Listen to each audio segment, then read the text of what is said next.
Hello, hello, and welcome to the Beaker Show. Hope everybody is having a wonderful Saturday. We are back today with session 66. We had our week off here to let our players kind of decide what they wanted to do in this downtime post Aralani. So we're going to get our players in here and give them a recap in just a second. But sit back, relax, enjoy the story, and let's see where we're headed next.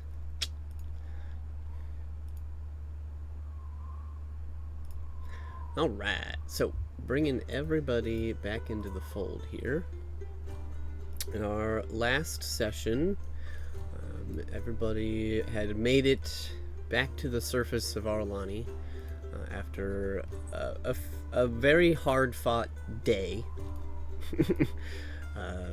down in the catacombs underneath of the city of Aralani, fighting for a relic, fighting for the freedom of this city, and many other things that they accomplished down there.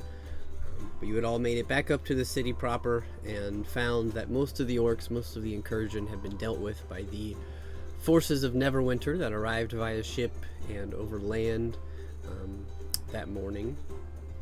You guys made your way around town, helping out as best you could to make sure that things were cleared, make sure that citizens were safe, and that everything was under control. You had some conversations with King Neverember. You had some conversations with the kobolds and with the goblins that you had secured or rescued or saved down underneath. You set the kobolds off on a path to making a new dragon friend. You informed them of the location of an ancient green dragon that may or may not appreciate having a bunch of followers. We'll see. You also gave sanctuary to the group of goblins that you had found down there that had been in service to the orc tribe. You allowed them into the city, gave them some refuge, gave them essentially appointed them a house that had once belonged to a noble that they are now occupying and utilizing to start their lives over. You also went through a naming ceremony with most of them, had some fun giving them some names, and allowed them to pick up some roles and start doing what they wanted to do for the first time and probably ever. Then you guys spent some more time just checking in, general things around the village, around the city. And then in the evening you were invited to a feast in your honor that was held on the castle grounds. You guys had some conversations there, enjoyed some food and some merriment, and had some announcements talking about what the city was to expect going forward, and that the Neverwinter forces were to stay here for a little while to help the town rebuild and kind of give them a little bit of a boost. Aiden was appointed to a noble house within the city, the first new noble since its reclamation. But wasn't anything he was tied to right away. The queen currently understood that he had other things to accomplish and would eventually make his way back, and it would be waiting for him. So you guys set off on taking care of some of your own tasks a little bit around town, and that's kind of where we are finding ourselves today. So today we are picking up on the morning after the banquet and all of that. You guys found sleep in wherever it was that you chose to sleep. I'm going to say you guys have had the chance to meet back up as a group to discuss what each of you are going to focus on doing, and anything that you guys want to talk about in character. And then we will digress a little bit. We'll break off and follow each of our characters for a little while, see what they are going to put their effort into, what they're going to work on over the next week or so in game, before potentially meeting back up to continue traveling together on whatever group assignment or task they would like to put their heads together against next. So, bringing us into the town of Aralani, you guys find yourself in a city that is bustling today. You hear the sounds of footsteps and just busy work, the clanking of iron as things are being rebuilt, things are being set back up, things are being cleaned. People are making merry as best they can. You know, it's not a sullen feeling today. It's a very lively restart to this area. You see there are many people just traveling back and forth. You see that there are delivery services of people that have gotten up early enough to make meals, are handing them out around the city.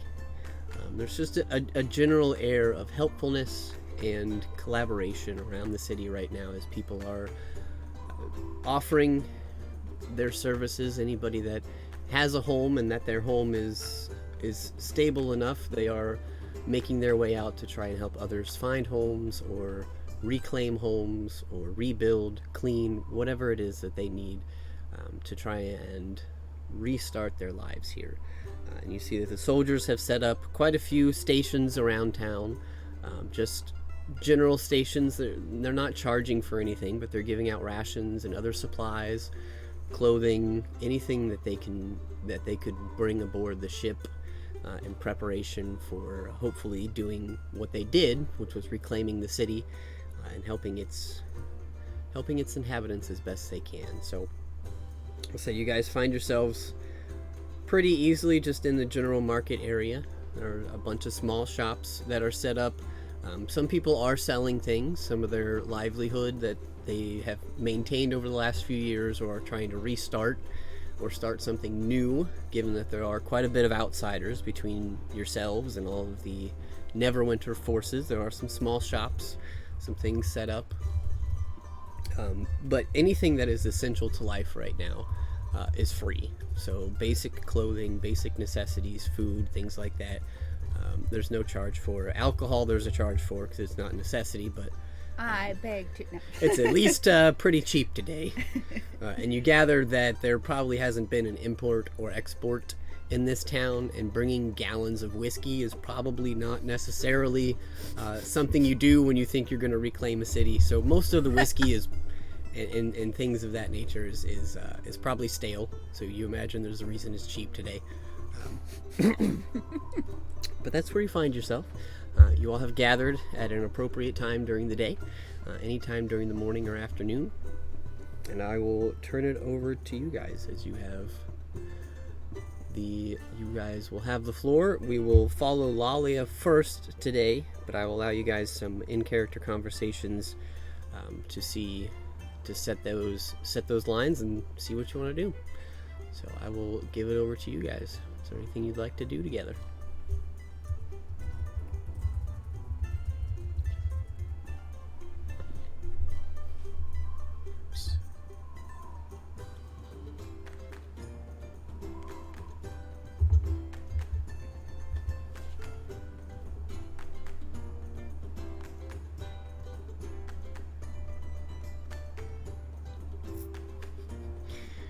As our party approaches each other in the town square, they just stare, seeing that their friends are indeed awake. Oh, I thought you meant she was going first, like we were waiting for. Okay, Well, she's going first when we break off. I'm giving you guys time to talk to each other. I was like, taking her time. I'm thinking. It's still early. Good morning. Right, it is morning? Yep. Good I morning. just chunked my chunky apple juice. And I'm sorry if you said this, I was distracted. Is today the day the ship is leaving? Or is it the next day? Today. Today, okay.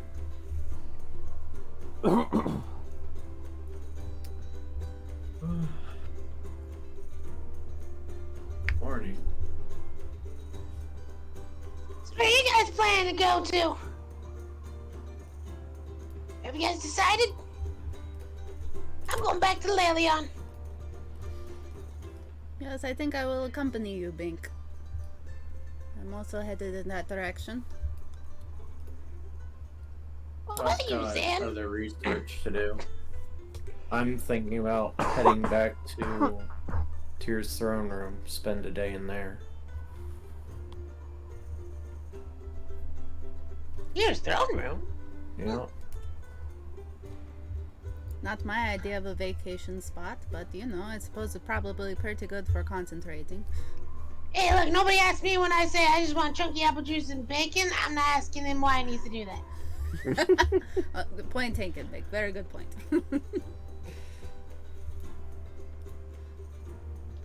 What about you, Aiden?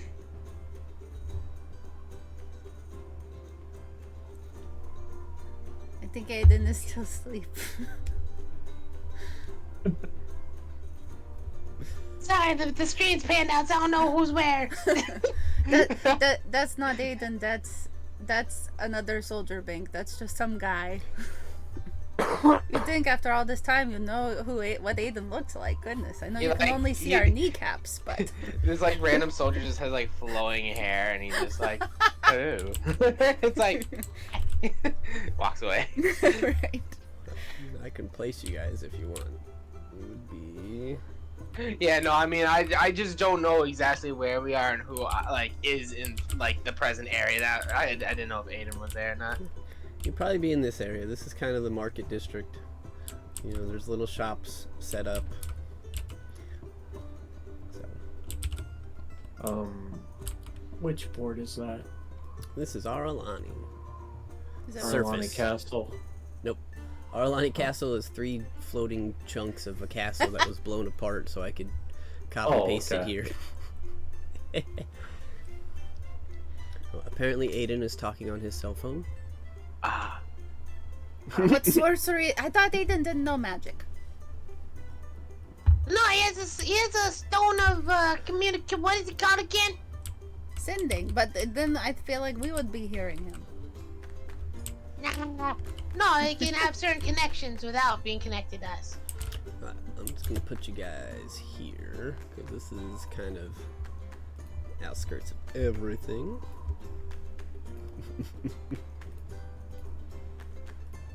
There's a new contraption called the talkie-walkie. Talkie. It's the newest trend. Is that where you talk and walk at the same time? No, it's where you walk and talk at the same time. Alright. Sounds made up. I mean, it makes sense. You're walking and you're talking, so I mean, it makes sense. How many people are around? I mean, like, listening to you, not a ton, but there's dozens or so kind of walking by, doing their own thing. are they walking and are they talking? Some of them. See? It's trending. The walking and talking. Very impressive.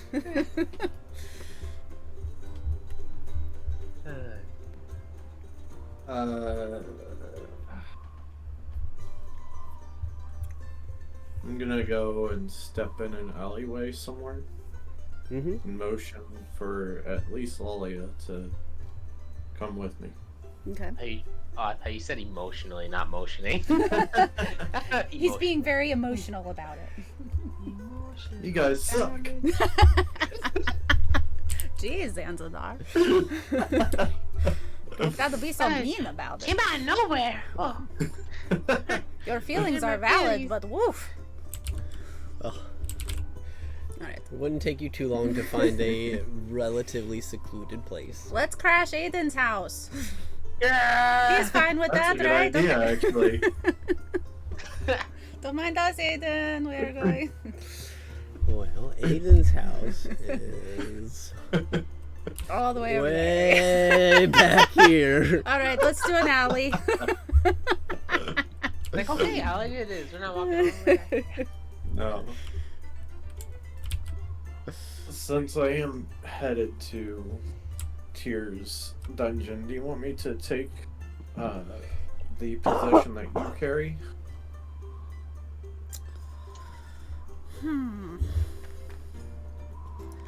I agree that that place is very secure. It would make sense that adding this would keep it safe, but I don't know, I have some concerns about putting all of our precious items in one spot. Even if it is a very secure spot. You know, it seems like it might be good to not stack it all together.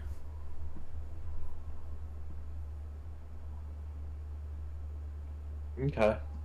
Also, you know, if you're going by yourself, were you thinking of putting it in the vault? Because he's going to be hard to, you know, open all by yourself. No, I wasn't going to put it in that machine. Oh, okay. Yes, I think I would prefer to keep it on me for now. Though you seem to have some pretty flexibility. If you're just going there for a visit, you seem able to do that pretty smoothly, yeah? Maybe. It's a spell I've never tried. Ah. Well, you know, if it proves to be effective, then maybe next time. Alright. Sounds good.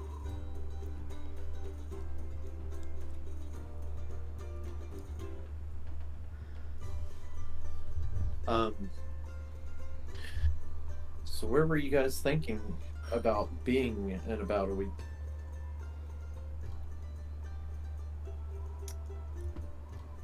You know, that is a good question, and something that we should probably talk about.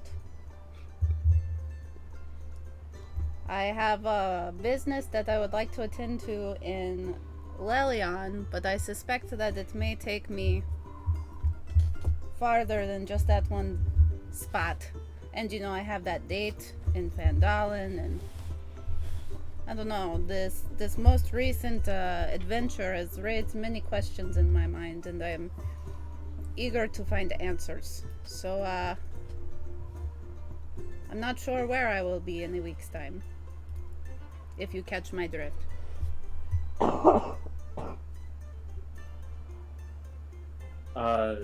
Insight check to see if this is bad train of thought she's trying to follow. Oh, sure. 22. Okay. She seems troubled, but not negatively so, if that makes sense. Okay. And if you wanted to press her on it, she would, she doesn't seem like, she seems more uncomfortable than necessarily withholding information. Like, she's not quite sure how to talk about what she's talking about. Okay. Just knowing that, I probably wouldn't press, but Okay. concern for a friend, I guess. Yeah, I'm hoping it is good thing, but right now it is unknown thing, and that is, you know, a little frightening. But while I have your ear, and you know, we're talking about trading items, she reaches in her bag of holding and pulls out 2 scrolls of Raise Dead, 2 scrolls of Revivify, and a scroll of Remove Curse. And holds all 5 out to use Ansdar and goes, you know, you guys die a lot, and you like touch things you're not supposed to. Anyway, you might find these helpful. I would prefer to put them with Aiden, because I think he's probably the most trustworthy, but I don't know how he would do with the spell casting and stuff, and you seem to know some of the holy diviny magics. So you might be able to help with healing. Okay. Thank you. I'm gonna need a recap on that, because I don't. Yeah, that's fine. I'll put it in Discord here in a minute. Okay. Yeah.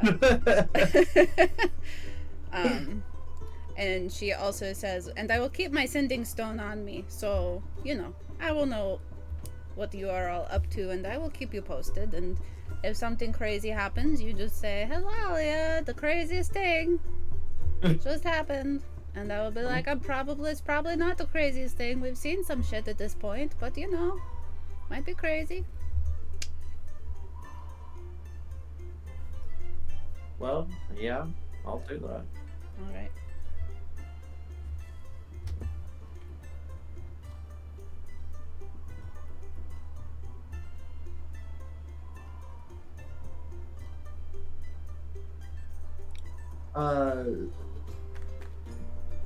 Do you have the paperwork for the library, Candlekeep?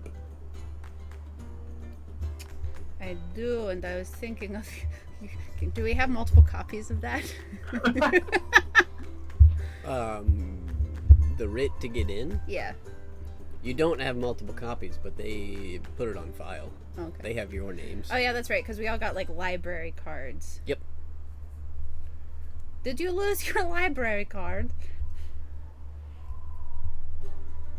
Kind of. All right. Well, I I still. didn't put anything in my inventory that's a library card, but I will now. That's all good. So Lolly just rolls her eyes and chuckles and says, "Well, I still have mine, so here you can take the paperwork, and they'll print you a new one, I'm sure." Thank you. Somewhere between dying and getting revived, I probably lost it. Right. You were a little busy. I understand.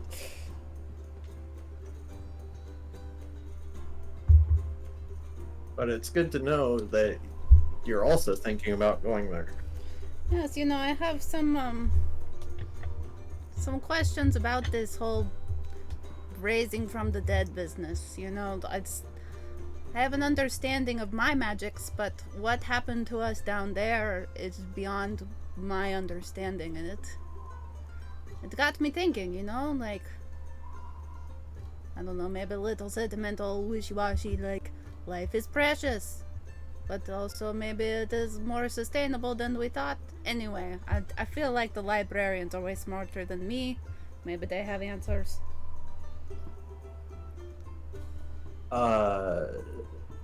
Thinking back on it, I didn't experience anything out of the ordinary.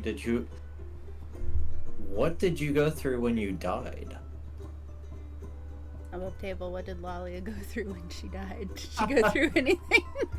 I don't think any of you had enough time to really go through anything. You probably had enough time to understand that you were dead, Mm-hmm. and that you were in some sort of limbo or void. But then you Okay. saw a platinum light and heard the voice of Bahamut in your head, and you were pulled back to consciousness. Okay. Bink was just brought back to consciousness by the smell of chunky apple juice. Of course. That's what Lalia uses too, so Bahamut just took me. It wasn't so much something that I experienced while dying. It was just that's the first time it's ever happened to me. Bringing Bink back every few days and saving your butt it just seemed like, oh yeah, that is a thing I do. But now that it happened to me, I don't know, it hit a little harder, We're so strong and yet so fragile at the same time, and the will of some god that I don't even follow can kill me or bring me back. It's a little much, It makes me wonder about what other people who didn't have some bossy centaur walking around with them may have died and didn't have the chance to come back.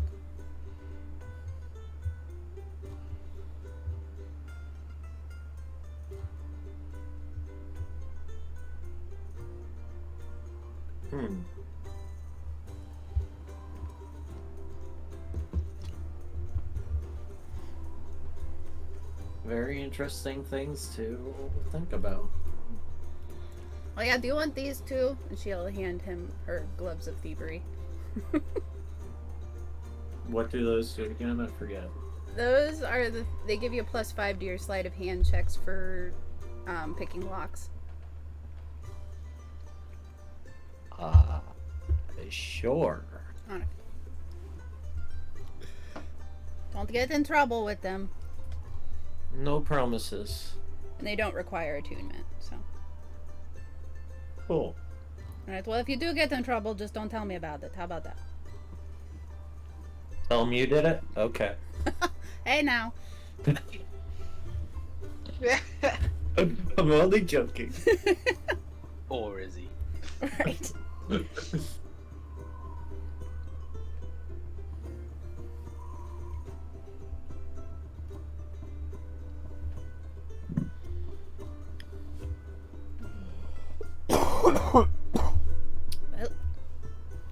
sure do wish that random soldier were Aiden. So, where are you going to, Bink?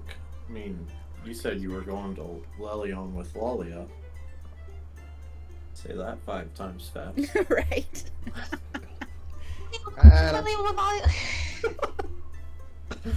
Random soldier back after this fucking phone calls. Alright. No, it's all good. Damn. Oh, this time it is Aiden. What do you know? They really do all look alike. Sorry, what? No, he was disguised as that other guard all along to trick Right. me. Right. I don't know if I should count it as racism, but alright. Yeah. No. It's the outfit. No, it's guardism. Guardism. The hell is that? Hey, I think Bink's problem is he can't see much above your kneecaps, so. You guys watch as 2 identical twin guards walk by you. Point taken. This alleyway is occupied. Oh, man! Actually, why are you talking in an alleyway? Sensitive information. I'm gonna make a clone I myself. feel like you would be dragging more attention by talking in an alleyway like this. Just talk You look like you're planning to mug someone. I look like that no matter where I stand. Either that or a brawl. Like, you know.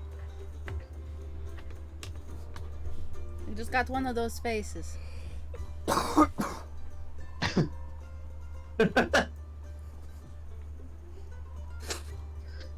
No, we were all talking about where we're going to go from here.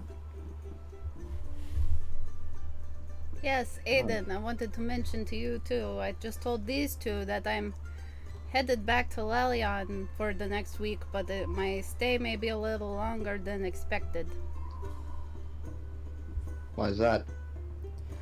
I have some questions that need answering. Some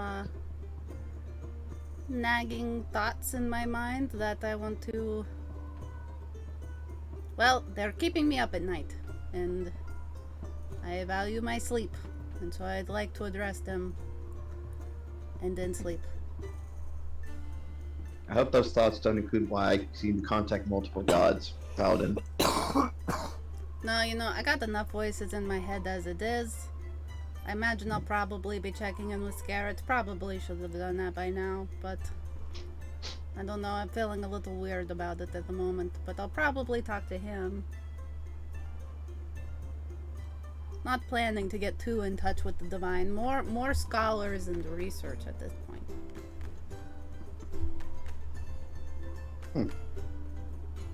But anyway, I was telling Zanzidar that I may be away for a little bit. And so, you know, watch out for each other and don't die. But if you do, Zanzidar has some stuff that might bring you back, maybe. Maybe. I mean, it's always a maybe, so don't hold that against him. It's always a maybe. Sure, I'll keep that in mind.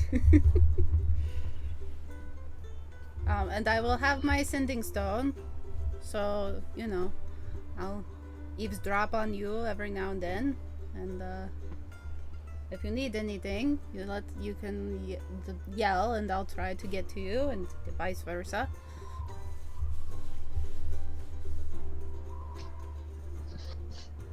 Sure, I'll try. See how fast you can actually get back here.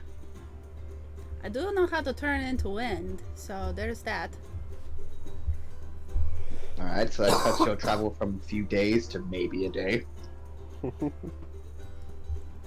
Yes, there will be no more running through an apple orchard to save your butt if you die to, you know, certain men in white suits, so watch yourself.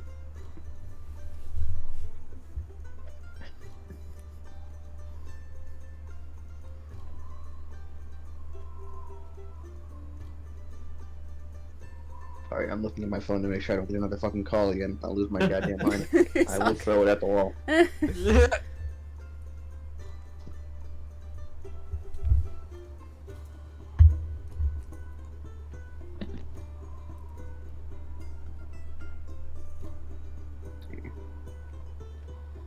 No, my Beyond is just a shitting the bed. Alright.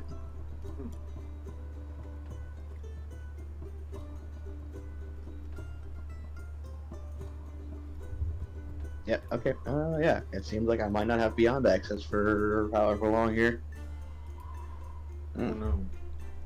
Well, Right. time to go pull it up from my file folder. I just won't be able to roll on Beyond for the time being.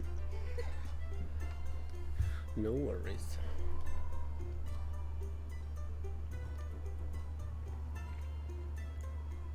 Well, I do hope whatever it is you're trying to seek from within that head of yours, I do hope it bears some sort of fruit. Thank you. I do too. As for me, I think I'll be keeping my time here, at least for now. At least until I feel as though I'm not carrying some sort of extra weight on me every single day. I.e., I'm gonna stay here for at least 2 days until I get rid of this raise the dead penalty. Oh yeah, by the way, and whatever, because it's a new day, you get one more greater restoration from Lalia. So whichever stat you like. Which ones have we done? I know we did strength, con, and wisdom. I think so.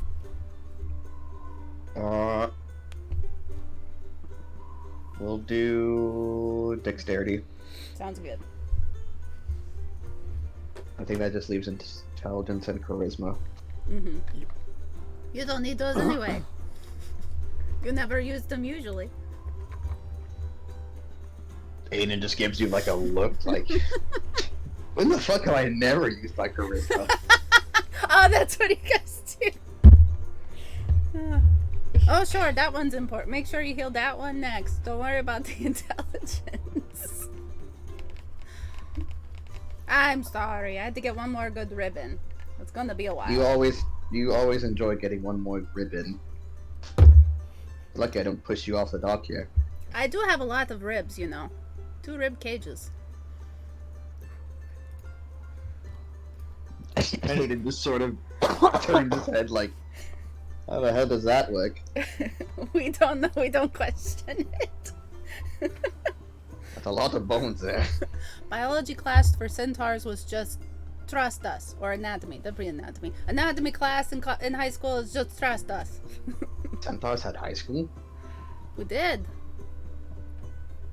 We even had the fitness gram. Not the fitness gram basic test, not again. Although it was Scarrett's fitness gram, so it was very loosey-goosey.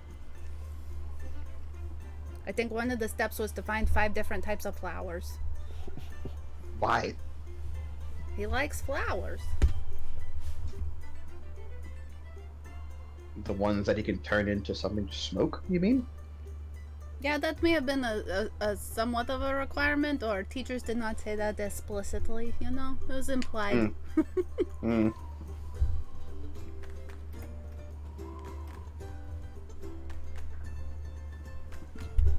I keep getting myself off topic with wondering about centaur anatomy and why your god smokes, or why they need to smoke. But I think after a couple of days here, assisting the city rebuild and such, I might be making a trip to the Mirror of Dead Men again. Oh boy. If I remember correctly, well, there was an ancient Hydra that hopefully rebuilding community within there we're looking to locate. I did promise them that I would return one day, and I think it's about time that happens. Alright, well, you know, Zanzibar has the Revivify scroll, and so you two coordinate. Like, you don't have to, you know, try so hard to hide your concern, you know. You're doing a terrible job at it. Yeah, well. I thought you were going to go to rejuvenate. She sounds like she's expecting a fight. Well, yes, I'm staying here for 2 days. That's all I really need.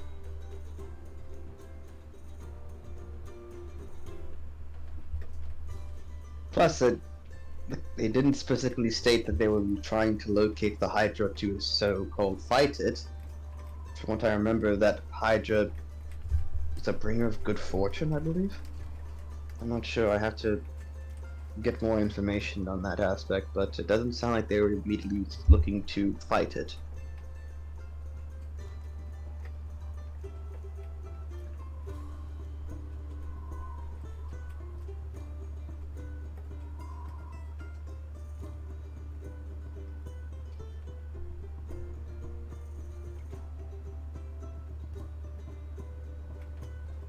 Well, I'm sure there'll be quite a few people around you anyway if it comes down to a fight. Yes, hopefully they don't get immediately destroyed. Hopefully.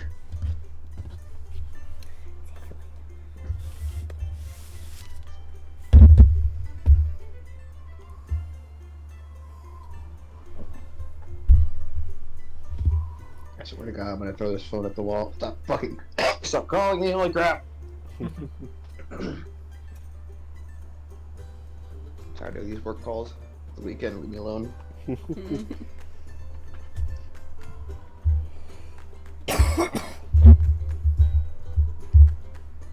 Was there anything else anyone wanted to conversate about? Seems like our plans are pretty set in stone.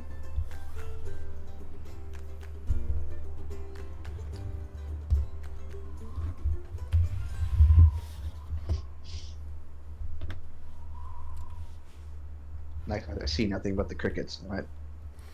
Right. I think that is all I had on my list.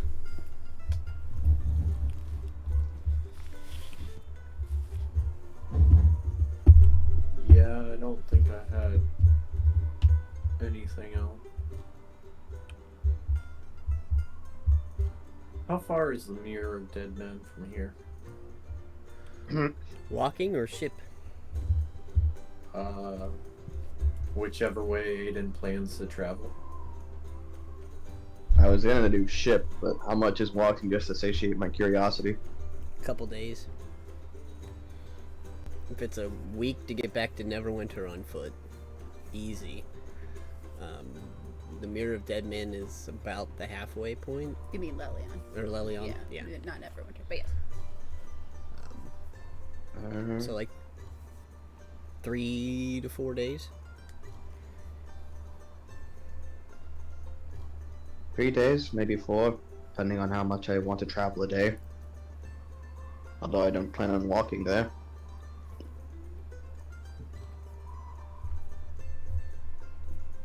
Okay.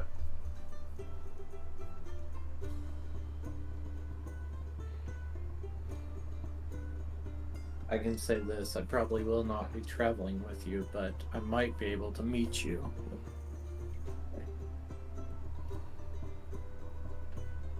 How does that work? Well, assuming I didn't get gypped, this tuning fork should let me come to whichever spot on this plane of existence I feel like.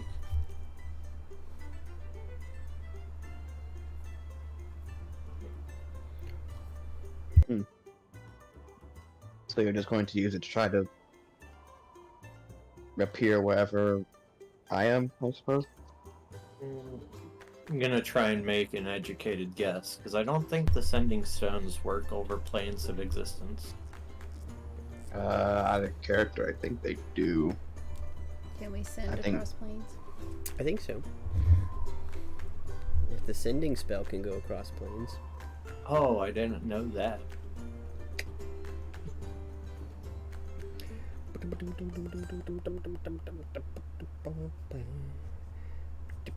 Yep, sure can. Cool. But there's a 5% chance the message doesn't arrive. Okay.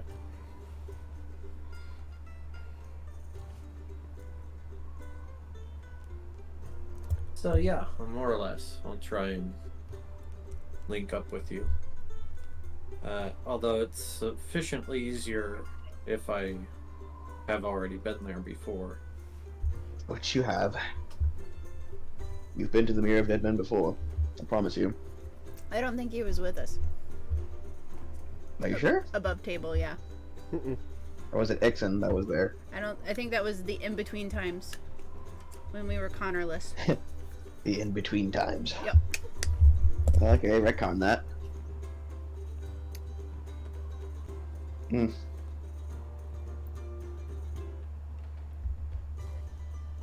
I would know somewhere close, though, right? I think the We've closest place that gone. you would, at least the largest place that you would remember is Lilion. Yeah. Fandalen's a little closer. Oh, is Fandolin closer? And it makes a triangle. Hmm.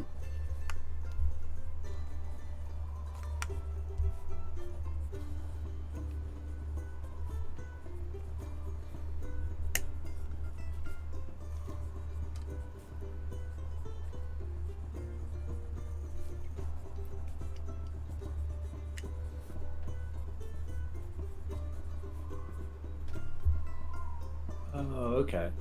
Gotcha. I had to pull up the map on my browser.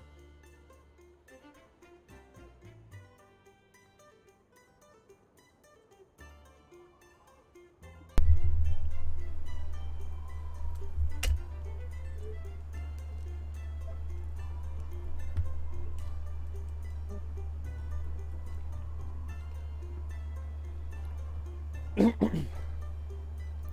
sorry, was that a me question? I was distracted. No. Oh, okay. I just scrolled up to campaign info and found the map again, so. Mm.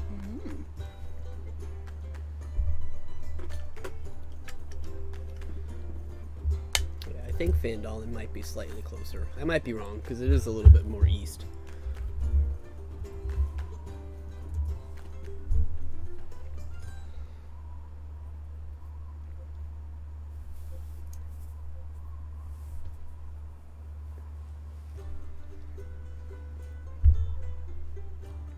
Well, are we ready to head our separate ways?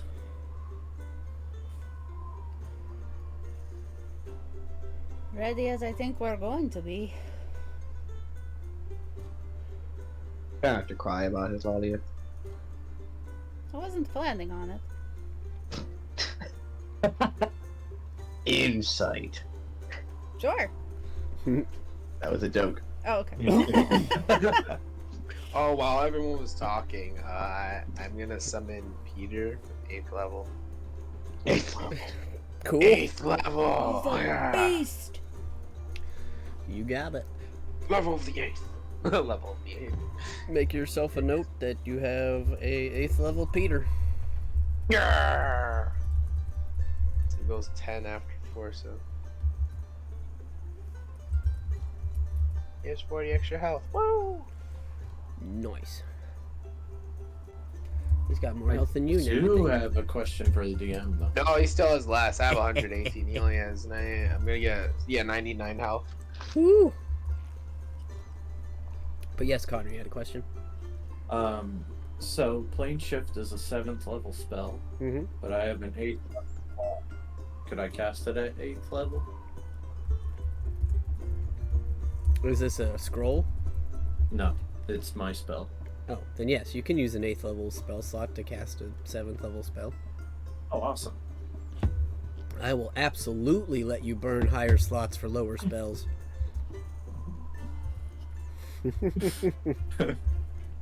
Anytime.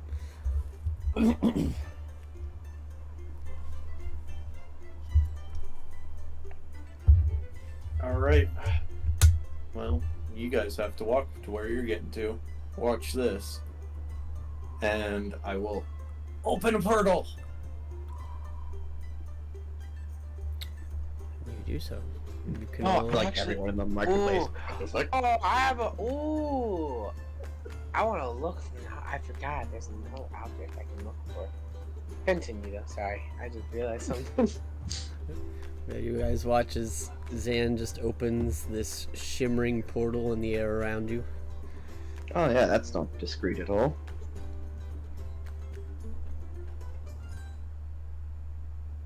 Well, when you're trying to produce miracles. And I'll step through. That's what he wants to call it.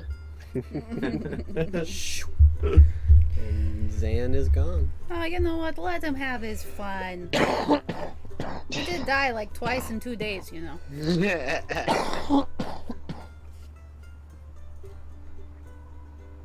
Alright, Bink. I think they're calling for the ship. Shall we go? Alrighty.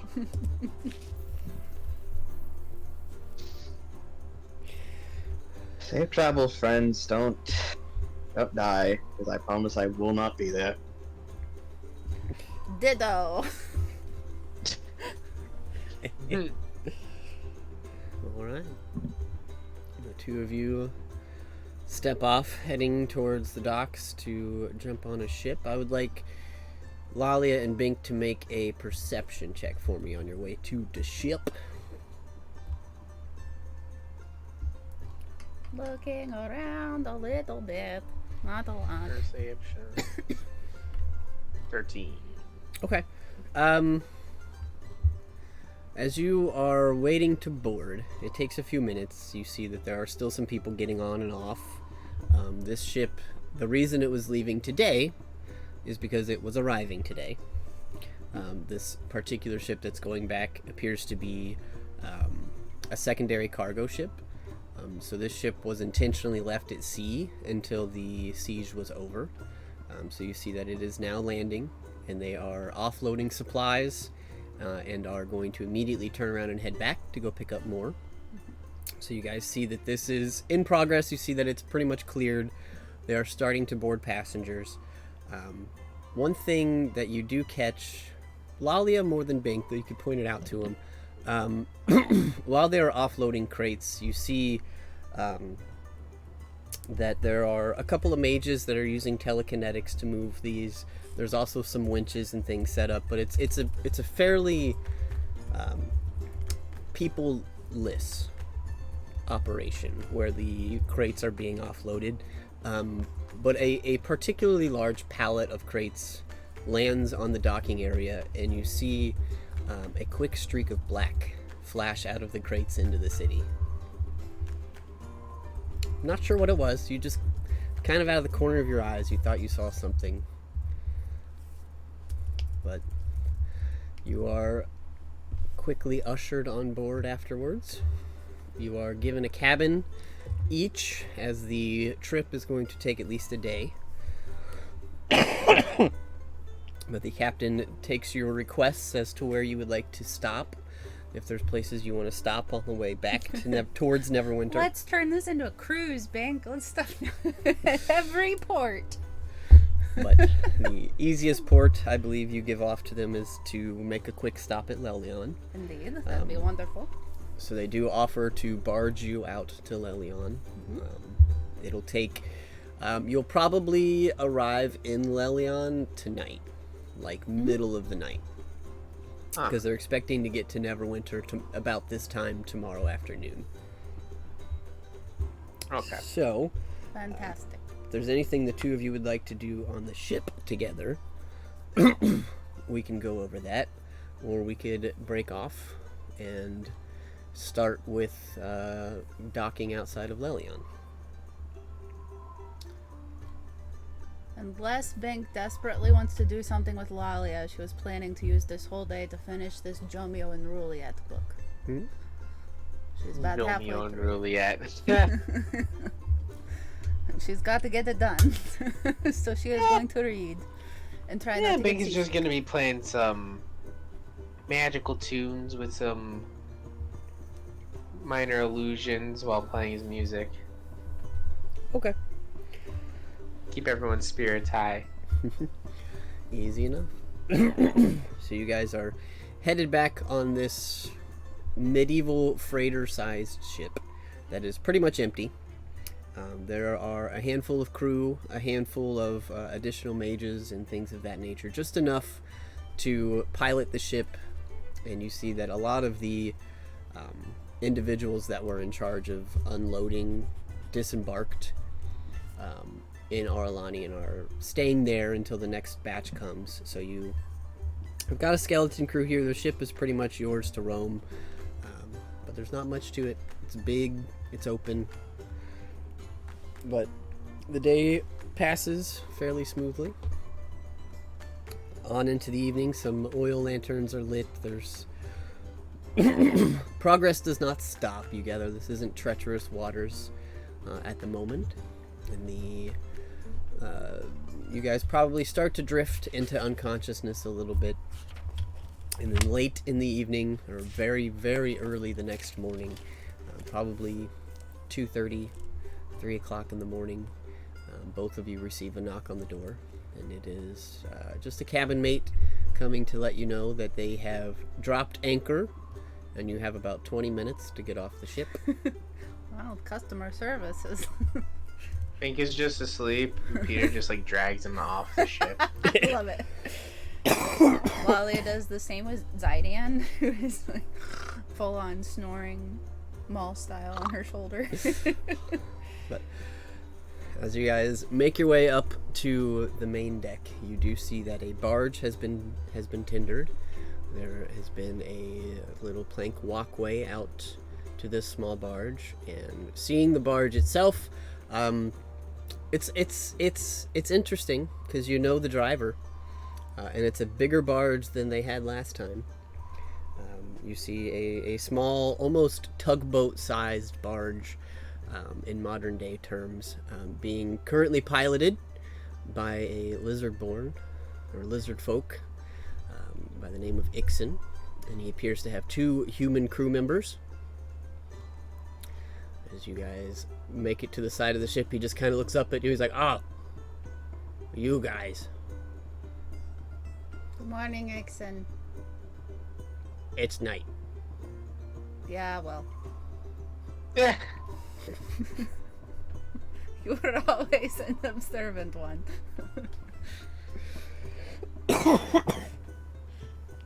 But you are ushered onto the barge, and the plank is pulled back, and he tugs you guys back into Lelion. I'm assuming you're headed to your home to finish off your long rest for the night, unless there's anything you want to do in the dead of night. Just more sleeping. Cool. Before that, Bink's just gonna set off his little firework wand. He passes out again. You got it. Alright. So we will pick up this next morning. We'll go ahead and break off here. We will start with Lalia. So, having arrived back in Lelion, having slept through the evening, awaking the next morning, what would you like to do? Oh, right. So, the first thing on my list is a visit to Neddy. Okay. Ooh, Lelion looks so bare. I haven't touched up this map in a while. It's so quaint and wonder. It feels like home. Good deals. Need to give it some music. Silence. Techno Mystics. And it is winter. Brr.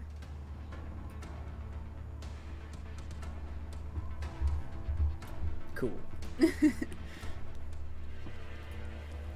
Alright, so you have arrived in Lelion. You're heading over to Nettie's. Mm-hmm. You do see that her shop is currently open. Oh, that's good.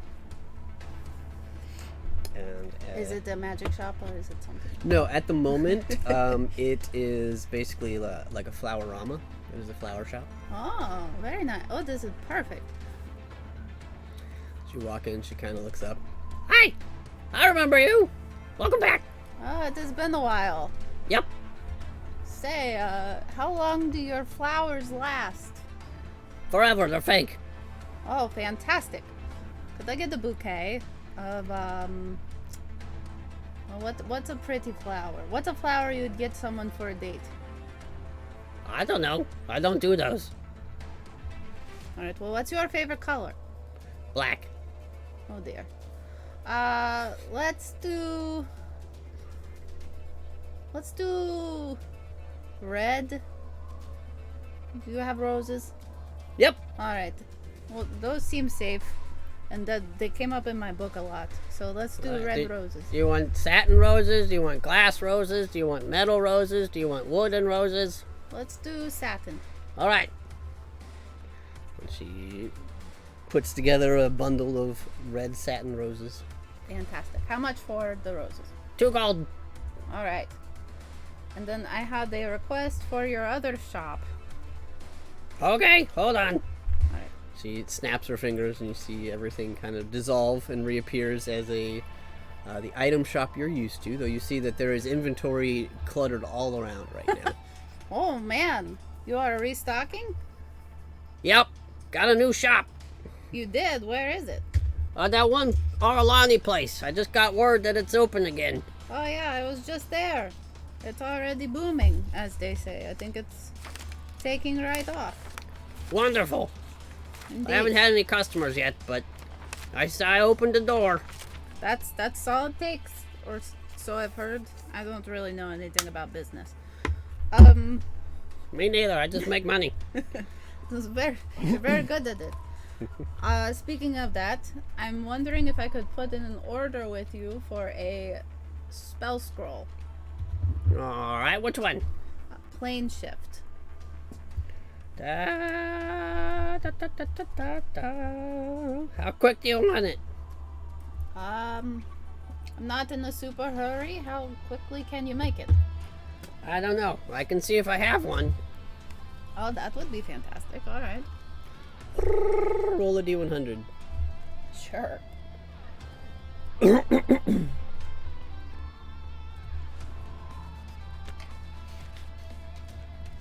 17. It's like a link box.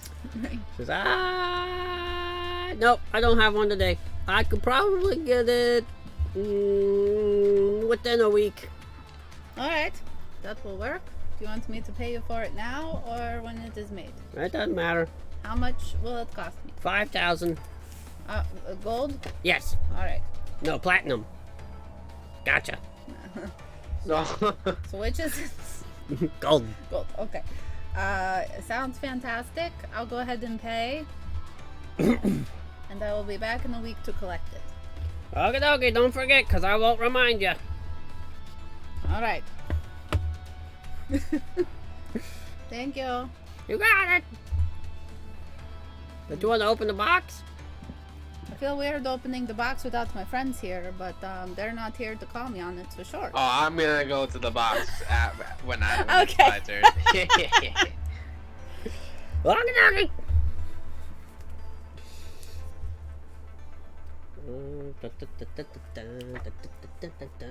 Hold on. I forgot to pull this up ahead of time. It's all good. There are 9. Roll a d10. Okay. 5.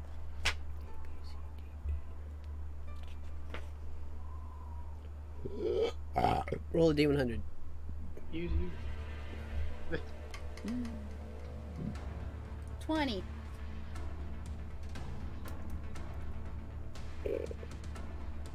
I just hear very intense music in this town. Yeah. So did you know there is a legendary battle going down 500 meters below the town? Right? We're not paying attention. You see like drag down the camera below the town to like a big, really big cavern where a beast lurks.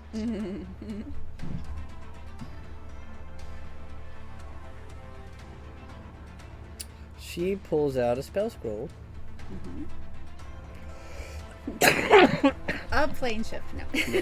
So I did that plane ship, but I got this one. There's a spell scroll of Illusory Dragon. Whoa. What? Never heard of that. By gathering threads of shadow material from the Shadowfell, you create a huge, shadowy dragon in an unoccupied space that you can see. The illusion lasts for the spell's duration and occupies the space. When it appears, any of your enemies that can see it must succeed on a wisdom throw or become frightened. If a frightened creature ends its turn, blah blah blah, you know how frightened works. As a bonus action, you can move the illusion up to 60 feet. At any point during its movement, you can cause it to exhale a blast of energy in a 60-foot cone. When you create the dragon, you choose the damage type: acid, cold, fire, lightning, necrotic, or poison. Each creature must make an intelligence saving throw, taking 7d6 damage of the chosen type on a failed save or half as much on a success. The illusion is tangible because of the shadow stuff used to create it, but attacks miss it automatically, and it succeeds on all saving throws and is immune to all damaging conditions. It's an illusion that can deal damage? That's crazy. Wow. That is actually crazy. Wow. That's a pretty cool spell. Alright. How much do you want for that one? 7,500 gold. What? Wow.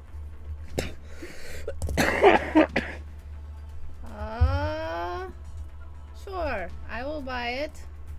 It's illusory dragon. Yep. I don't know if I will use it, but I know I have comrades who may enjoy it. And because I like you, I'll give you another pull for one of your friends that isn't here. Sure, let me take this money out of my purse before I forget. Alright, D10? Yep. 1.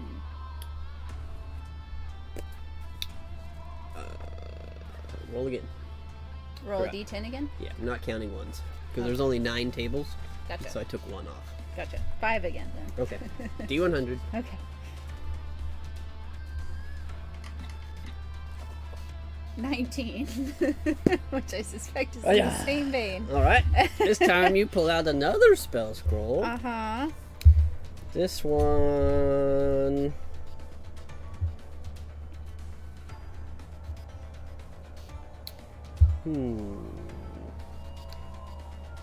There's a spell scroll of Tsunami.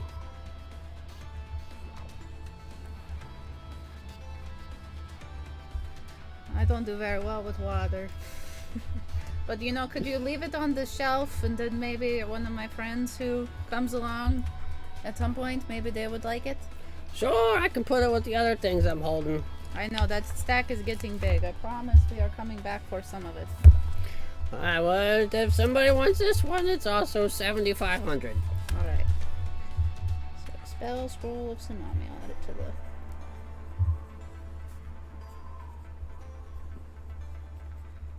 nutty list.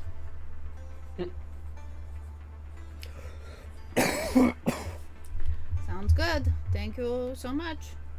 You got it. You Oh okay? my. I got allergies. That's why all the flowers are fake. Oh, I understand. Well, good luck with that. Yep. And I will head out. I will use my prayer bead to wind walk, and I will take my butt to Fandolin. Do do do do do. An hour Thanks, later. folks. Passed out.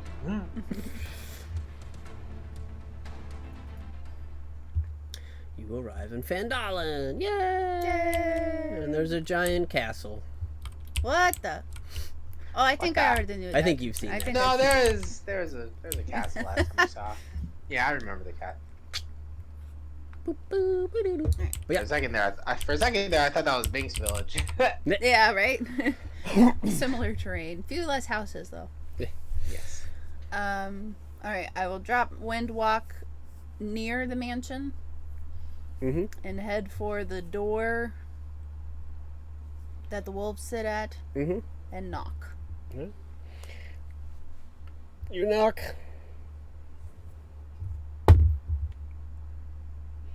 And you see that the door is opened by a very large green furball. Oh. Hello. Hello, is Jennifer home? Yep. Could I speak to her? I don't know. Can you talk? Is Gastier here? Yep. I prefer talking to him. You do not use very many words. He's passed out. Is he okay? Yeah. Him and Droopy drank a lot. Oh, they tend to do that. Listen, I need to talk to Jennifer if you wouldn't mind grabbing her. Oh. You can come in. Oh, okay. I never want to assume. As you are let in, you walk into the first room, which is where all of the wolves hang out. And you see kilt upturned Droopy just like face first. Pass the fuck out. A little goblin butt in the air. A beer stein on the floor next to him. Oh dear. Gostier's like in the corner with like 4 wolves on him. Also passed out. Because she's in the back rooms. I don't blame her. Alright, I will step through and track down Jennifer. You go into the back room and you see the room that was originally covered with hundreds of horse blankets. That was your makeshift stable, has been redecorated, probably in their own hand, and is currently housing a female goblin. Jennifer is just kind of sitting on a bed. She's got a book in her hand, and she's just hanging out. Hello? Knock, knock. Hi there. Hi, so I'm in town, and I was wondering if you would maybe like to go on our date this evening. Cool, let's go. This place sucks. Right? Oh, I'm not dressed. Oh. I was just gonna see if you were free, and then... She looks around. This place smells like butt and beer. Yes, I am free. I'm pretty sure I smell like one of those two things. Could I at least go go get clean up, and I will come back, at like dinner time. Isn't that... I'm new to this. How do we do these things? Whatever. Dinner's fine. We can do lunch. Alright, well, I would like to go get dressed. I had this whole thing, and I wanted to make sure you were here first. And okay. So I'll be back. She puts her nose back in her book. Good talk. And I will head back out and go to the inn. To request a room where I can go change into my dress. Maybe try to brush my hair. Yep. Clean up my shaved side so you can see my tattoo. Easy enough. You make your way back to the inn and see plenty of familiar faces. You are given a room. There's no need to pay. I'm pretty sure Rhaegar paid for like 10 years of rooms here. Put it on Rhaegar's tab. But yes, you are given a room. Alright. Now we'll, again, do my hair, put on the yellow dress that I bought in Neverwinter. Immediately get uncomfortable and put my plate mail on over top of the dress. Cool.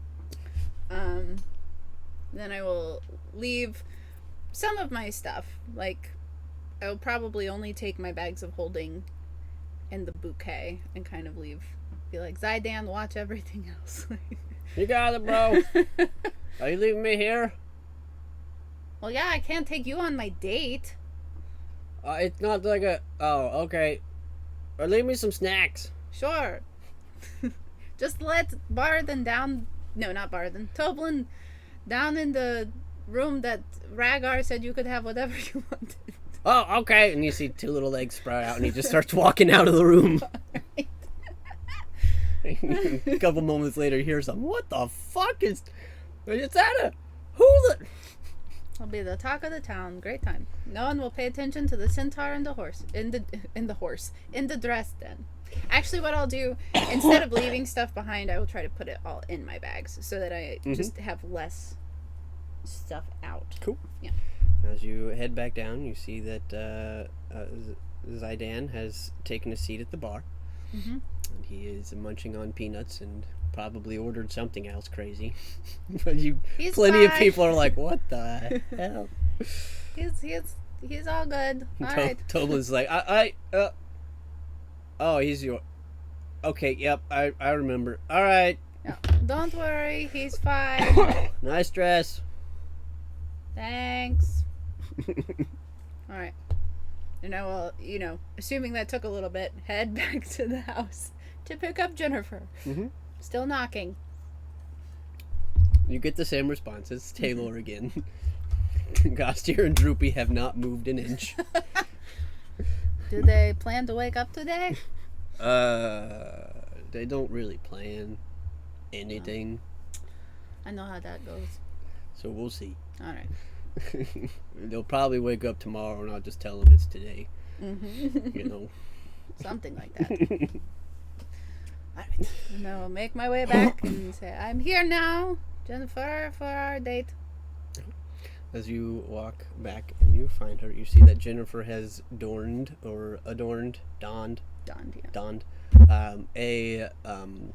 very sleek black dress. Whoa. With like some red and white accents. You look very nice. Thank you. These are for you. They're fake. And I will hold out the bouquet of flowers. She grabs it. She's like, that's wonderful. I have allergies. Oh, perfect. So did the lady who sold them to me.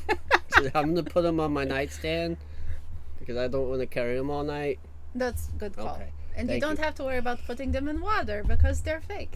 That's good. Water doesn't last very long down here. No? Nope. As soon as those two wake up, it's gone.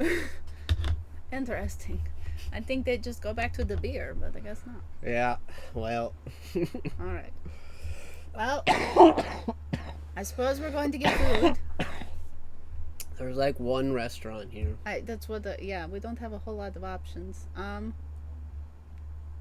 Is that all right? That's fine. Okie dokie. Here we go. Back to the inn where my mall is holding court. And she mentions that there is a restaurant, or a quote unquote restaurant that is not the inn. Mm-hmm. It is a small bar restaurant. Oh, okay. On the edge of town. Yeah. Which is right here. Mm-hmm. It's actually just a little bit closer. Oh.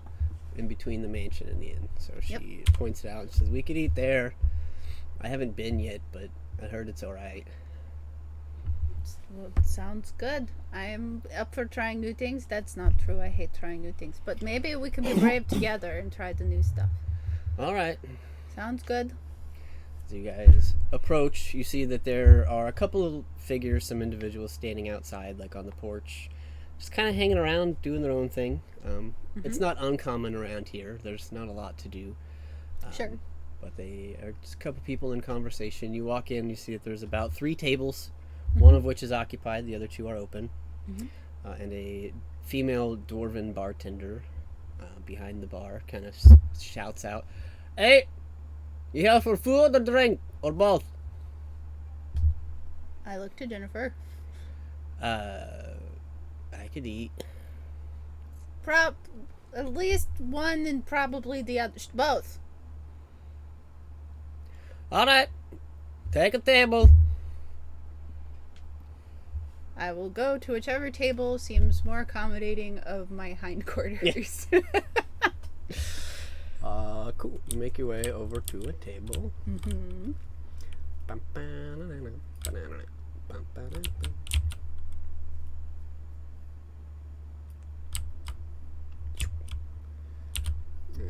I will give us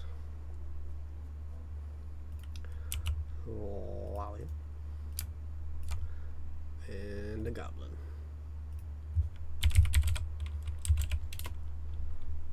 Don't have a female goblin, so you're getting base droopy. That's alright.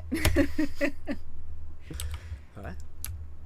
So you guys sit here, Mm-hmm. and you await the tender. Make a perception check. Mm-hmm. 21. Okay. As you're sitting and just kind of like being awkward as you do, Right. you notice that the two gentlemen at this table have not stopped looking at the two of you. I turn and I glare back at them. They look away. Keep talking to each other. Can I hear anything? Not really. It's kind of loud in here. Like, Yeah. there's definitely stuff going on. You see that there's a helper behind the bar that's kind of washing dishes and clattering around. There is some sort of magical device that's giving off music. Mm-hmm. Kind of sounds like Bink. Is it pink? No. How far away? This is ridiculous. How far away is the inn from where I am currently sitting?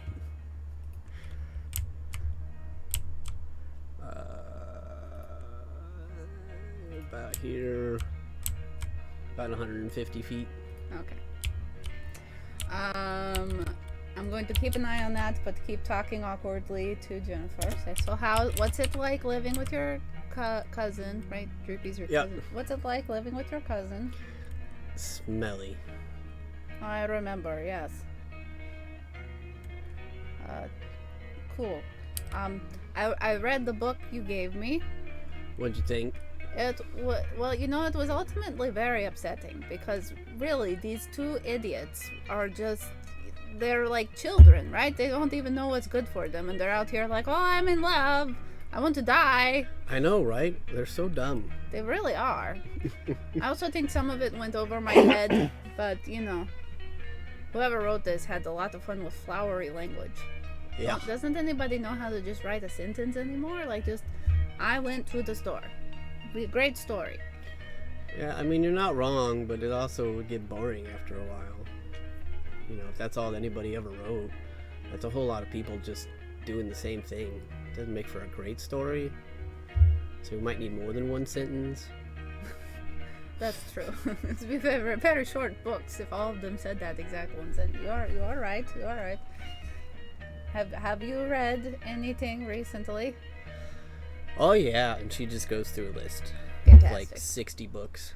Lolly is half listening and is also now going to be like, oh good topic, and listening to the table to their left. You guys are eventually brought some general food, just whatever they have on the dinner menu. And ideally vegetarian. Yeah. Some drinks are placed. And once you start eating, you notice that the people that were outside start to file in. You see 3 individuals walk into the room. Oh boy. And you see the bartender kind of looks over and she spots them. She's like, "Alright, you boys here for drinks or food?" And none of them reply, and they just kind of look over at you. And then the bartender kind of shouts over to you guys, like, you should probably finish up. Maybe. Like, she looks nervous. So Zydan is more than 100 feet away from me? Yep. Fuck. And then these gentlemen close the door. Well, you certainly know how to make a lady feel welcome. You see the one female in the group steps up. "I've got years of practice." Well, it certainly doesn't show. Yeah, look, you look new here. I haven't seen you around.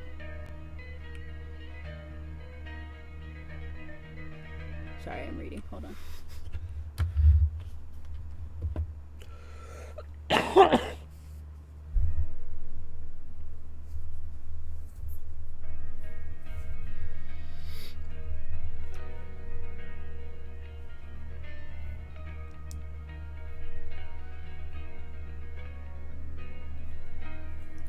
Okay. So there's no... Well, but never mind. I keep forgetting we homebrewed how the dismissing works. Alright.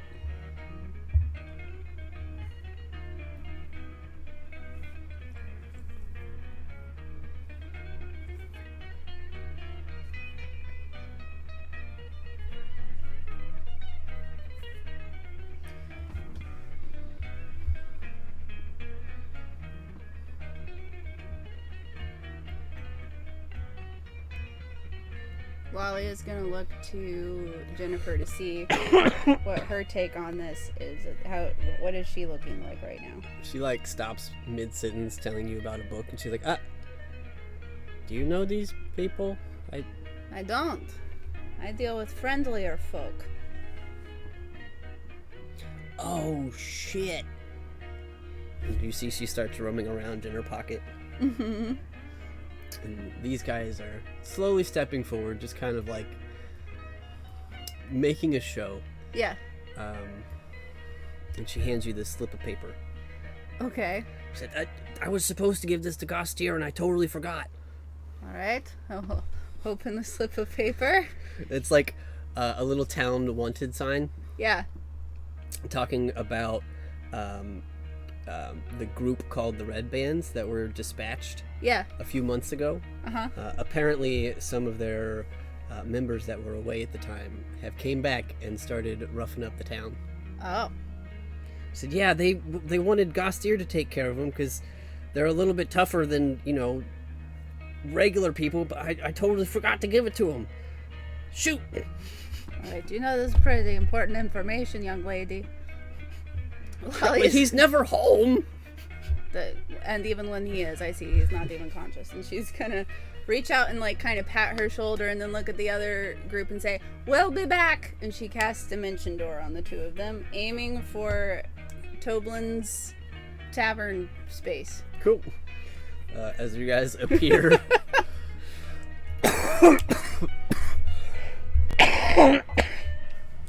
in the tavern, you see the group of people. Yep. Just kind of like, whoa! You hear some drinks drop. Yeah. Hi. And Toblin at the bar, just kind of like, hey. And she's like, no time. She literally just grabs Zydan. He's got like a turkey leg in one hand. He's got like a whole chicken in the other. And there's like 4 plates and 4 mugs empty in front of him. He's like, what? Grabs Zydan, swings Jennifer up on her hindquarters, and runs out the door. Fucking doggy! So you are now running. Paint the picture here. There is a centaur in plate mail with a dress popping underneath. Yes. A black dressed goblin on her back. Yep. A multicolored warhammer in her hand that is currently holding a turkey leg and a chicken. And just for the hell running of it, through town. Yep.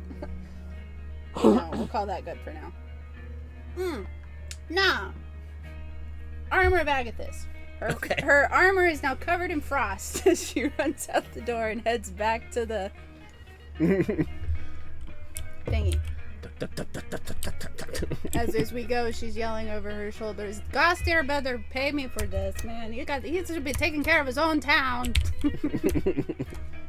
And also, do you want to stay out here, or are you... Is she along for the ride? I can punch people. Alright, here we go. Don't get hurt. As you make it back, you guys see that they have started walking back out, and they see you. Ding dong. And you can see the 2 that were inside have started to walk as well. Mm-hmm. We'll say at least one of them would have had the time to get out here. Right. Put this guy on this side. Oh, you don't want them all in a line like that? Shoot. No. But as Javelin of lightning. As you come back up, the female that I've been talking to says, "Oh, glad to see you're back." Well, you won't be, and I'm swinging. Oh, okay. Well, there is definitely somebody in front of her, but I'll give you a swing, and then you can roll initiative. Okay. This is the best date ever! No. Ooh, starting off a little low. Well, a 20. Dirty. That'll hit. Okay. That is 16 points of bludgeoning. And 6 points of radiant damage. Okay. Are you withholding lethality? For this first one, yes. And in fact, if we don't roll initiative right away, that's fine. This is mainly she's aiming for intimidation, if that makes sense. Okay, well, you had 15 health, so... Okay. So how would you like to do what you're gonna do to this gentleman? So the chick is behind him. Mm-hmm. She's literally, It's not even a full swing. And we'll even say it's the turkey leg in Zydan's hand that collides with him and he falls to the ground and says, yeah. And so she just knocks him out of the way and steps up to her and says, now what are you doing in this town? She just kind of looks at you and she's like, we're taking it back. Some asshole got rid of our boss. Well, now we've got a new one. Well, you know what? Just because he is an asshole doesn't mean he doesn't know what's good for this place. You have a new... Wait, what? You have a new you had the I don't even know who you people are. We're the Red Brands. Alright? And who do you follow? Whoever the fuck we want. That's a terrible system. Roll initiative. Alright. She's like running at you. Okay. Ooh. Oh, Jesus. I was not prepared to keep track of statistics today.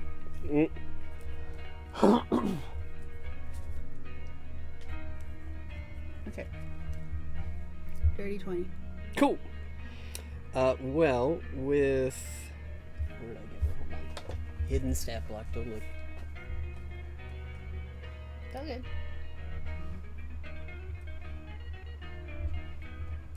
Okay. With a natural 19 on her dice, Jennifer got a 32 for initiative. Whoa! And she is going to Misty Step Sure. right behind this gentleman over here in the back of the house. And you see her pull out a little dagger and she just kind of looks at you. Do we kill him? I mean, sure, why not? Okay. Okay. He's dead. Fair enough. And she takes a step forward and she looks at this chick and she's like, you know, this actually isn't so bad of a date. And I'm assuming you were walking up to the chick too, right? Yep. Okay. So she is going to get sneak attack. Yeah, and we'll say my hooves smush that guy that you just told. Okay, she actually misses this one with a 4 and a 5. Okay. She kind of takes a swing and it just nicks this female character in the back of the shin. She's like, "Oh, you can get this one." Are you sure you're doing great? All right. Yep. If this is what dates are, I'm ready. Okay. And then it'll be your turn. All right. If only Yeah, so let's see. She's feeling it. She will use her channel divinity to take a vow of enmity against this mouthy chick with her bonus action, and I can't find it on my list. Where to go? There it is. Sorry about that. All right. Which gives her advantage, and she will swing with Zydan. Cool. Put down the turkey leg for 5 seconds. No. Wow, double 19s for a 32 to hit. You can roll damage if you'd like. Yep.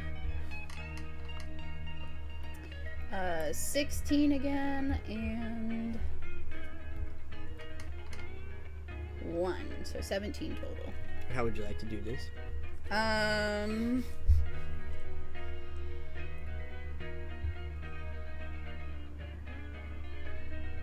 She starts laughing. She goes, "You wish you were on a date, lady," and just swings and smooshes her face in or something. She'll actually then she's gonna how many are left? 2? 2. Oh, And they're looking like they're about to run. why don't you say you help me finish these guys off? Hold person, third. No, I can't do that. Just kidding. What am I talking about? I forgot how to play my own character. I will step at the guy further out and say, "You get this one at the stairs." Okay. And swing at him. Ooh, that's much lower. 17. That'll hit. This music makes even more sense now. Yeah. feel like we're in a Zorro movie or something. 17 damage total. He's gone. Alright. And then, she will step, like, in front of the railing here so that he loses his way of escape, if that makes sense. So, is that your turn? Yep. So this gentleman just kind of looks around and he, like, comes over here. He can't get back in, and he, like, starts moving this way, and he's like, I was just getting paid to do this. Who's your boss? I don't know. Oh, she knew. Oh, fuck. Well, you're useless then. Probably so I can live.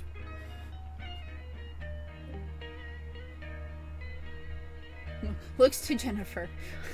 Jennifer's like, I mean, they've been beating up people all around town. That doesn't sound very innocent, my friend. I mean, I was getting paid. That makes it worse. Oh. And he turns and starts running. Alright. Get him. Alright. So that's the end of his turn. He's just Yeah. gonna dash. But Jennifer very easily Misty steps again and stabs this gentleman in the back. Alright. With a 12 plus. And right after that, you both hear this kind of like slow clap from around the corner. Oh, that's a very slow clap. Yep, it's like clap, and then like 3 seconds clap, Is that a clap? and then a clap. You kind of look around, and coming around the corner, you see on all fours, walking very slowly, this turtle. Oh, Mr. T. Hey! How you been, friend? Good. How are you? I'm on a date. Can't you tell? Oh, that's awesome. I see you beat up my employees. Wait a minute. You're running the Red brands? Oh, it was a ploy. Oh. I knew there were still some left. And I thought Jennifer here might like to punch somebody, so I found the rest of them and pretended to pay them. How do you pretend to pay somebody? Oh, the gold was all fake. It's called fool's gold. Oh dear. Did they manage to trade it with anyone in town? Nobody would trade with those spineless saps. Well. Good work, Mr. T. Thanks. Hope it was a good exercise. I don't know, Jennifer, how do you feel about it? Jennifer's like bouncing, like, oh, that was pretty fun. Thank you. That was awesome. Mr. T just kind of looks back at you guys like, all right, well, I've been headed to the market for about 4 days now. I got about 2 left. Get out of my way. Alright. Yeah, I don't have that thing that my friend had to get you there faster, so... You realize that the market is like just in front of the inn. It's like 200 feet away. Here's a intelligence check kind of question. Does Lalia know if she casted haste on Mr. T, would the lethargy cancel out any benefit he got to movement in the in-between? No, because it's only a 6-second lethargy Okay. after a minute of haste. So Okay. instead of taking 2 days, it's going to take him just over a day. There you go. Alright, so she'll pat him on the back and cast haste on him. She says, oh boy! Don't hurt yourself. You see he starts walking like normal pace for a minute. Right? And then he freezes. And then he's back to slow. He's like, oh, that was fun. Don't let anyone tell you you're boring, Mr. T. You got it. Well, you certainly held your own out there, Jennifer. Yeah. Well, you know, you gotta be sneaky and strong to live in Neverwinter, so... No kidding. And really probably to live where you do now. Can't imagine. Yep. Well, you know, we had dinner. We had the show. Yep. I saw this play once about this well, there was this guy who didn't have any money, and there was a princess, and she didn't want to be queen or something like that, and he anyway, how do you feel about flying? Sure. You want to? I got these new wings tattooed on me. I haven't used them yet. Do you want to go for a flight? That seems like a datey thing. Well, let's do it. All right. And so I will take Jennifer. I will activate my wings for the first time. Cool. So you soar into the sky. Yep. With this goblin on your back, and you, Zidane still has the turkey leg. I'll leave him. He'll be like, make sure no one else comes. I'll leave him down. Okay, bro. You guys go for a flight. Mm-hmm. You can fly it for as long as you want. Well, I can fly for 10 minutes.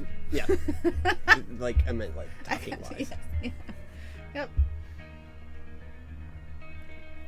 She seems to enjoy it. She doesn't talk much. She just kind of takes it in. Oh, wonderful. Wally is thinking good. I wouldn't know what to talk about anyway. And then, are you landing back in town, or are you heading somewhere? Yeah, no, I'll land back in town. Cool. And I will. She kind of hops off. Says, that was fun. Kind of reminds me of a couple other books we could talk about, and I could tell you about them. And that sounds great. so your place? I don't have a place. I don't live here. You can come to mine then. All I right. can show you the books. I would love to look at the books. All right, bring some incense. Oh, okay. Oh my god. It smells like butt. Oh, that's right. Yes. And the flowers are fake, Yeah. so they're not gonna help. It's not even from the mold, it just smells like butt in here. And she will walk you back there, and you will see that she has added on a room. Mhm. As you open the door, it is just a library of books. Ooh. Have you read all of these? Yep. Wow. That's impressive. Good deal. Tell me all about them. Which ones? Sure. All right. And we'll fade to black. Best Yeah. conversation ever. Fade to black as she describes as many books as Lolly is willing to listen to in her library. Let's see. How long does Lalia make it before falling asleep? Oh, you know what? She's feeling it today. She's doing great. So you can pick the outcome of your date in whatever way you would appreciate or want to. And then we can see where you want to head next. But Well- Jennifer is certainly enthralled Mhm. and is willing to hang out with you again. I would say Lolly has just a couple things she wants to do in Lelion, but she doesn't expect them to take very long, and she's already kind of let everybody know that she's probably going to need more than a week. Mm-hmm. So I would say we can just end with Lolly there, Okay. and we can go over the stuff you and I discussed at another point, but we can switch to other folks. Cool. Well, you have successfully had your date with the goblin. Yay! Punched up some hired hands by Mr. T. And I think we will take a quick pee break here as we switch gears and get ready to follow Zanzidar for a little bit. Alright. Good deal.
So, jumping back in here, we are going to teleport ourselves over to Mr. Zanzidar. Roll a D100 for me.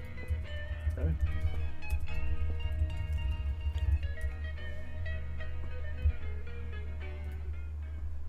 $95. Hey, pretty good roll. You do manage to actually land in the throne room and not in one of the puzzle rooms. As you have summoned a plane shifting portal and walked through, you walk out and find yourself in Tyr's throne room.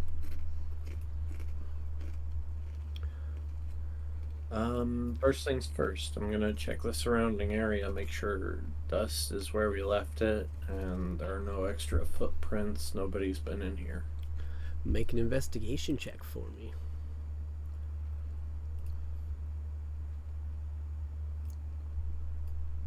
Eight. Not catching much.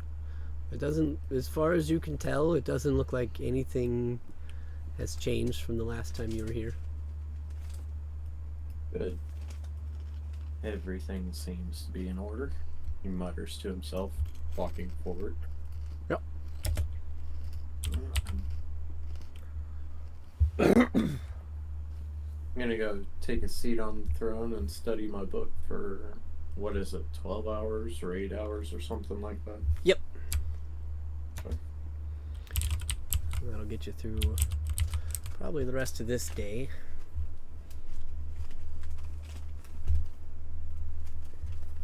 And as you are sitting there, let me check something real quick.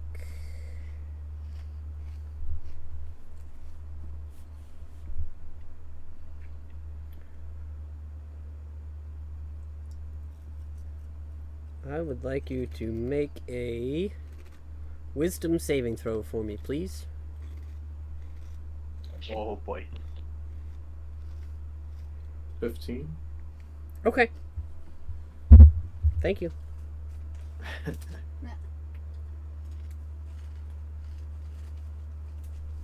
Did I feel anything? No. Oh boy.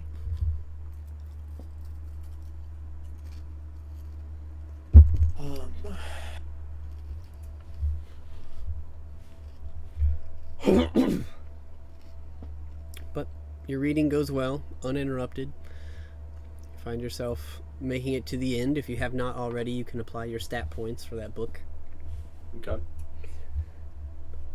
which I believe was wisdom. Yes. Yep. Cool.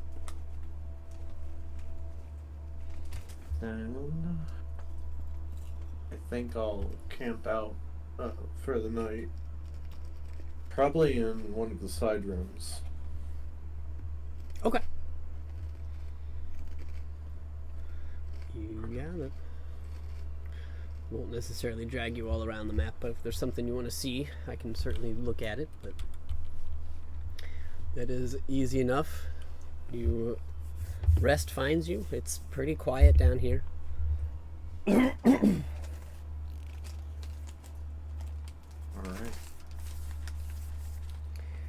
You can awake the next day, and the day is yours. What would you like to do?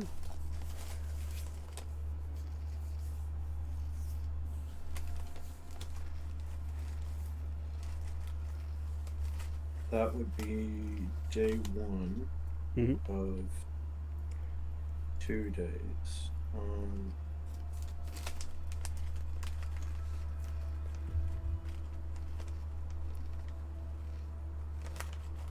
Last time I was in here, were there any books? I don't remember. Books? Yes. There were some books in one of the back rooms that looked to be like old, like record keeping type stuff. Okay. It's probably not what I was looking for. So I will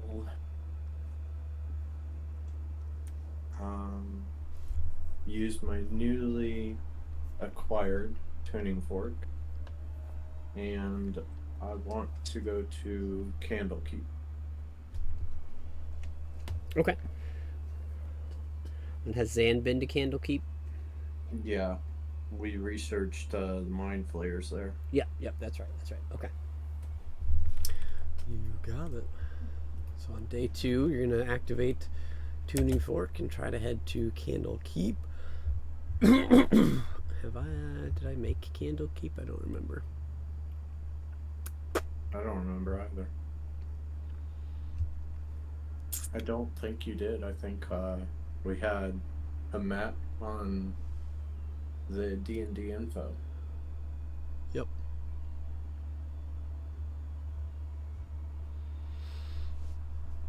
Darn. I wasn't thinking about Candlekeep. Oh well. You begin to cast for that. Go ahead and roll me a D100. Okay.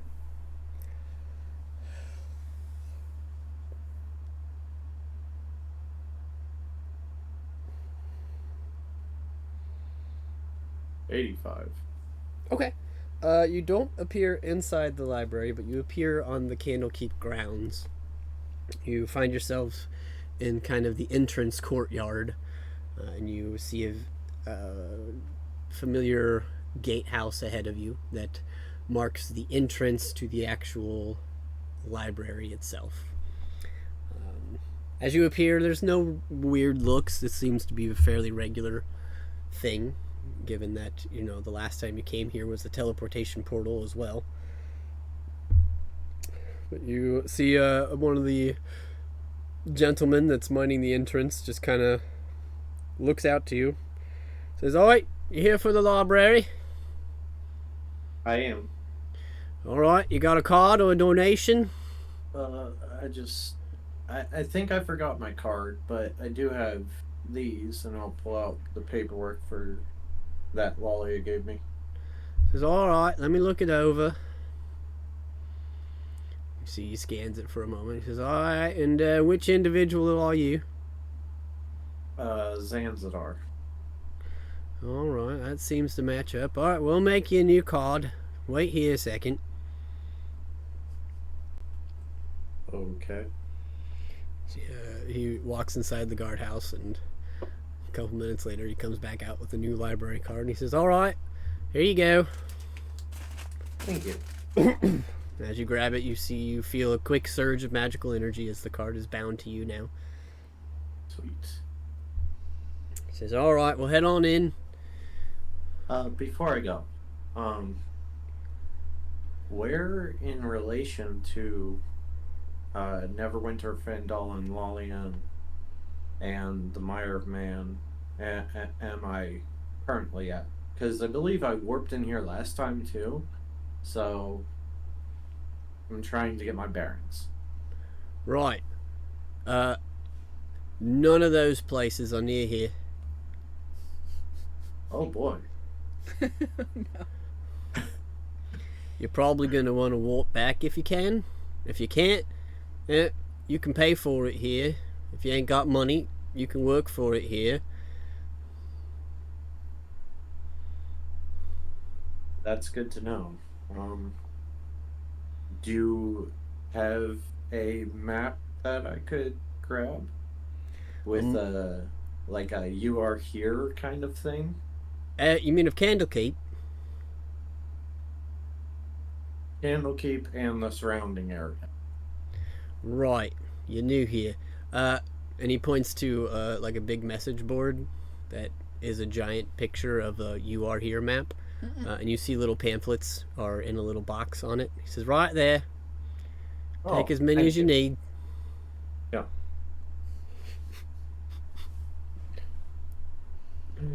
And you said I could go inside now? Yep. You need a guide. You know where you're going. I mean, I've only been here once before, and it was a while back. Alright. You see him, like, put a hand up to his ear. Yeah, we need a page. Yep. Yeah, probably one. Alright. Looks back at you. Give me just a second. Okay. And you hear a popping noise as a scrawny, spectacle-wearing human with, like, 10 books in his arms appears next to you. And he's like, "Oh! Oh, I was in the middle of... Oh. I am on call. Hi, Hi. I'm your page. Do you have a name? Or should I just call you Paige? You can call me Paige. Okay.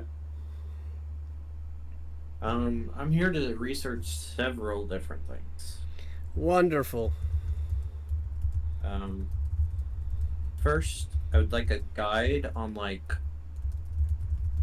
really good armors. All right. The next thing after that, it would be any instances of gods that were gone but then came back. Right. I want like a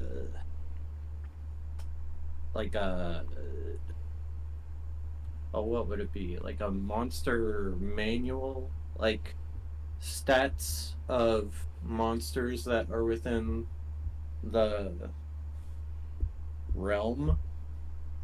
I don't know what that would be. Okie dokie.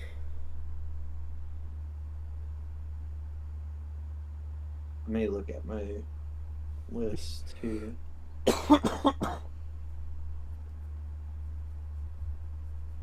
Yeah, I think that about covers it currently. Ooh, a list of organizations. You know, like, don't tell anybody this, but I'm a part of the Scaly Eyes. I just want a list of organizations within the realm. Okay.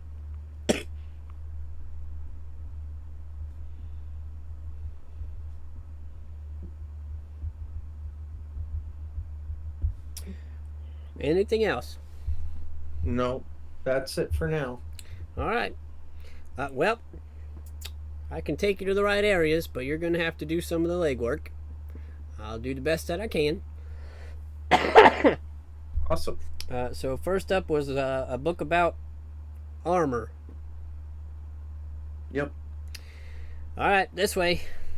Like, I assume you've never fought a dragon before or anything like that. You look kind of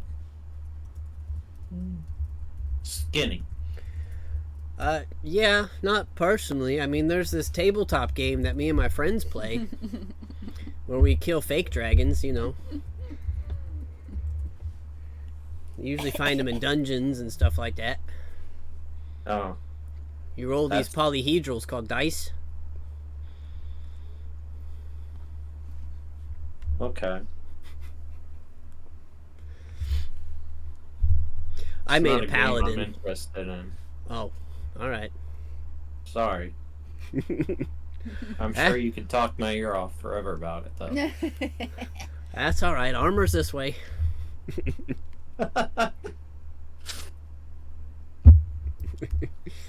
He leads you to a wing of the library where there is a section that's kind of cordoned off. Everything is kind of sectioned here. And as he gets there, he kind of introduces you to the area, and you can see that it's very finely decorated. There are suits of armor, weapons, and things like that in like museum-esque cases here. And he brings you to an area. He says, this is where you're probably going to find most of the information on things like armor and weapons. It's pretty broad. Just about everybody's written about it. You know, I'm assuming you wanted nonfiction, so that's where I brought you. Is there something in particular you're looking for? Because it's going to be a lot of studying. I'm more of a tell you where to go and help you study if I can. Well, I guess first things first. Are all of these replicas? No. All of the books we have are real and original to the best of our knowledge. No, the armors and the weapons that are on display. Oh, I don't know. Fire this library. I work with books. I'm not the curator here. I could find them if you want to ask them. I mean, I wouldn't mind. I mean, if some of them were um legit, then I wouldn't be opposed to like buying it off the museums or whatever. Oh, that's why. Oh, yeah. I'm pretty sure you couldn't afford it. Any of the, I do know at least if any of them are real, then they were donated museum pieces, which means they usually have some sort of significant importance throughout the time period that they came from. So you probably wouldn't be allowed to buy it. Okay. But we Just could looks certainly very find. downtrodden. I'm sure we could like find, what would be the current modern day equivalent if there's a piece you're particularly interested in. But yeah, I don't. Candlekeep doesn't really sell things. I don't Okay. really need to. And it's to preserve history,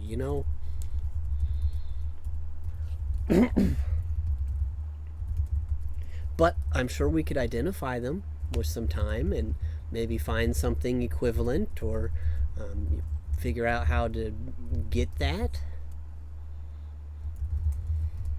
Um, well, I'm looking at the heavier types of armor. Okay. So you want a book on plate mail? Do you want to know how to make plate mail? How to enchant plate mail? I just want like a list of the kinds that are out there and what effects might they have. Like enchanted stuff. Okay. All right. Well, I mean, if you think about it, you could really enchant it with any spell known to man. But there's probably some lost arts or some lost spells that have been placed. So, we could look for, are you looking for like, you want to do this yourself? Or are you looking for something that maybe has been lost to time and you want to go on an exploration to find it yourself? Uh, all of the above. I don't know. Alrighty. Well, let's get started. He just starts bringing you books of historical texts that include some sort of lost, ancient, powerful artifacts, some of which are item, or some of which seem to be armor, others are not. It's kind of hit or miss. Brings you plenty of manuals on how to, like smithing for dummies, how to create plate mail armor. There's a couple enchanting books on how to enchant items and magical items.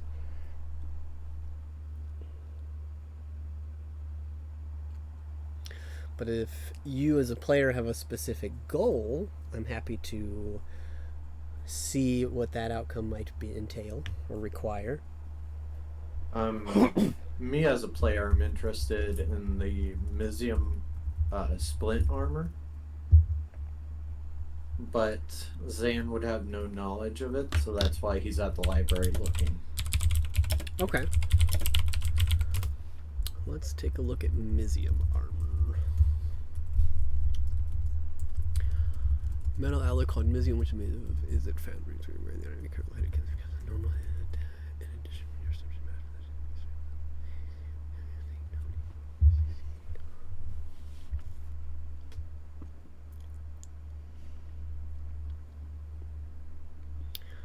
Okay, so roll an investigation check for me.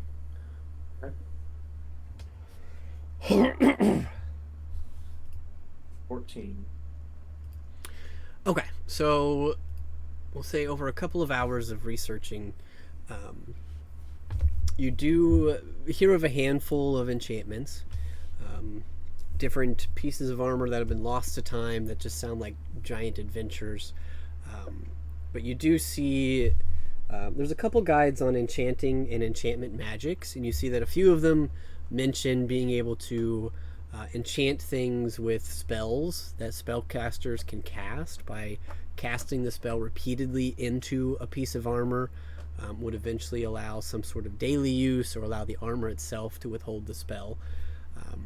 But then you start to hear, you see this one section, it's kind of obscure, and it talks about an area that you have probably not ever heard about, called Ravnica.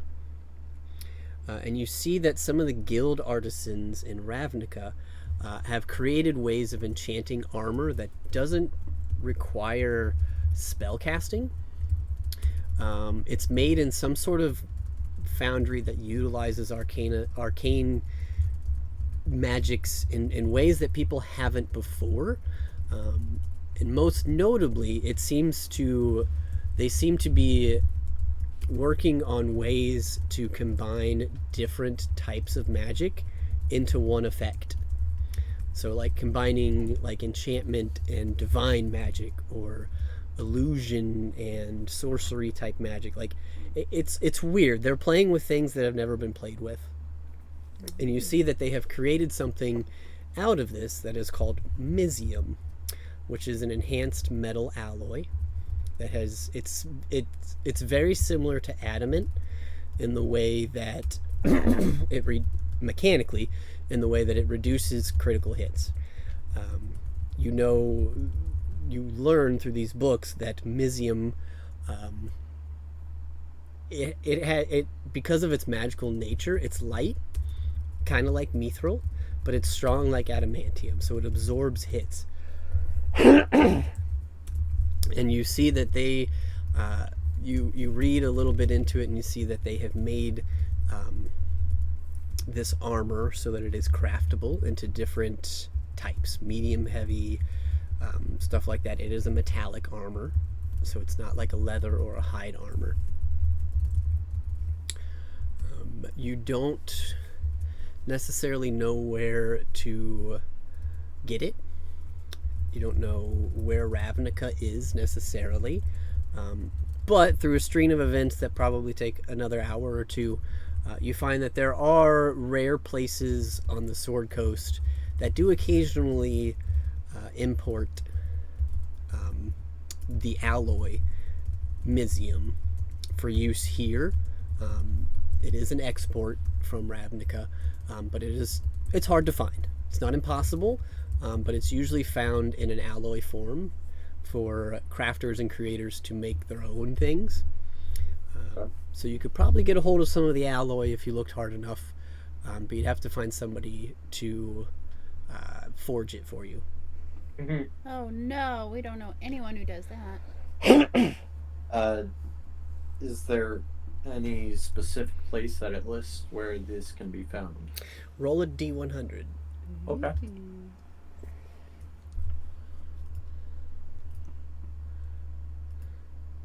48. Okay. You do see that there is a shipping manifest that notated that there was. This is going to cost you a couple more hours, so you're probably coming up to the end of the day here. Yeah. But you track down some old shipping manifests that show that a shipment of Misium had made its way to Neverwinter a couple months ago. This would have been prior to the war breaking out. So you gather that there was probably enough to make a couple sets of armor out of this Misium, but whether it was used for the war effort or not is kind of the chance that you're going to have to take. But that's the closest import that you're able to find at this point. Okay. And it does give you a shop name, and I will create that later. But you can just notate that there is a shop name. Oh. We'll call it the Skinny Dwarf. We had the Chubby Ogre, so now we have the Skinny Dwarf. New NPCs we've never met. Right. Yeah.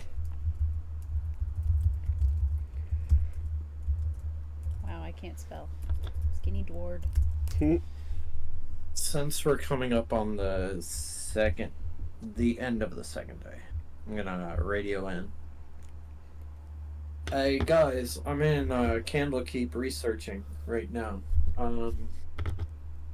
I found something actually very interesting that I want to talk with you about, Ada, but it can be done later. I'm still gonna be here for maybe 1 or 2 more days, and then we'll see. Is there anything that you guys need me to look up while we're here, or while I'm here?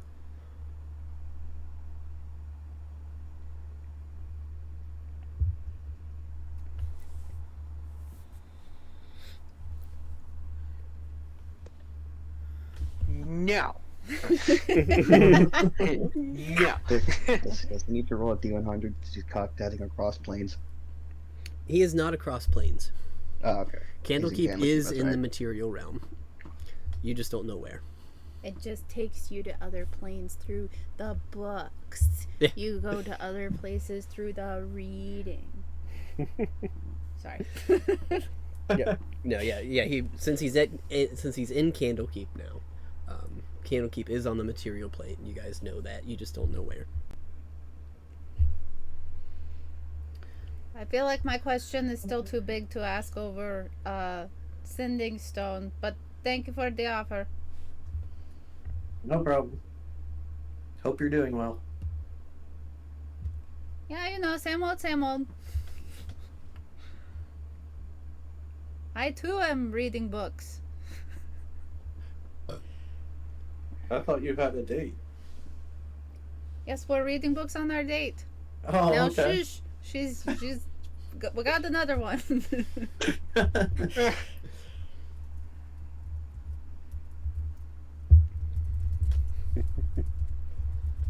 All right. So towards the end of your first day, Zan, you see that your page kind of comes up to you and says, "All right, well, it's getting late. Technically, the library never closes, but I gotta sleep. So, if you want help, you're gonna have to find somebody else, or wait for my shift tomorrow." What time do you start your shift tomorrow? 6 a.m. Oh, well, that sounds fine. Yep, I work 18 hours. Are there rooms here in the library? Like, I could sleep here in the library? No. So I You would could have rent- to leave. Like, there's like a hotel stuff outside. You can rent a study room. I mean, if you pass out in your study room, I don't know if anybody's necessarily gonna know, but if they do, you might get a slap on the wrist. Oh, tough decision. No, I think I'll leave the library for tonight and I'll come back in the morning. Okie dokie. Well, your patronage is certainly appreciated. Thank you for choosing the Candlekeep Libraries to expedite your learning services. If there's anything else I can do for you today, I have been your page and tips are greatly appreciated. I'll hand him 2 platinum. Ooh. Oh, thank you. 6 a.m.? Yep, 6 a.m. All right, I'll meet you at the gate. Okay. And he takes off. You make your way out, and you do see that just stepping back outside of the gate, there are accommodations. There is like a tavern. There's an inn. There's things like that. It's just not on library grounds, or within the library itself. Gotcha. There are rooms for rent, places you can stay. Things that I will note, in case you're trying to add or subtract things from your character sheet. Texts inside the library cannot be taken out. They cannot be, you are not allowed to copy them. If you want copies of any of the texts that you read, you can buy copies and somebody else will copy it for you. And fire is strictly prohibited. In fact, fire spells don't even work on library grounds. Yep. So, like, I had a registry of the export to Neverwinter for the Mesium alloy. Yep. If I wrote that down on a sheet of paper and stuck it in my pocket, would I get in trouble for that? Yes. Okay. You could get a copy of it, though, for a copper piece. Oh, okay. I'll just do that then. Cool.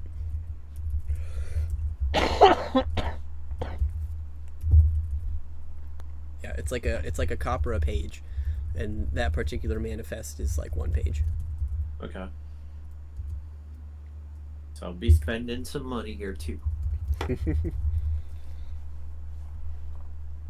right. So do you book a room for the night? Yep. All right. Anything else before your next day?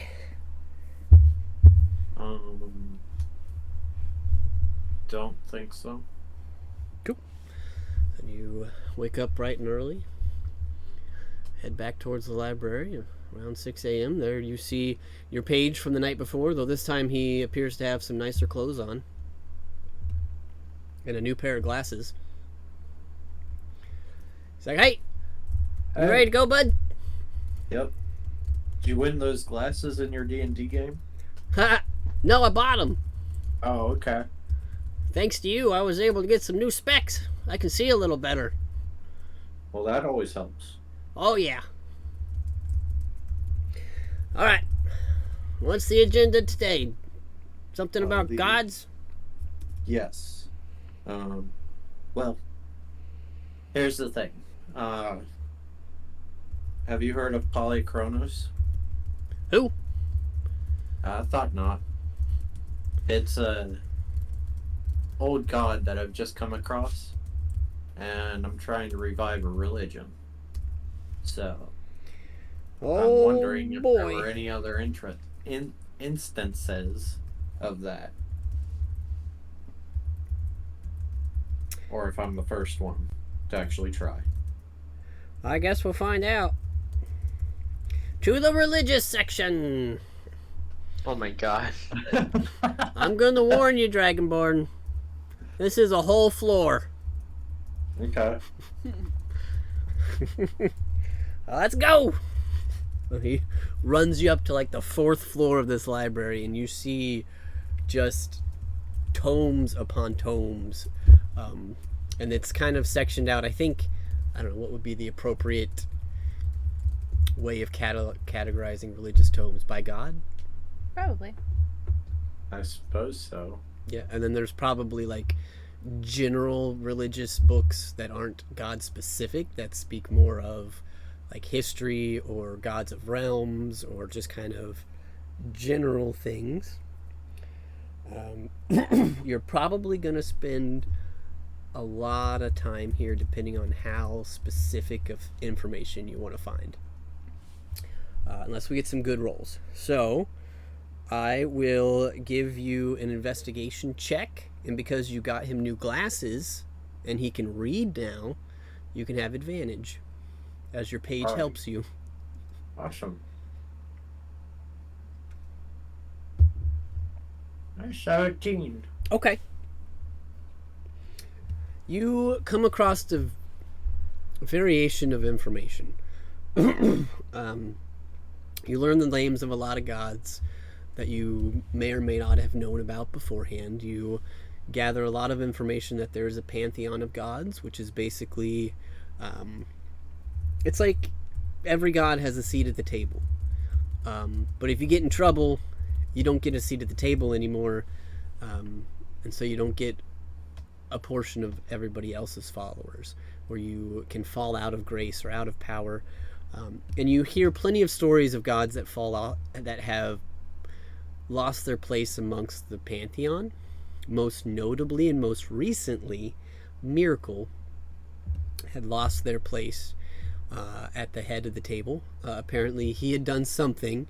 There's not a whole lot of specific information about the crimes that he committed against the other gods, but he was basically removed from the pantheon, was cut off from help from other gods, and lost a portion of his followers, a portion of his followers were reallocated to gods of similar purpose or design as the god of death. So the god of fate or the god of life, things of that nature, siphoned some of his powers. But he most recently, most notably, returned to the pantheon within just the last decade or so. But that's most of what you see as far as losing gods and getting gods back. Nothing really on a mortal scale about just a god disappearing or an entire religion going extinct and being revived. Nothing that really talks about that ever happening from what you've found so far.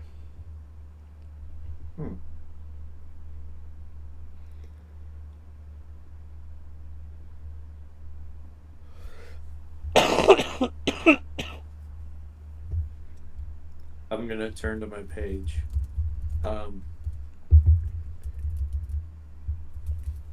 Do you think it'd be foolish to contact this miracle? I don't ask him know. what really happened? Beats me. I don't follow the gods. If I had to guess, he probably won't give a shit. If he even answers.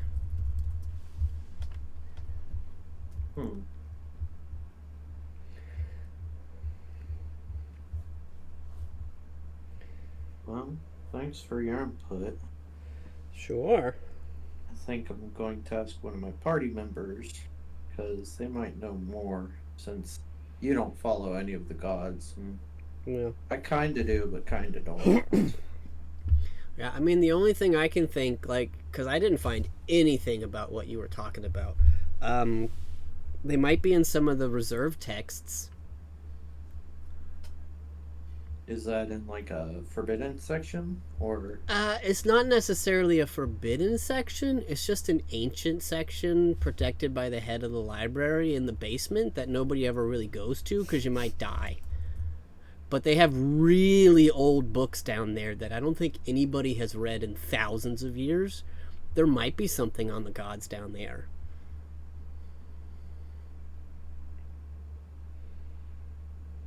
Sounds fun. Not really. I've never been down there, but I know people have gone and died, so.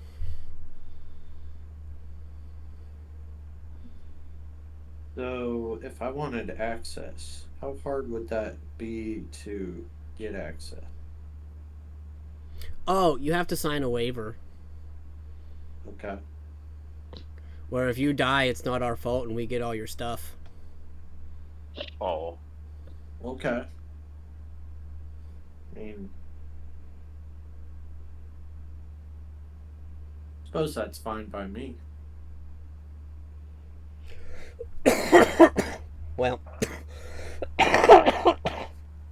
I'll leave that up to you if you want to go there or when you want to go there, because it sounds like there's some other things you want to work on, maybe before you die. Yeah. Again.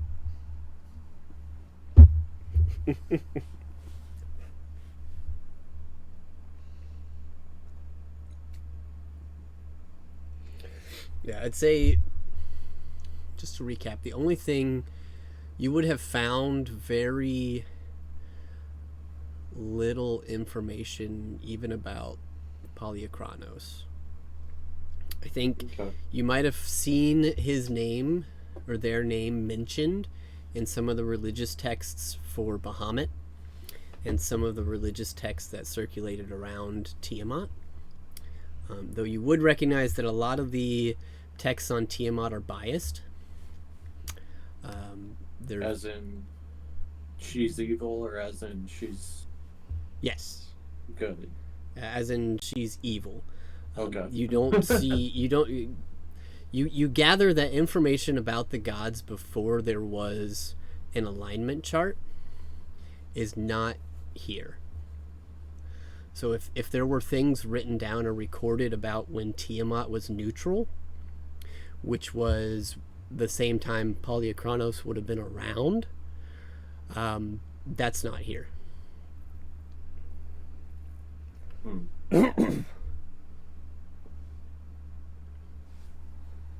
But yeah, you do see that his name is mentioned. Not necessarily as a god, but not necessarily as not a god. Just one of three. Just a member, a name that was placed a couple times with Bahamut or being with Tiamat at some point. So, you guys always accept new information, right? Yep. How about posters? Probably.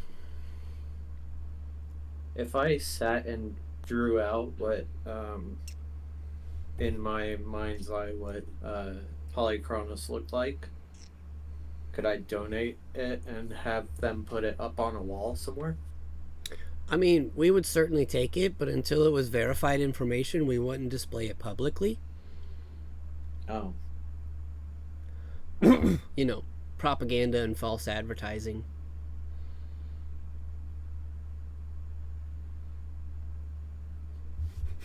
So basically, you would need to hear from this god first. Or have multiple credible sources tell us. Okay. Or we Multiple could just hang it up in the towns or fiction multiple area. people? What was that? Multiple towns or multiple people? Multiple people. Credible people. You know, or somebody that our mages could look into their mind and see if they were telling the truth or experience what they experienced.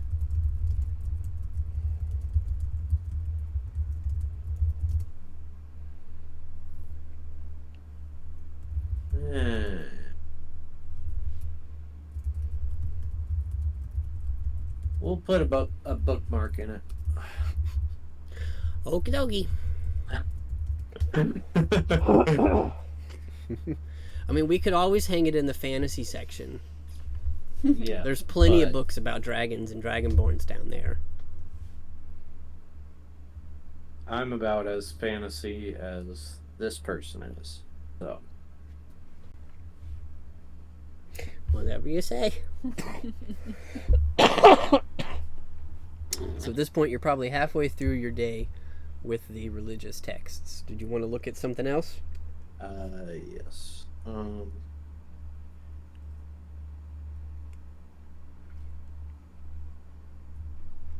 Just a rehashing of,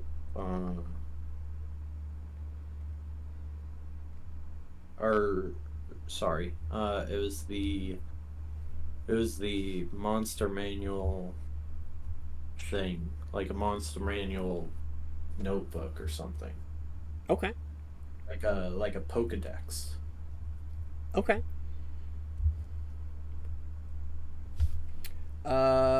Sure. So he takes you to the kind of the section that's more based around like creatures and native things of this plane. Go ahead and make another investigation check with advantage.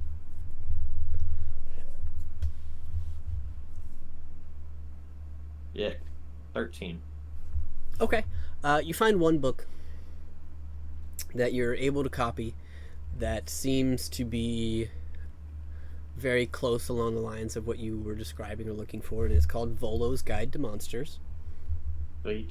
I love how that book's just in there. Yep.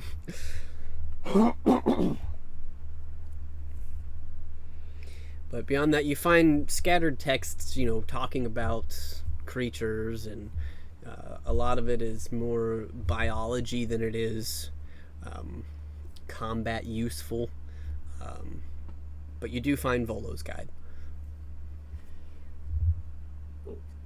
And how much would that cost to get the full book copied? That one's a couple hundred pages, so like 2 or 3 gold. Okay. We'll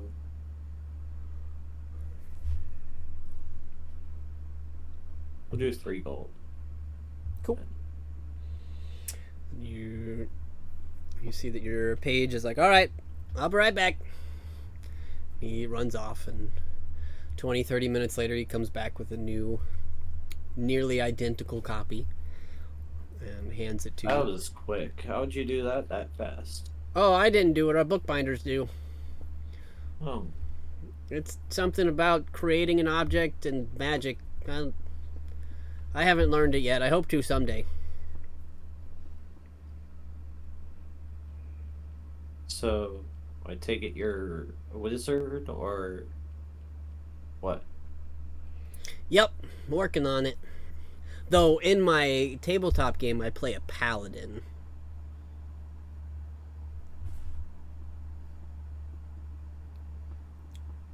Okay.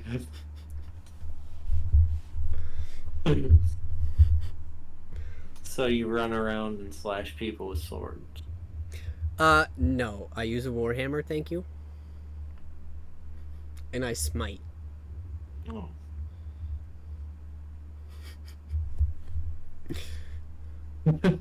But, in my tabletop game, I also don't serve a god, so I'm kind of like an atheistic smiter. It's interesting.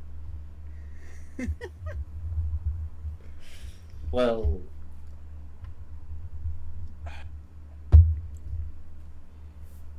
there's too much to unpack there. Let's just move on. Okie dokie. At this point, you're coming to the end of this day.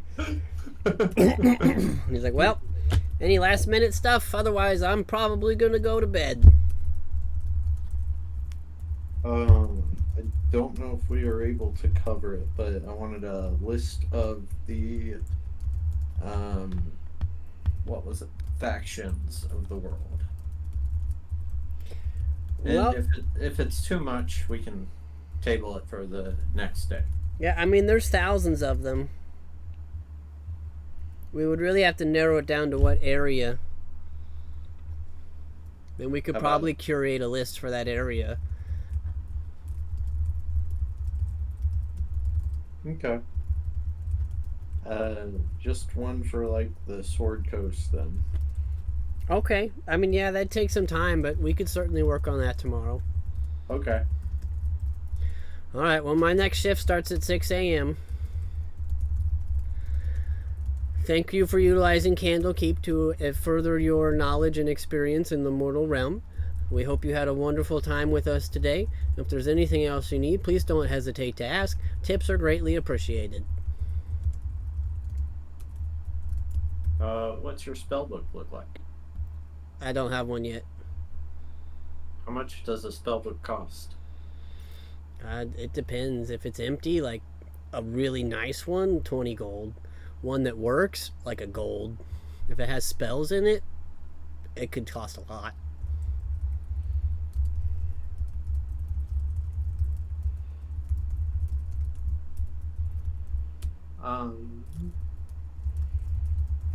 Well, I believe I gave you 20 gold yesterday, but You sure did, and I got some glasses and some since clothes and dinner. you bought glasses and stuff, I'll give you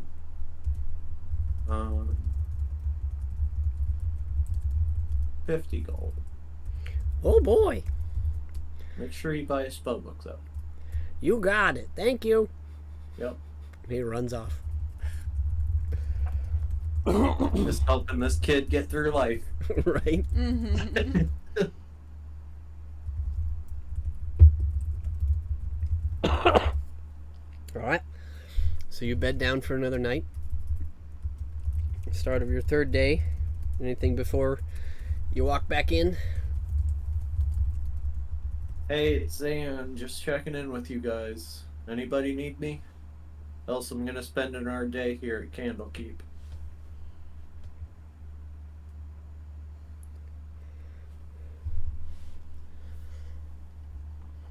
Nope. Okay. All right then. Well, you make your way back over, and once again, you see your page awaiting you at the front door. He is wearing, looks like the similar clothes to what he had on yesterday. They're nice and clean. His glasses have been wiped, and you see that he now has along his, around his waist, you see that he has this thick leather belt with a nice full clasp in the front, and on either side he has these large leather pouches where the tops are open, and holstered within these pouches are 2 books. Nice. As you approach, he says, "Look, I got double books, just so I can write it in one, then copy it in the other in case I lose it in the first one." Yeah. But you might not want to keep both on your person. Well, I mean, who's going to take them from me here? I don't know. I'm just saying, be cautious. All right. Or I could just get a 3rd book. That you could. Well, anyways, we're making lists today, right?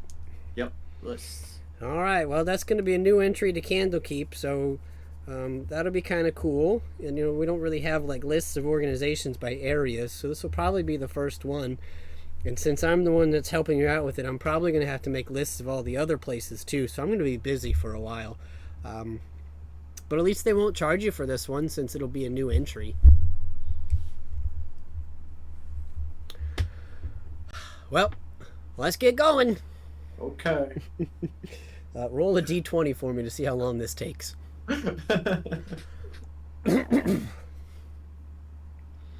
you guys make your way to a collection of books that is just a hodgepodge of different information around the Sword Coast. It's basically a legal,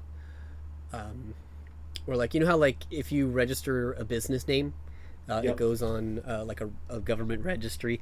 Yeah. That's basically what you're looking through here. You're looking through business registries, registered entities, registered names, and then you see there are some sections that talk about unregistered entities or entities that try and operate below the law or outside of the law. And you gather there's probably way more than you're actually seeing because not everybody's going to register. But it doesn't take you all day. With a natural 20, it's going to take you probably in the area of about 8 to 10 hours. Okay. But you can successfully curate a list of organizations that are on the Sword Coast. Are there any particular organizations that you're looking for, or did you just want to have a list? I wanted to have a list so that I knew which organizations were good and which ones were evil without asking or talking to the people. Mm-hmm. And I don't know if within the registry if names are also listed, like persons of interest It or would have, leaders. yeah. So the names that would have been entered would have been basically like owner or proprietor names. Okay. So whoever registered the entity usually has to put down, who owns it, who operates it, So there's at least one name registered with entities. Some of them have passed away and haven't been updated with who took over, but there's at least one name. Cool. I'm sure I will come back to that at some point, but I'm not currently super interested in the names right now. Cool.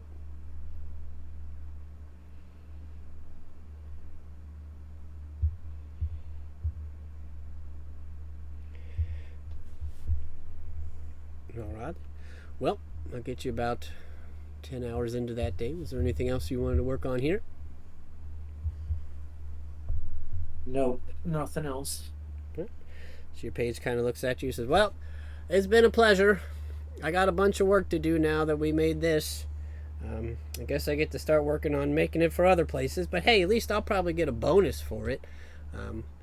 But as usual, thank you for visiting Candlekeep. We hope your experience was wonderful and we were able to aid you in continuing your knowledge of the material plane. If there's ever anything else we can do for you, please don't hesitate to ask. Tips are greatly appreciated. Seeing as how I gave you quite a few fortune over the last few days, I'm gonna give you less this time. That's fine. I usually only get like a copper, so. Okay. I will send 10 gold his way this time. I appreciate it. No problem. Have a wonderful life. Let me know if you ever want to die downstairs. Hey, I was told to get off of this rock and back to where I want to be, I could pay for a teleportation Yep. thing. You got it. 1 gold to go to Neverwinter. I'm assuming that's where you're from. You would assume wrong, but it's okay. All right. Well, you wanted to know an awful lot about the Sword Coast, and that's the only teleport on the Sword Coast, so... Alrighty. Do you teleport me, or do I, Nope. speak Head to the somebody? Nexus. Head Yep. to the Nexus? Yeah, it's Okay. outside the gate, right towards the edge. Okay. All right. Do you head that way? Yep. All right. You make your way out of Candlekeep, and you head towards the edge of the area here. That seems to be kind of set on... As you get to the edge, you can see out a little bit more. You seem to be very high up, almost like on a mountain. You know, it doesn't look like it's easily accessible by foot, but there are some paths that lead out of town. But you do see one building right by the actual full-fledged exit that is marked as the Nexus building. As you step in, somebody greets you. Says, "Hello. Are you looking for a teleport?" Yes.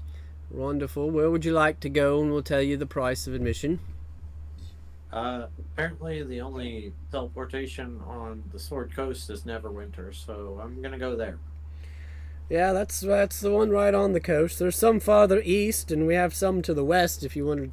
Well, no, that's wrong. You'd have to cross the ocean to get back there, I guess. All right, Neverwinter from here is 1 gold. Okay. All right. You flip him a gold, and you see he pulls out a book, and he flips through. You see him eventually lands on a page that says Neverwinter up top, and given your arcane nature, you can see that it is basically not it's the encryption for a teleportation circle. And he kind of walks over to this small room, and you see him sketch on the ground, and a little blue light begins to light up the floor of this room, and he says, "All right, step on in." Okay. I step in. And poof, you find yourself inside Neverwinter Palace in their public library section. There are significantly less books here. Pull out my sending stone. I'm in Neverwinter now. I suppose I'll get a room for the night.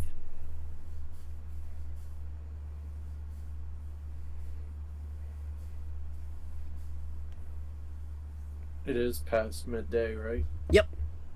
Okay. All right, so you're going to find a room in Neverwinter. Yep. All right, so you start heading for that. As you are doing so, I would like you to make a wisdom saving throw for me, please. Yep.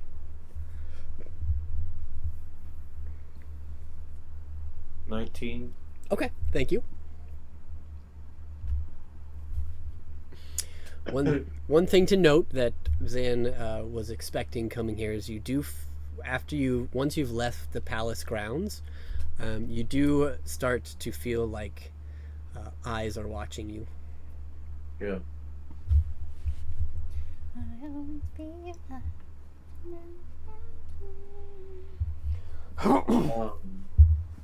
What's the...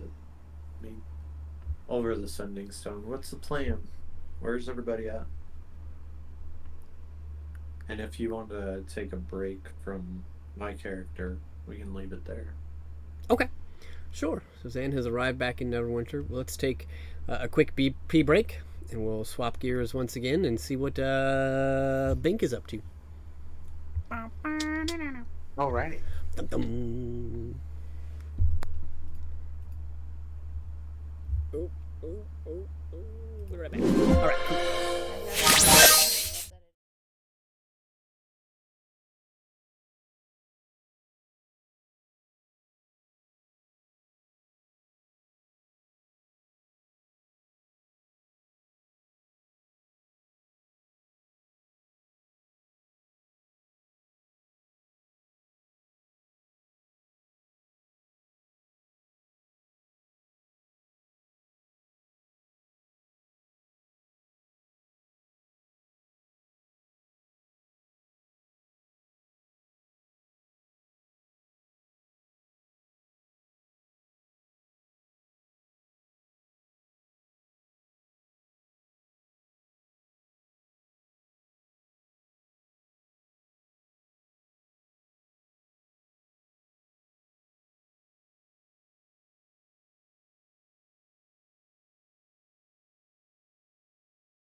to Lelion. That's where we left Bink. So, Bink, having made it back to Lelion on the ship with Lalia, sleeping for the night, God. awaking the next day. We don't need that music. I'm about to say, am I getting attacked? Yes! I'm like, Peter! Make a wisdom saving throw. What? Peter, I used a goddamn level 9 spell on you. Level 8 spell on you. You better protect me. Why would I make people make wisdom saving throws?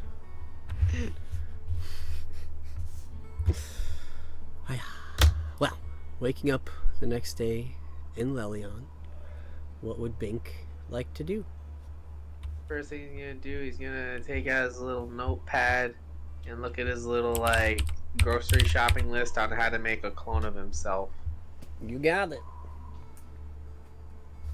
After he looks at the notes, he's gonna head straight to the well-known shop he always knows and loves to pick out his favorite item. Alright. As you head to Nettie's, you see Lalia is walking out. Who's walking up? Lalia. Oh, okay. Good morning. Whoosh, turns to wind and disappears. But as you walk in, you see Nettie, who is currently just picking up some items and things after having just presumably serviced Lalia. She, oh! It's the little one! Oh. What can I do you for? Want to see what items they had? Oh, you want to pull from the boxes or something you're looking for? Pull from the box. Okie dokie. She was in the process of setting the box back down on the floor, pulls it back up, and puts it on the table. So, well, I gave your other friend 2 rolls. Are all of you here, or is it just the 2 of you? It's the 2 of us. Alright, well, there's usually 4 of you, so you can pull out twice. Oh, yeah. Go ahead and roll a d10. Alrighty. 7. Okay, roll a d100. Alrighty. 100! Wow! Wow. I got a 100. I just saw the zeros. I'm like, oh, I got literally 0. I'm like, oh, wait, no, those are 100. Okay. Wait, so B, C, D, E, F, G, H. That was the first time it caught me off guard. I'm like, 0. And then the other one says double 0. I'm like, oh, I got a 0? I'm like, how is that possible? Doesn't want those. Alright, well, this is what you got. On this magic item table, you pulled out a book. And on this book, you see that the title of it is the Tome of Understanding.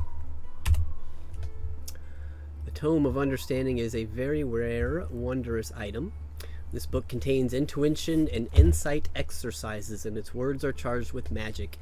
If you spend 48 hours over a period of 6 days or fewer studying the book's contents and practicing its guidelines, your wisdom score increases by 2, as does your maximum for that score. Oh, wow. So it's very similar to what I just gave Zayn, except this also raises your max.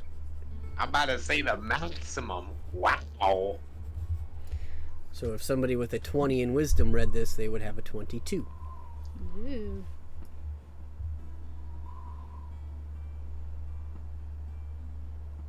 It's only very rare? Mm-hmm. Jeez. Very rare. Wow. So, as you that should pull be it a out- legendary item. Well, she is going to give you a value on that of 22,000 gold. You see Bink slap that money on there. 22, you said? Yep. Okay. And I'm gonna save that.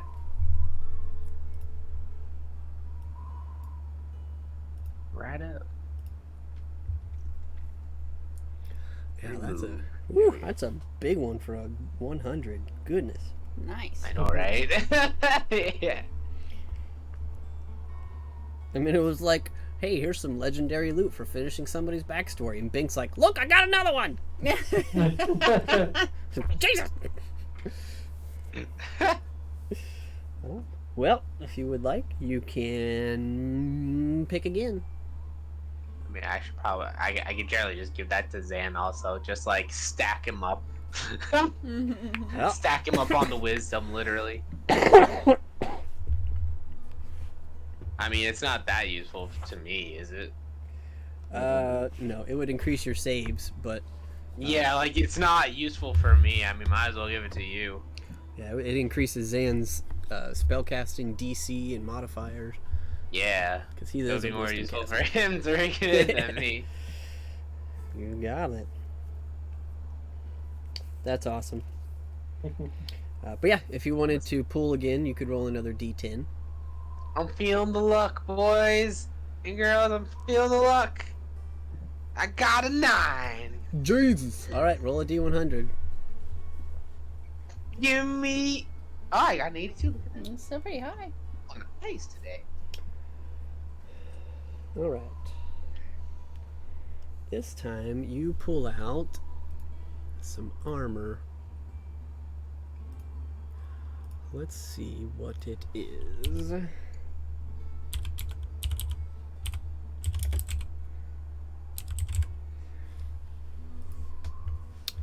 Okay, you pull out what is known. It is a set of heavy chainmail armor, and Nettie quickly tells you that this is called Ifriti chain.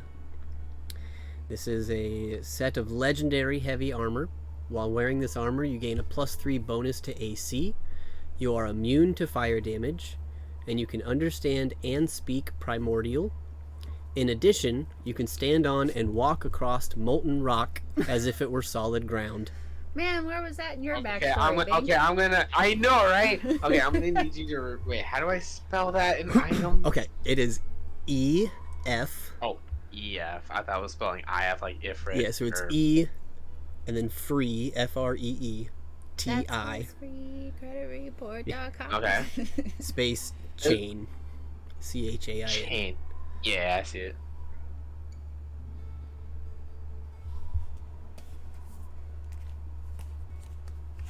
Oh, I'm pretty sure chainmail would bring me down, but it would be definitely useful for somebody else. Me. Pretty much. I mean, it's a +3, dude. Wait, what's your armor at? Currently 20. Oh no, I mean like what type of armor are you wearing? Like what plus 0. AC does- I'm not wearing any armor. You're wearing none? He's naked. Yeah, Dragonborns You- have unarmored defense.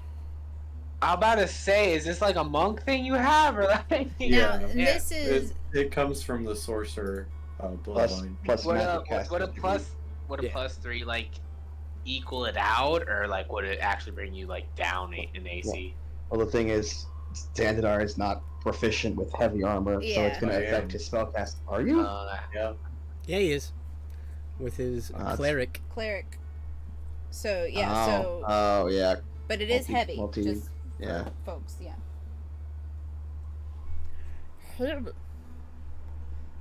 Pretty sure he's wearing a belt anyway. So I'm pretty sure Xandadar is wearing a belt. Belt of what? A belt of stone giant strength. Oh, yeah. Yeah, which more than surpasses the strength. I'm about to say that should threshold probably required. be able to balance it out. It does require attunement, though. This, It does. Yeah, it does say this that. Yeah. armor. Oh.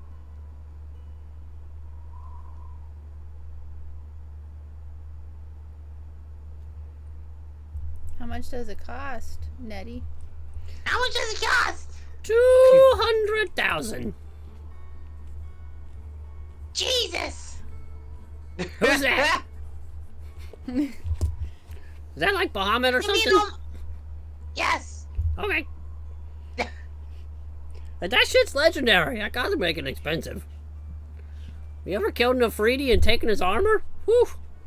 No, that looks kind of rare, but it doesn't look that legendary. Can I try making a? Can I try making like I don't know if it's a deception, maybe a. No, I think that's a deception. Are you trying to lower the price? Lower the price, yeah. Persuasion. Persuasion.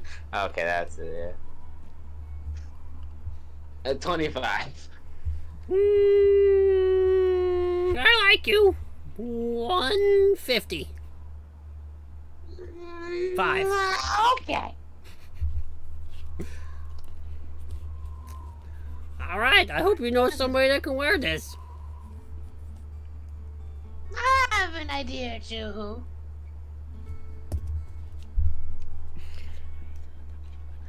All right.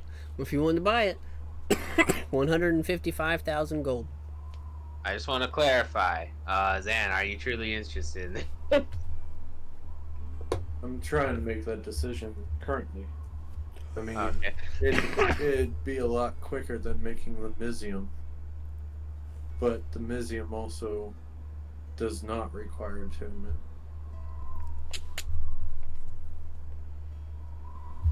If not, then what?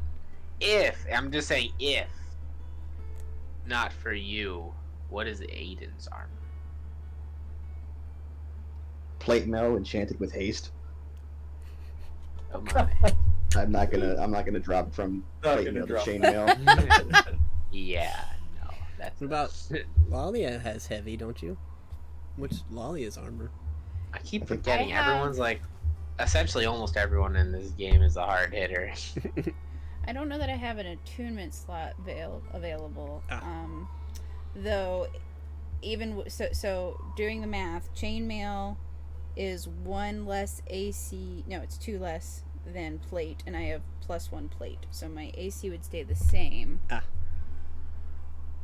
It'd be nice to be immune to fire damage, but I don't know that I have enough. I don't have flexibility in my attunement slots to justify it right now. Gotcha. And I would say the one interesting thing storyline-wise is Afridi are from the Hells. Ooh, Well, yeah. who wants to go there? All of us. What Eventually. reason would we have for Screw going? it. Yeah, I'll wear it. That's fine. Hey, you'll be able to walk on lava. And Yeah. be wait, fire immune or resistant? Immune. Oh my god, yeah, Yeah. I mean, that's great. Sure, yeah, I'll do it. 150,000, yeah. You got it. I'm gonna reimburse you though.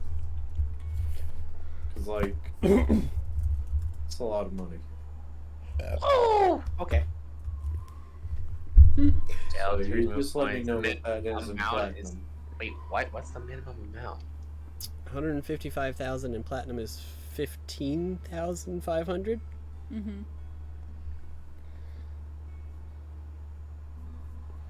What is that right? I don't know if that's the actual right amount. What's 155,000 divided by 10? Yeah, so it's 15,500 Okay, I'll just do that. out of platinum, not gold. But yeah. Yeah. I realize 5,000 this is platinum. kind of good. Yeah, there we go. Yeah, that works.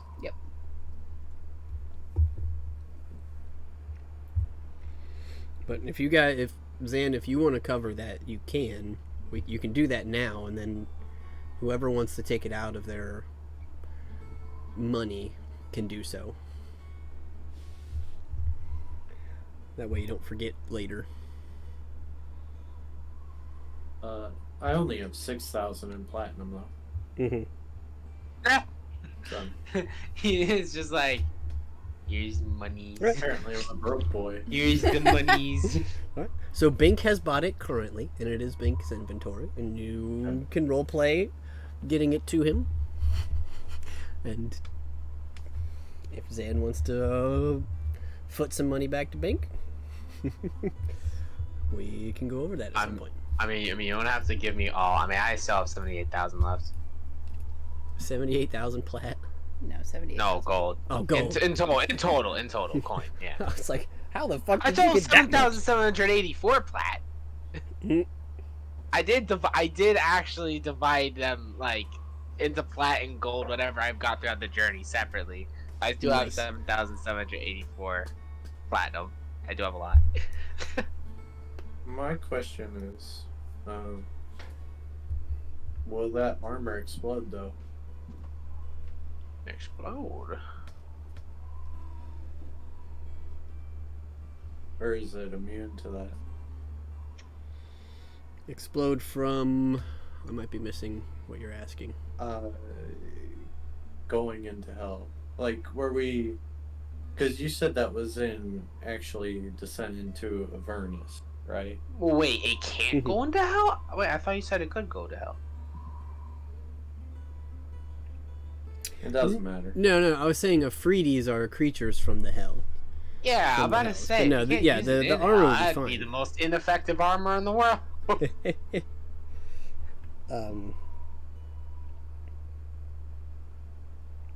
Yeah, as far as you know, right now, it would be perfectly fine to Okay. walk into hell with that armor on. Neat. Also, I have a question. What was that other the book? How do you spell? I tried spelling it, but I probably spelled it wrong, and I didn't see it in the inventory. Yeah, I didn't see it in items. You're fine. Let me pull it back up again. Thank For sure you. it's Tomb of Understanding. No, it is not here on my end. I just found it. Yes. Oh, that's so. Oh, I spelled tomb. I spelled Oh, it you with saw T. like tomb, like a Yeah, mum's tomb. resting Yeah, place? with a B. Okay. Yeah. It's Tome. T-O-M-E. Oh, I'm sorry, not Tomb. tomb. You got it. Yeah, Tome of Understanding. Alrighty, adding that to the bag. I'm like, I know I'm spelling this wrong somehow.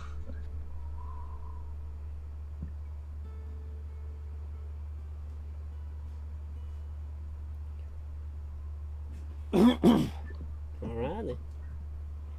She said, wonderful. Anything else you want to buy? What are your other items you got on for sale? I got a bunch of things I'm holding for you guys. I've got spell components. Oh, Can you show me them? She gestures to the shelves around you. Cause I Yep. have no idea what the heck you got. I sure can. It's all around you.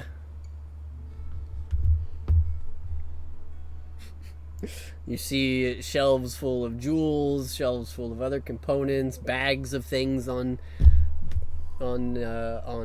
shelves. You see giant like wine barrels full of bat guano. What's back, Wano? It's bat poop. Use it for fireballs. Bink is like holding it in a bag in his hand. He just like drops it. He's like, Oh, You use it for fireballs. really? Yep. Do they turn to fireballs, or do you like ignite them and they like turn to fireballs? No, it's a spell component for the spell fireball. Bink just like. Okay, so minus that, what else do you got? We got gems. We got jewel encrusted bowls. These gems. All kinds. She pushes like a little button on the wall, and you see like the little glass case that was in the wall, like starts to pull out of the wall, and you see hundreds of gems. There's dozens and dozens of diamonds and rubies and pearls and emeralds, sapphires. Like, which ones you need? Crap, what is that? You know what? I need to look at the spell of the clone because I forgot what exactly I need.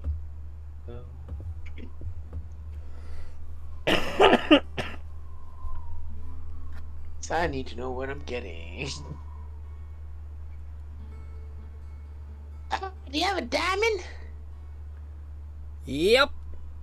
How big? You think that's worth 1 gold? 1,001 gold. Yeah, 1,000 gold. 1,000 gold diamond coming up. And you see her pull out a diamond that's like the size of a ping pong ball. yeah. There you go. I slapped the money on the counter.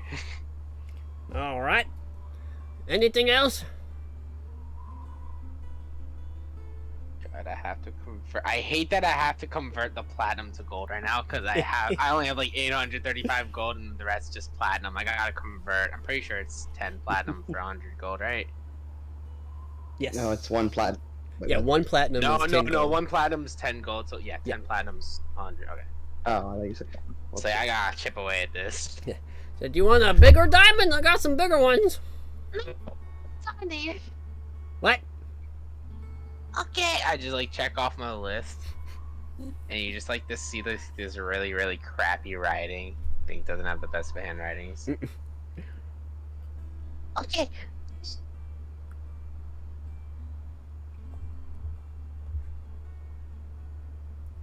Oh, you cut out on me there. What'd you say? No, I'm wondering. It says a vessel worth at least 2,000. Would she have that here? You can ask her. Do you have a vessel? I got lots of vessels. You need like a ship, or like a bucket, or a bag. Something me-sized. What you working on? Me. Oh, I'm working on myself. are you making a clone? Yes. Oh, you're gonna want one of these. And she walks to the back, and you see her pick up a coffin and set it on the table. She says, "Here you go. This here is an adamantium coffin. It's been shaved down so it doesn't weigh that much. It's got a sealing lid on it, and it is full of the best rock salt available." Oh. Perfect for clone bodies. Trust me, I know. Did you? Are you a clone? No, I have clones. Oh. Oh, okay. Have you ever needed to use it? Not yet, Oh, okay. That's good. but I'm stocked up. I got at least a few chances. That's good to know. Hopefully not all in like your basement or something. Like imagine like this shop just explodes and then just everything just Yeah, here and they explode. You have them scattered basement. at least, right? They are not here if that's what you're asking. I'm gonna look at them and like do an insight check or something to see if they're lying. Sure. Is that an insight? Yep. Okay. 22. She seems to be telling the truth that they're not here. Beyond Okay. that, you're not picking up much. Okay. How much does this cost? It's 2,000 gold. It's exactly right for what you need. Okay. And do 20 platinum. M. No, that was not. That was 200. Let me wait. 200 Hold platinum. up, 200. Take another 180. 180 more. There we go. That number seems. I just saw like it just dropped 200. I'm like, that's all right.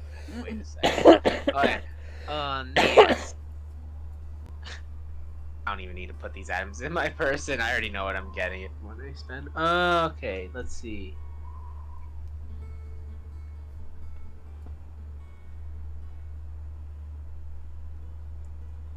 I think that's actually it. I just need to like rip out a chunk of my skin now. She looks at you. She's like, "You need help with that last part?" Yes. She pulls out a dagger. Where you want it? Take out my thigh meat. Alright, the butt hurts less. I'd rather not. These are some sumptuous ducks. Says, "Alright, give me just a second here." She kind of walks over to you and she places her hand on your thigh. Make a wisdom saving throw. Oh god. This is a hell of a episode. Natural one. Oh god. All right. As soon as she places her hand on your thigh, you don't feel anything. In fact, you can't even move. This paralysis is so harsh. And about 6 seconds later, you feel the ability to move again, and she is holding a chunk of your flesh. There you go! How much damage did I take? None. You didn't feel anything. What? Surgical precision, man. I've done this a few times. Nah, I'm missing some skin. I still can't imagine how much a cubicle inches, but Yeah, you look down and you see like a nice, already scabbed over area of your thigh. oh, so not too much, but still something. Yeah. You're gonna feel it. You just didn't feel it when she stabbed you, so. Bink is just gonna use level 1 healing word on himself and just heal himself right up. Even though it's not like a physical damage, he doesn't want to feel that. He's just gonna use healing word just for the hell of it. You got Damn. it. Still a little sore, but you're good to go. Alrighty. She says, well, good luck. Thank you. Wait, do you have any? Do you have any more scrolls, by chance? Is there one you're looking for? What do you have? Oh yeah, what did you save for us? I don't know. You'll have to look at your own list.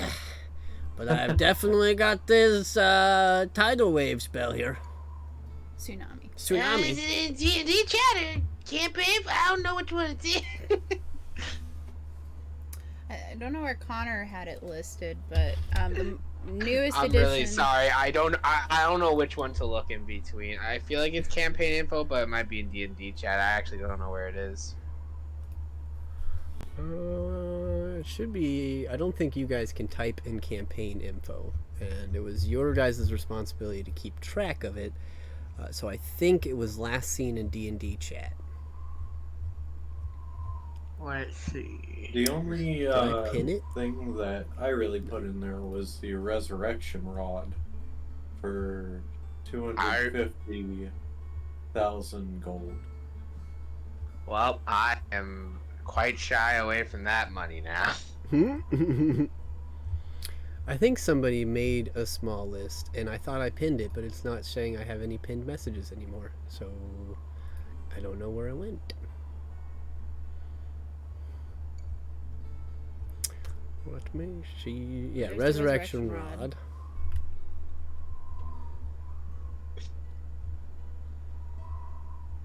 Yeah, I don't know that you had any other spell scrolls. I know there was like an iron flask. An iron what? Oh yeah, I don't even think I have that one on. Yeah, I do. So we have a potion of giant strength, 2 of them, each $150,000 gold. You know, in-game currency. Yeah. Iron stone of absorption, 25k. Iron flask, 250k. We have a +3 shield for 400k. +3 splint armor for 200k. And the Rod of Resurrection for 250k. And the Spell Scroll of Tsunami for 7,500. Yeah, I want that tsunami. Okay. 7,500 gold. I believe that's an 8th God. level spell. God, platinum conversion. 750. Yep. 750 plat. Literally just like shy of 10, and that's basically it. Yep. Alrighty, there we go. What level spell is this? 8th. Oh, Ocho. scroll. Level 8, and then I'll just type in the spell and just look it up myself. Yep, it is Tsunami. Starts with a T.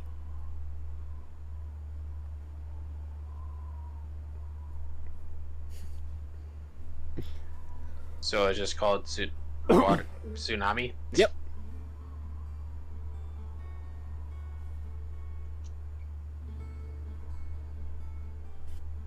Alrighty, let's see.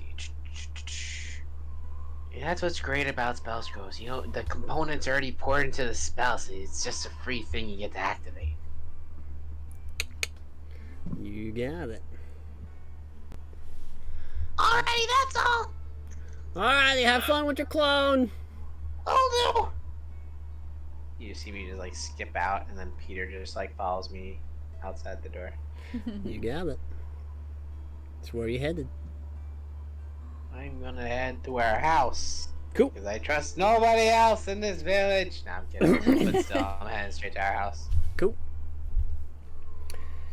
Well, you got the key. You walk in, you find that it is very dusty. But nothing seems to be disturbed. Do we have a basement? You sure do. Alrighty. Since we haven't been here in a while, we haven't cleaned up anything. I'm just gonna do a little tidying up. Make sure it's a little clean, so my preserved body, well, I mean, regardless, it's not, nothing's gonna happen to it because it's preserved, but still, just clean up a little bit. Just You like got give it. Peter a little like feather duster. Be like, I love it. and we just clean up the place a little bit, and then set the. I'm just gonna say coffin at this point. I'm gonna place the very luxurious coffin in the basement and start the spell. Clone. Cool. You got it. I believe, since it's I think you still need to roll for this because it's a spell scroll, right? That is correct. It is a spell scroll. I did not learn this. Okay. But it's on your... Is it on the bard spell list? Good question. I mean, I don't have it learned right now. I could probably learn it if I did that. I mean, I can check right now if it's on the, No, I'll look. you know, the Clone is on the wizard spell list. Okay. So you're well, doing... magical secrets, etc. I could learn it. Wanted to. Yeah, so you need to roll with your spellcasting proficiency modifier. And you're looking for an 18 to successfully cast the spell. How do I check my spell casting proficiency? I'm sorry. It's Which the is same that? as your spell attack at the top of your spell page. Should be like a plus 10. Oh, +5. I got +5 for Bard. It's the number That's next my to modifier. Oh, spell attack? Yeah. Yep. Oh, +10. that. There you go. I was gonna say it should be a little higher than that by now. So you need to roll at least an 8. Okay, there's literally no reason I should fail this then. Well, So you just do- got a 1, so... Oh my god! Oh my god!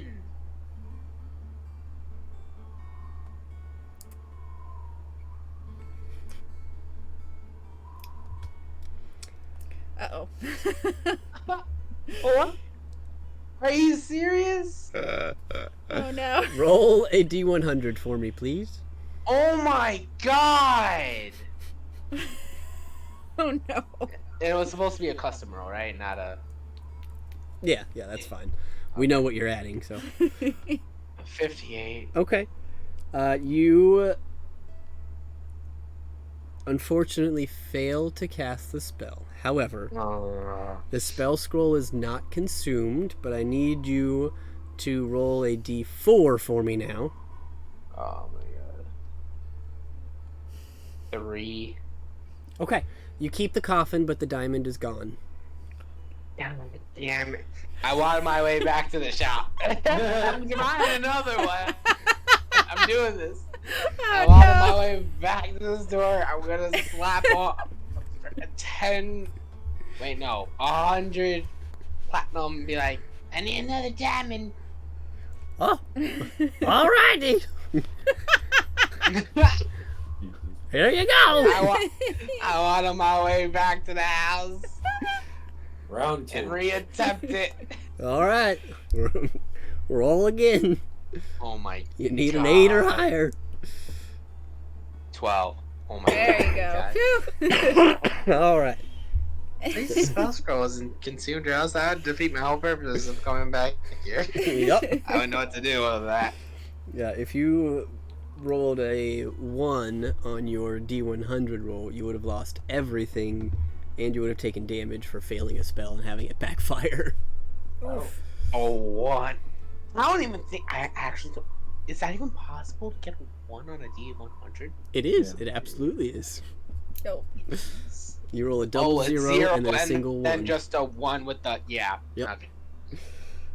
But Wow. being a little frustrated on your second diamond, you sit down and you put your whole heart into it, and you feel the spell take hold at this point, and you watch as the little chunk of your flesh that you have set inside of this salt-filled coffin begins to kind of sink into the salt, and you see it kind of spider web out, and you see over the next couple seconds like what you realize or recognize as like the nervous system of a human body begin to form inside of this salt bath, and you see little veins, like blood veins, also begin to create themselves out of nowhere as the lid of this coffin just shuts and you see it magically seal.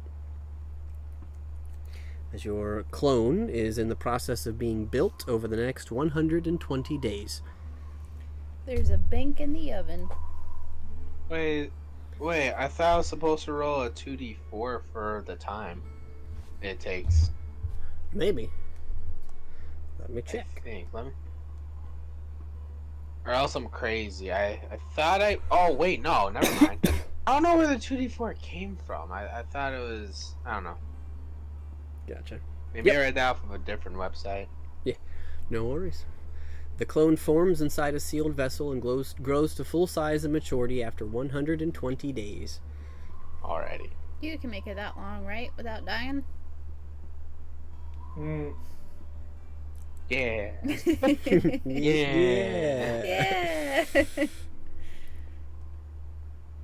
Oh, I can also choose to have the clone be a younger version of me. Yep. Nah, keep the same like beard, same beard, same age, same everything. I'm only 22 in the game. You got it. Well, you get to work on that. Is there anything else you'd like to do once you finish that? We'll say that's probably taken most of your day. Oh man, there's one last thing I truly want to see.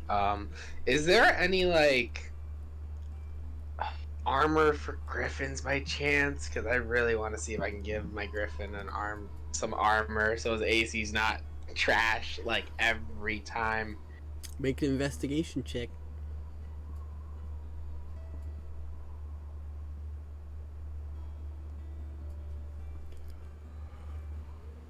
$26. Oh boy. While you don't find any armor here, because nobody in the town of Lelion has a griffin, so they have not made armor for griffins here.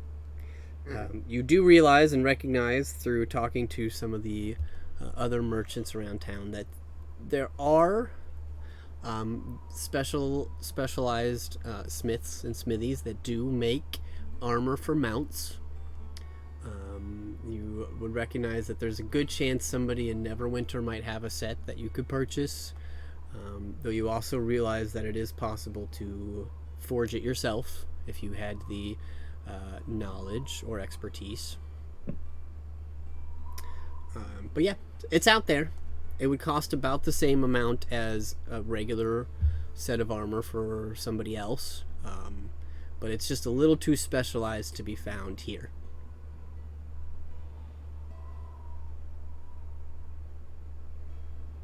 Bing looks to the wind and says, "Looks like I'm going to Neverwinter next." As his beard flows in the wind. I'm just like listening to the background music and just like it's windy outside. I'm just like, yeah, he just looks in the distance with his majestic beard as it flows in the wind.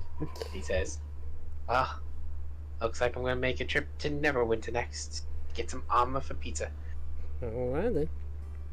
I would say around this point you also probably hear Zanzidar's broadcasted message that he's in Neverwinter. And then I'll broadcast back. Reason, but I'll see you there. Or was that like a one-way message he was sending? That was very. Your mic didn't pick up. All I heard was "see you there." Oh, he says, "I'm gonna be there for a different reason, but it looks like I'll see you there." Sounds good. All right then. As I head off on Peter. Cool. Well, I think we will cut from Bank there. We'll pick up his. Frick the boat! I'm riding Peter there. Hey, that absolutely works. So, I know we're getting tight on time. I just want to make sure everybody's cool. We've got 2 more stories to go through. If we wanted to pause here and pick those up next week, or if you guys want to keep going, I want to ask you guys to see how you're feeling. I am up for our last party member and seeing what he is going to be doing. I am definitely up for listening to that. Okay. Well, I'm keep in mind. I'm letting you know that we will have 2 stories to get through. I'm still fine with that. Yeah. Honestly, I kind of feel like 2 stories for 2 I feel different like- characters. Yes. Okay. if you guys are fine I with think that. I get the feeling as to where you're going with it, but yeah. Okay. Like I'm up. Like time wise, I'm up for it, guys. I'll be here all night. I'm good on time. But what about you guys? How is Alex feeling? Yeah, how are you feeling, Alex? I can do it today. I can do it next week. It's not no big difference to me. So I'll be fine to do it today.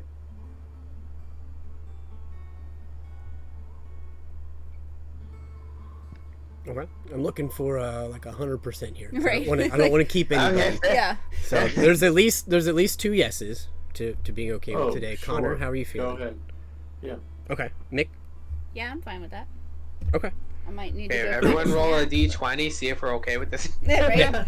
Okay. Make a wisdom save. Well, let's keep with our pattern here. Let's take a pee break, and with this new knowledge, grab some snacks or something to drink if you think you're gonna need it. And we'll meet back here in a couple minutes. Okay.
through the course of our characters, two of you are headed back to meet up with each other in Neverwinter, Bink and Zan.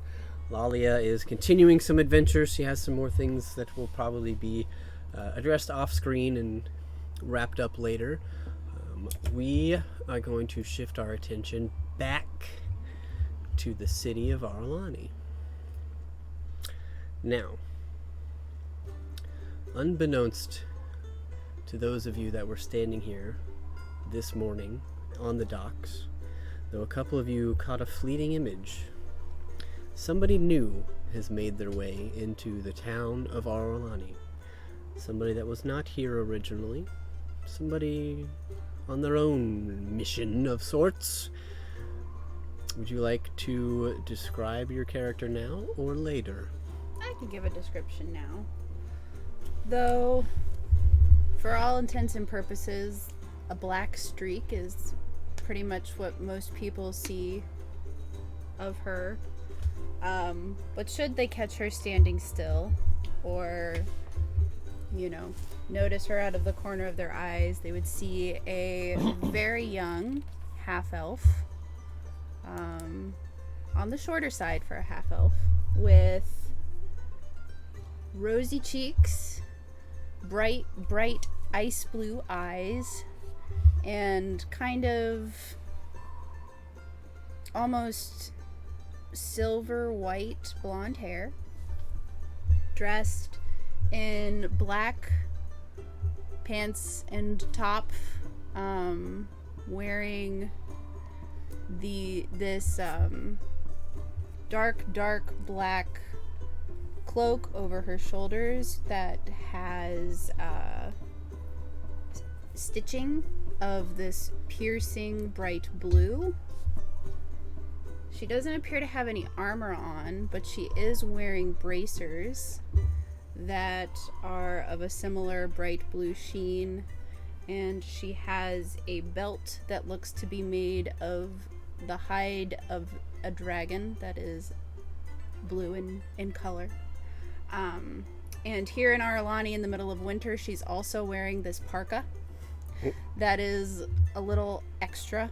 It's got the fur-lined hood and drapes all the way down to her boots, and the inside is lined with cloud blue satin, though the outside is black.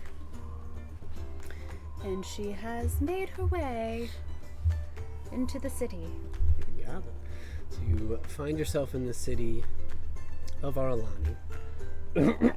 Passing the docks, you would have at least recognized by notoriety or by handed down word of mouth the individuals known to the kingdom of Neverwinter and most of the Sword Coast as Lalia and Bink had passed you on the docks or had passed through your way. Though it's not hard to pinpoint the human soldier that is very unlike any of the guards you have seen prior. You would also recognize them in the same or similar manner as Aiden Montrone. Recently, because word gets around pretty easily, recently given a regent-esque title here in the city of Aralani, standing on his own, making his way off into the city. All right. And do I see the one who travels with them, Zanzidar? Make a perception check. Okay. Zanzar just noping out in the portal.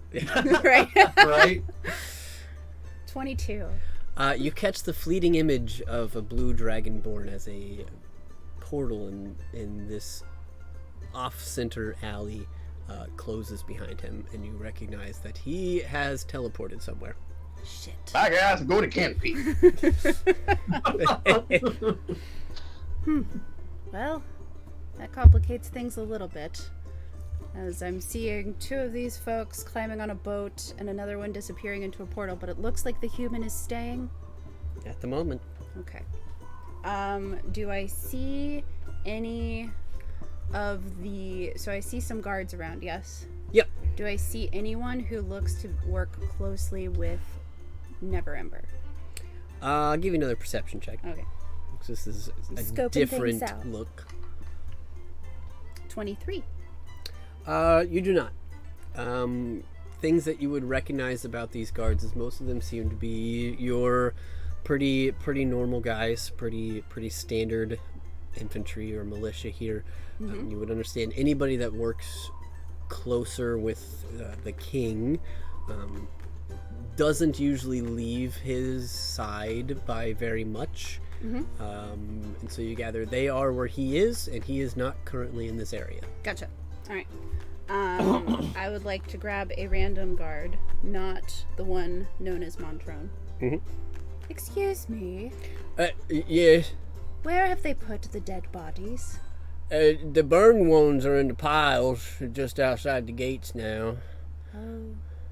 Is that what that smell is? Probably. Tell me, they spoke of tunnels under this place. I guess so. It was kind of weird. I don't know if I'm going down there or not, but yeah. Do you know where the entrance is?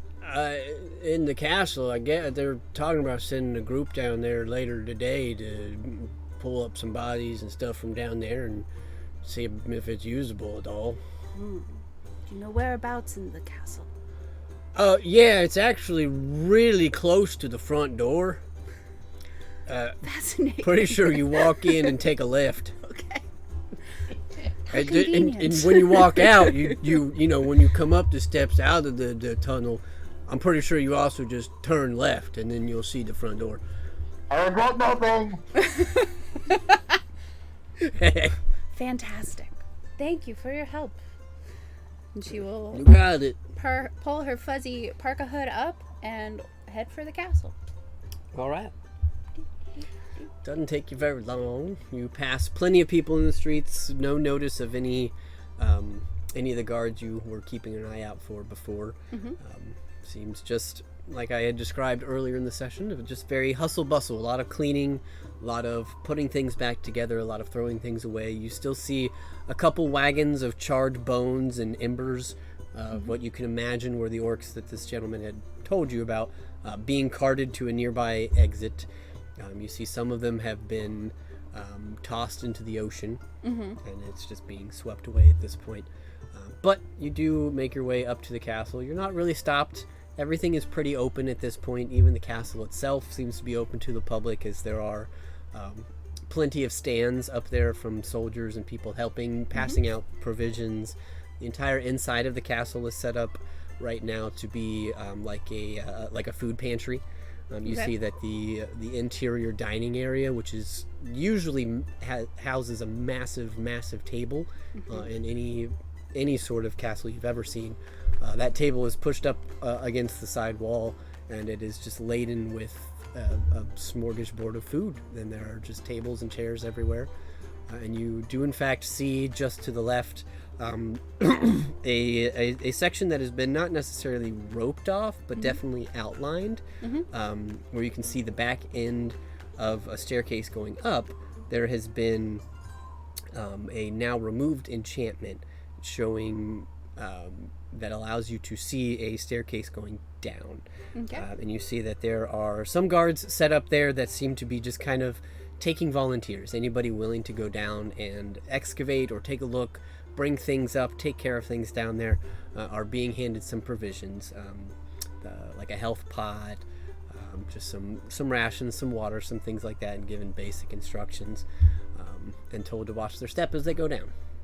And you see that there are a few townspeople and a few guards currently lacing up boots and getting ready to head down.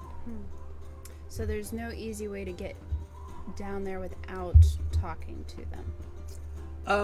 You imagine you could probably slip by them. It's not like they're preventing people from just walking through. I'm just saying there are some people that are prepping to go down. All right. Well, I would like to try to avoid notice as I head down.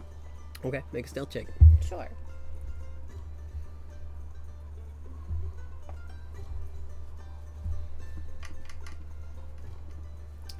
$25. You got it. And yes, I know I haven't moved it into your campaign. Sorry, I forgot to do that earlier. That's 25. Easy enough. you just kind of walk around the other side of the staircase out of vision, and you slip in. It looks like, from what you can tell at this point, that's probably the first party of today to head down. So you are the early bird here. You don't see any lights or anything ahead of you at the time, and some of the conversation you catch from them is talking about, lighting some candles on the way down for whoever's coming next. But you can slip and make your way down into the dungeons. All right. As soon as I'm out of sight of everybody, like maybe 100 yards down or whatever, I'm gonna pull a broom from my bag at my side. Cool. And whisper to it, "Quoth the raven nevermore." And then it starts flying, and I fly the rest of the way down this really long ass staircase. Like a witch on a broom on Halloween, you swoop down. Yep. It takes you significantly less time than it would have walking, but a few hours pass by, and you find yourself at the base of the longest staircase you have ever seen. Woo! Glad I brought this. And you, if you'd like, I can show you. You see a sprawling tunnel system ahead of you. All right. I won't waste much time. I'll get my bearings to remember which staircase this one is. Yep. And then I am looking for dead bodies. Anything unique?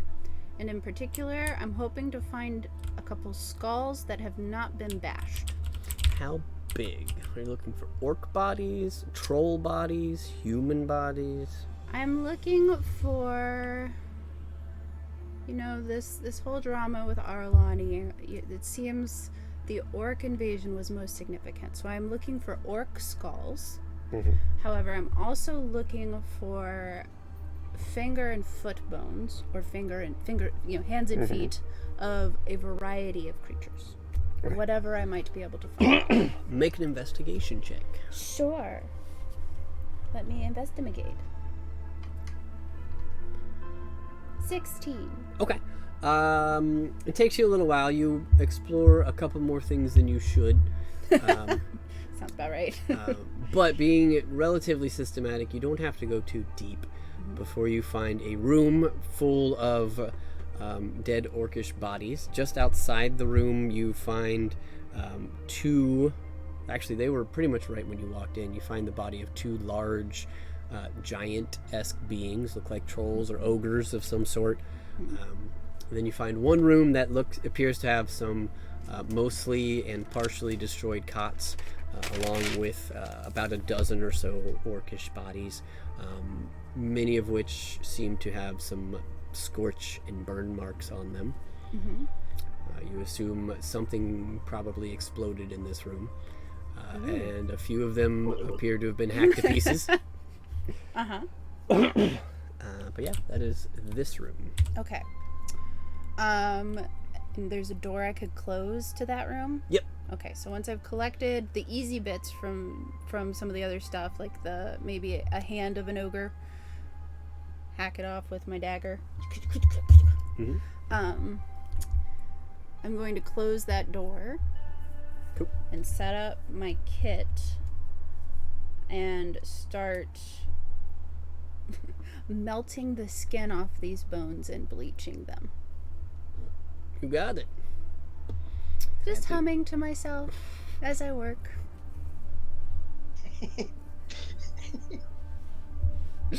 So, a couple hours go by, because there's quite a few here, but you can manage a hodgepodge of bones. You do manage to. It doesn't take long for you to realize that you had a few hours head start, thanks to your broom, before anybody else were to make it down here. Wouldn't want to freak anyone out. Yeah.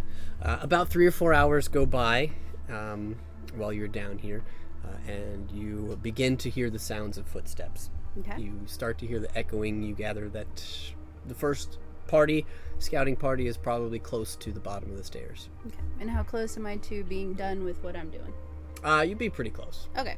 So I'll just assume that the closed door will be enough to deter them for the moment. Finish up as best I can and slowly start stashing this all in my bag. You got it. So a few more minutes go by. You have successfully cleaned up, and you can hear the sounds of people that have made it to the bottom, and you hear some it's hard to discern exact words, but what sounds like orders or commands or general directions being given, and you hear the footsteps start to pitter-patter in different directions around the area. Fantastic. My next goal then, having acquired what I came here for, is to sneak back up the staircase. Okay, make a new stealth check for me. Alrighty.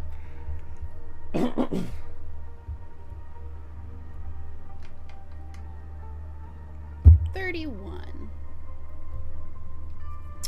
Yeah, sure. Not a soul could catch you as you manage to wisp yourself back to the staircase and begin to head up. Are you brooming it up? Oh, yes. Okay. Wouldn't want to get sweaty. You manage to make it back to the top of the staircase. As you are approaching the top, you do notice that there is a second party starting to come down. Okay. Did you hear the doorbell? No, was that the doorbell? Yeah, that was the doorbell. Okay. I think our pizza's here. Be right back. Pizza. You can talk to them if you want.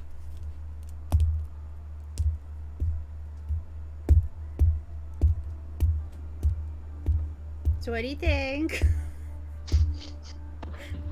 Don't mind me, just gonna melt some skin and bone. Fine. It's fine. Very intriguing first glimpse. I'll tell you that. There you go. Oh boy. Fine. It's fine. I'm also concerned at the fact that we have people going down there now, and there's still a lich down there. Right? I'm like, oh no. Not to mention a firewall and... Well, the firewall, I'm not worried about. The people can look at the firewall and say, yeah, you can't touch that. They're gonna look at the lich like, oh, look at that.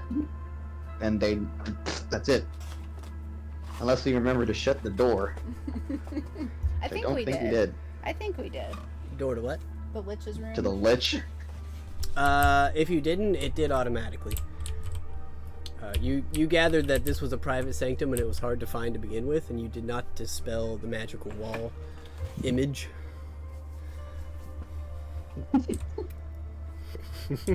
So at least there's that. And if you didn't shut it, he certainly would have. Sting bang humans. James wrote in my sleep. Alright, but yes, flew back up. Yep. Got past the other folks. And now I am just looking for the equivalent of a post office. Easy enough. It doesn't take you super very long. You recognize that there are a couple of stations even that are set up for sending out post. You would recognize that a lot of these people have probably not had contact with the outside world for a while. And you see bags upon bags of messages, letters, things being gathered up at a shipping post to be sent off into the world. Mm-hmm. So I will request packaging that will hold the stuff I have. Yep. Do you have a box that would hold about 2 skulls and a handful of mandibles? Not gonna ask, but sure. Wonderful. He pulls out like a small crate that has some like straw and hay already in it. Here you go. Fantastic. So she'll unhaul everything she cleaned and put it in there, and ask also for a piece of paper. Yep. To write a note, and the note says, "Dearest Mumsy and Popsy, souvenirs from my first adventure out in the field. I think these would look fantastic in the guest bedroom. All my love, Calliope." And she closes up the box and pays. What will this cost me to send? It's free right now.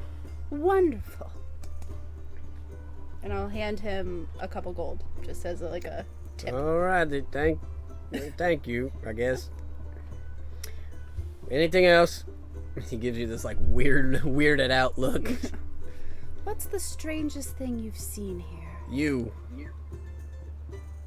I mean, you're putting bones in a box and shipping them. That's pretty strange. Really? Yes. I mean, other than that, it's people down on their luck and killing orcs. That's pretty common. Interesting. So it's the killing that's normal. It's the messing with them once they're dead that's not? Yeah, we usually just burn them or bury them. Yes, but then they make terrible decoration. I'm not gonna say you're wrong, but that's definitely why you're the weirdest thing I've seen. You should have broadened your horizons. And she will wander, and I walk away. Yeah. Okie And for narrative's sake, she's going to now look for the only adventurer still in town. Okay. I would say, given that it's still within the first day, Aiden is around town or at his home. You could easily track him down. So, this person approaches you, Aiden, and says, "Excuse me." Yes. Hello. What can I do for you? Are you one of the ones that travels with Zanzibar? Aiden's eyes sort of narrow at this person as he has, one, never met them before. So he's confused as to why someone's already asking about one of his friends. Mm-hmm. Perhaps I do. What business is it up to you? She kind of... Where are we right now? Are we just in the street? Or was Aiden...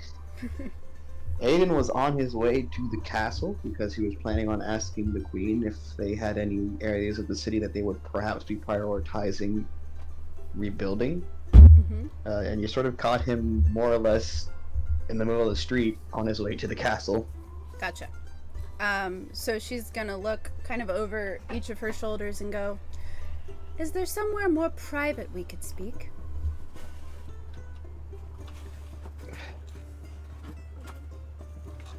I suppose there is. And he will start attempting to lead her back to his home, because he's not talking in the middle of a secluded alleyway. Yep. Like a weirdo. Easy enough. I will take us to Aiden's house, which we still need to finish designing, but even in this part in the story, it's pretty much just a humble, empty abode. Is this your servants' quarters? Aiden raises a brow at her and says, "No, this was my father's home, Oh, and now it's mine." interesting. Did your family not believe in accumulating material things? Are you saying that in regards to the lack of furnishings? Yeah, just the kind of minimalist aesthetic that you have going on. No, this house had plenty of furnishings within it, at least since before the war started. From the looks of it, the orcs had their way with it. I see. Now I'm in the process of trying to get new furnishings for it. Anyways, back to the topic at hand. Oh, yes. What is it you want with Zanzibar? Well, I'm hoping to help him. And she will open her kind of like one side of her parka, and she pulls out an emblem of a scaled eye. She says, "I'm another, I don't know, agent, field member of the Scaly Eyes, and we've gotten word of some crazy things that he's involved with, and I volunteered myself to come assist with what he's working on." Well, unfortunately, I think you just missed him. If I Indeed. remember correctly, he is on his way to Candlekeep. The library. That's correct. My parents have many friends who have passed on whose collections were donated there. It's perfectly morbid the way books extend beyond the lifetimes of their owners. Anyway, do you intend to meet up with Zanzidar again? Of course, but it won't be at least for a week's time. We all seem to have gone our own separate ways to settle our own separate... What's the word I should use? Our own separate agendas, I suppose. Okay. Well, would you mind if I tagged along when it came time for you all to meet up? I don't see why not, but it would be nice if I had a name. So that way I don't immediately have us walking with my friends with a complete stranger. At this point, she pulls a sickle from behind her back and holds it out and goes, "Folks call me Reaper." That is not at all soothing for my nerves. Oh, is it upsetting? No, it's confusing. Why do they call you Reaper? Or I'll do be I need honest. to make the assumption of the fact that you're holding a sickle? No one calls me that. I was trying it on as a nickname. She Then holds out her why? hand and she goes, "Calliope Emberson." It will shake it all the more confused on why this person wants to call themselves Reaper. Aiden Montrone is from what I can assume you already know of. I had heard rumors of you, yes, along with all of your friends. Well, What Aiden, kind of, go ahead. sorry, what kind of rumors? Well, your successes here in the city have already made their way up the coast. I rode in this morning on a ship, you see. Mhm. There's been rumblings of the defense you gave to Lelion a few months back, as well as something about a gnomish village up north, famous for its apples. Aiden chuckles at that. Huh. Gee, I didn't realize all of our movements are so... He does not sure how he feels about the notoriety.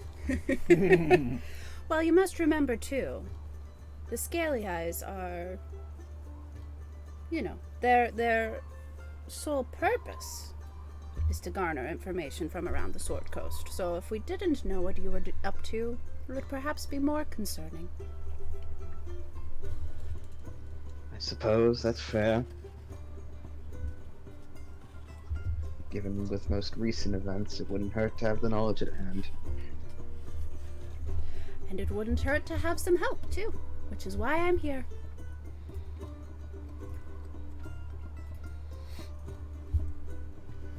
What exactly has Zanzibar gotten himself into that would cause you to make an appearance here? Well, you should know as well as any of us what all he's gotten into. I mean, you travel with him, right? You can't possibly tell me he's already checked everything off on his to-do list.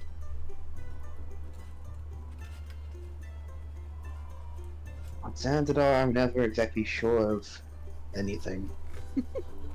He's a very eccentric dragonborn. Ooh. Yes. I'm rather a fan of his color. We don't see many blue dragonborns on the coast. They say he's from the desert, yes? As far as I'm aware.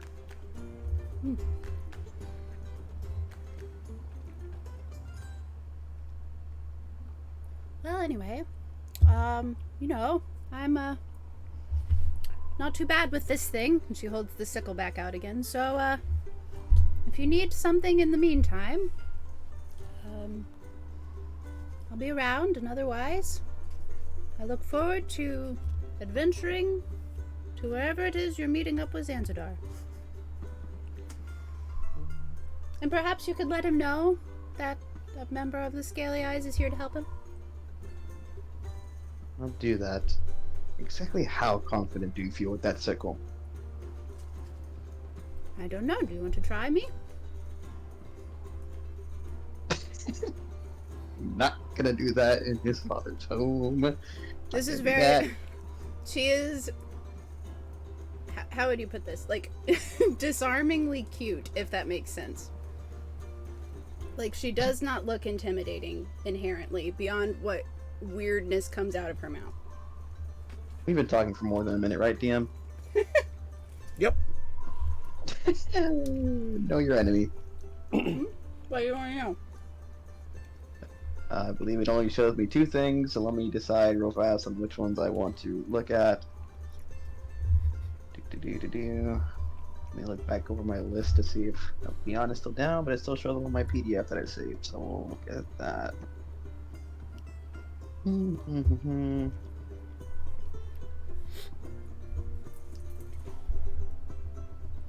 We'll do strength, and we'll do constitution. Both are less than yours. Okay. If you wanted to do it multiple times, I would let you. That's fine by me. How long have we been talking exactly? Well, I mean, you had the whole walk to your house. Fair enough. All right. So, strength, dex, con, armor class, current HP, total class levels, and fighter class levels. All right. If any. Strength is lower. What is your dex? 20. Is the same. Con is a little lower.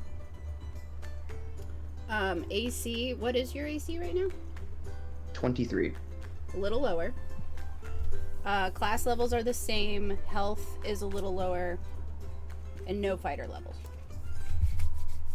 Okay. Aiden sort of shakes his muscles for a second, deciding if he really wants to try to push his body when it's not at its full 100% right now. And he says, screw it, not like I have anything pressing to go on for the day. Why not?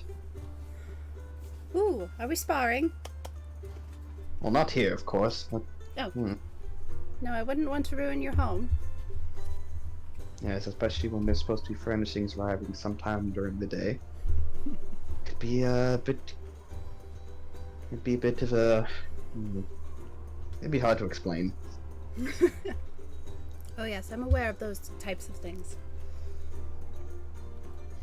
But where exactly to take this?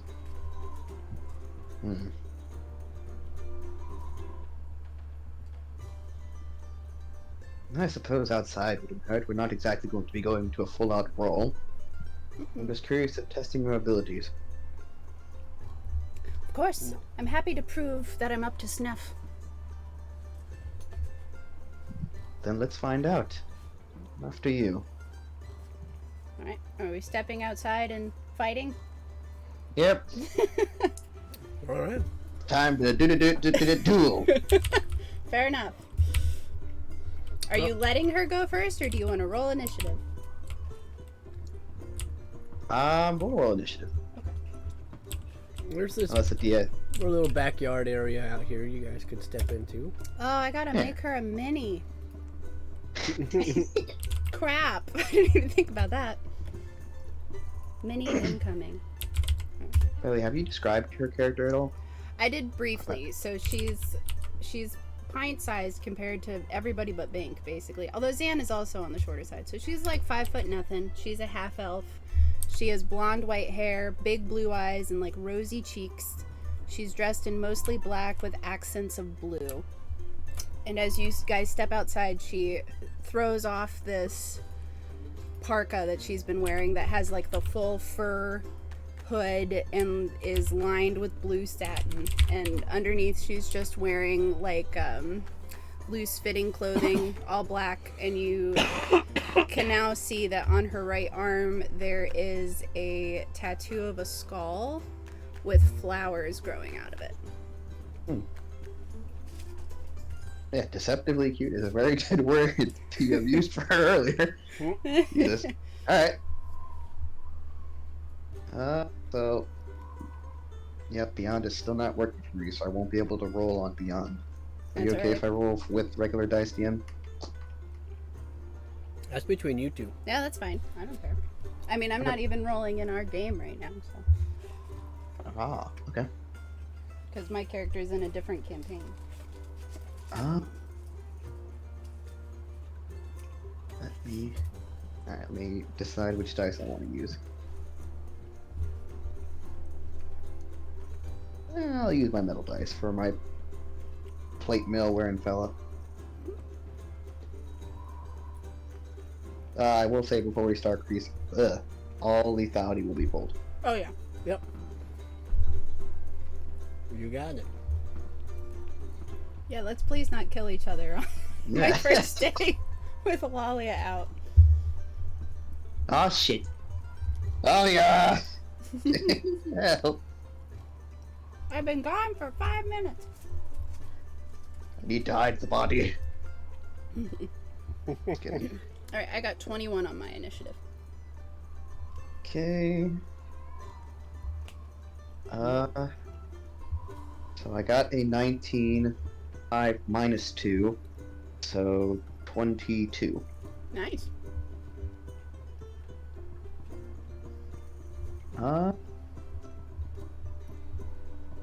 Okay, since I'm going first, I'm actually going to.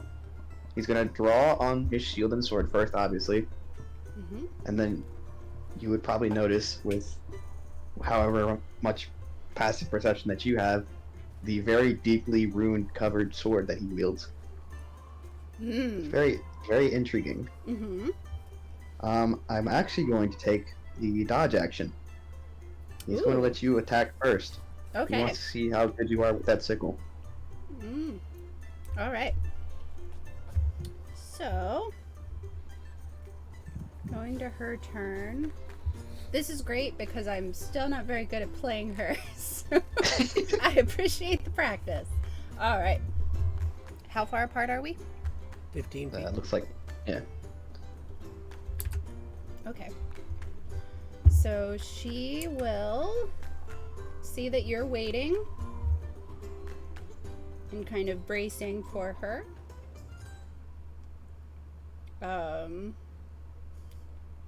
Just because we're doing this. And she will just cock her head to the side and say, I gotta work on my creepy one-liners. Oh god.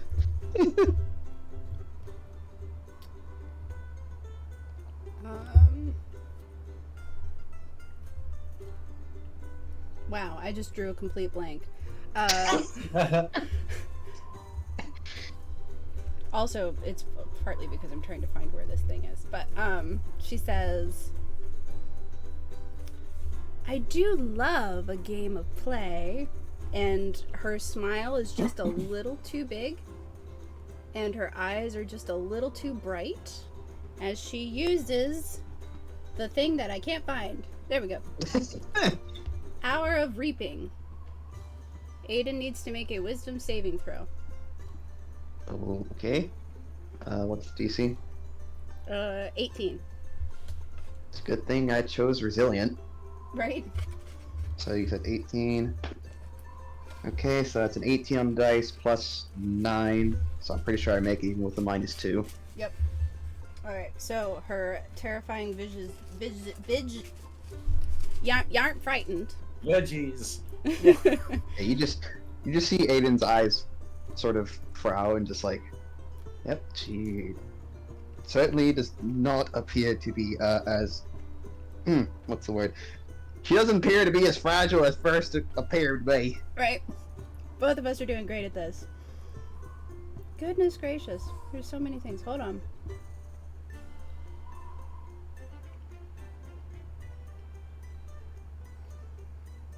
And then you watch as she also seems to ready herself for an attack as she uses a key point to take patient defense. Which lets her take the dodge action.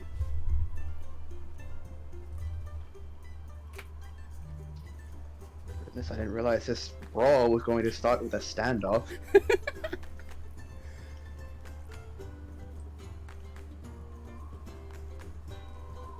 Is that your turn? Yep. Okay. Big It was action and bonus action. Peter, whoopah! Right. Alrighty then. Well, if she's gonna wait patiently, Aiden's gonna go ahead and make his attack then, so you can move him within melee range. And this will be with disadvantage. Of course it will be. Let me grab a second d20.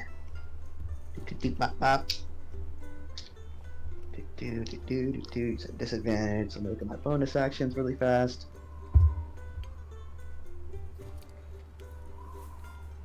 Okay. I'm going to nullify that disadvantage by using my bonus action to make it with feigning attack. Nice. So I'm just going to be swinging straight. So you watch Aiden as he sort of begins his clunk charge towards you, and as he brings his sword up, you're obviously already preparing yourself to dodge, and then at the very last moment he seems to sort of, as he is mid-arc swinging, he seems to sort of make a sudden stop and just immediately bring the sword towards your left side. Roll to hit. She gives out this freaky gasp. Gasp! That is a 15 on the dice, -2. I'm using the Platinum Longsword of Bahamut, so it's a +11, so 26 to hit. You watch as these golden metallic wings appear from behind her back and block your sword. As that misses. Now this makes Aiden go. No, I'm kidding. Okay. So that was the first attack. Let's try another attack. I'm assuming I'm swinging with disadvantage again. Yep. Since you are still dodging. Okay. Let's see, what do I want to try next? We'll do... Okay, wow, okay, so that was a 15 and a 16, so another 26 to hit. That time it does. Alright, she needs to make a strength saving throw. As this hit seems to connect with that same side, you find yourself being almost like he's putting a lot of strength behind this hit, and he's trying to throw you off your footing. In other words, I'm using pushing attack.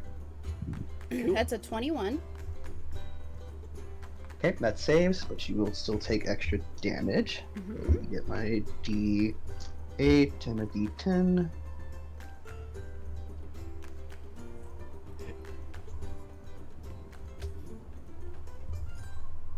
So that was 7 on the D8 and 9 on the D10, so 16 plus 8, so you take 24 points of slashing damage. Okay. And then third attack. That is a lower is the 10, so I think that is a 21 to hit. That will miss as her fists come up and you bring your weapon down and it hits the bracers on her arm. Interesting. Very interesting.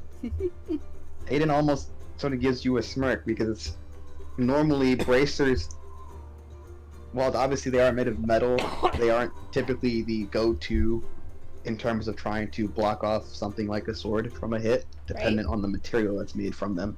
Right? So he sort of gives you a smirk at that. And then he's going to back up 15 feet. She smiles unsettlingly again.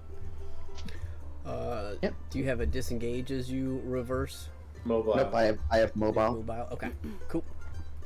Unless she has sentinel. I swing. No, I'm just kidding. All right. That end your turn? Yes. Okay. So, since he's now thrown the first strike, she will run in to hit him. Cool. Wielding the sickle. The thickle. This is a straight roll this time, right? Yes. Ooh, that's gonna miss. A 16. Yep, that will definitely miss. And you try to bring this pickle down on him, and he just bats it away with his shield. Exactly. She just gets snow. And then she brings it back up, and this time it's a 30 to hit. Oh yeah, that'll hit. As she just brings it across her body and strikes you in the right shoulder. And I don't have any doubt you're going to save, but for the sake of you guys figuring out who this character is, you feel a pulse through your body as she attempts to stun you. I need a Constitution saving I already throw. knew it was a monk, but other than that, Constitution saving throw. as soon as you said hour of reaping, I was like, oh, I know which one. Mm-hmm. That's a natural one, so I'm gonna use Indomitable. It's smart. What was the DC again? Because I got a 22. Oh, it's a 20. So you made it that time. However, she's also, you're going to watch as I know it's counter to non-lethal, but again, for the sake of figuring her out, you watch as, she's brought her right arm in front of her with this sickle, and the tattoo on her arm pulses, and this sickly black energy extends out through the blade. So from the sickle, you will take 12 points of, what is it, slashing damage, piercing damage, whatever sickle damage is. I think sickle is slashing. Okay. And then you will also take... Ooh, that's a decent roll. 13 points of necrotic damage. And it's weird because this necrotic energy from her arm seems to pulse down the sickle and into your arm. And it's not just that you feel your life force taken, but you watch as she inhales and the same energy that left you seems to return to her. That takes the smirk away from Aiden's face immediately, because the fact is that his body is also still recovering from his deathly experience, though it hurts more than it should. Mm-hmm. And it took her 15 feet of movement to get there, right? Yep. I forgot about the second part of this thing. Whoops. See, this is why this is good practice. She will...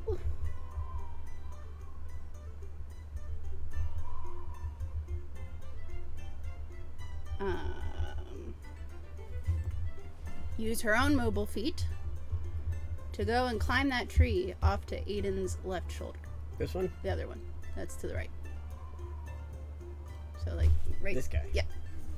Okay. So you're 25 to get there. How high up are you going?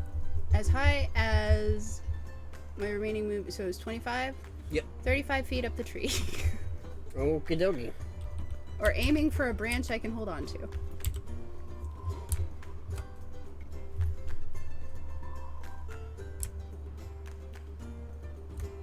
Well, about 15 feet gets you to a branch, but you can go higher if you want. That works.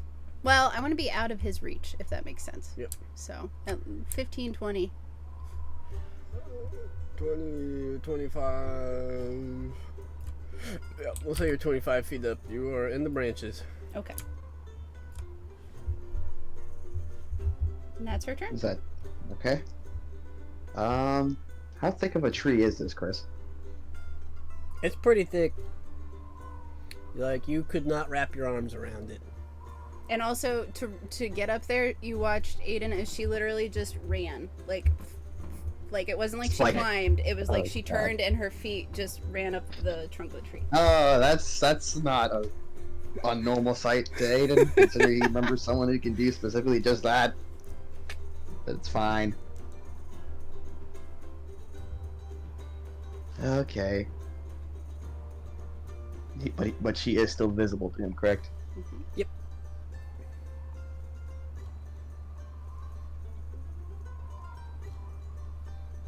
You actually see Aiden take the time to sort of rub against his shoulder, and you definitely see a flash of pain on his face as while he did save, he definitely appears not to be at 100%.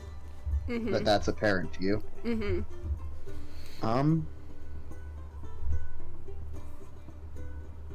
Yeah, he's gonna look up at you, and now that you're sitting up there in the tree, he's like, using range against me, are we? Alright then. To pull out a... Actually, I don't like the idea of just dropping the sword.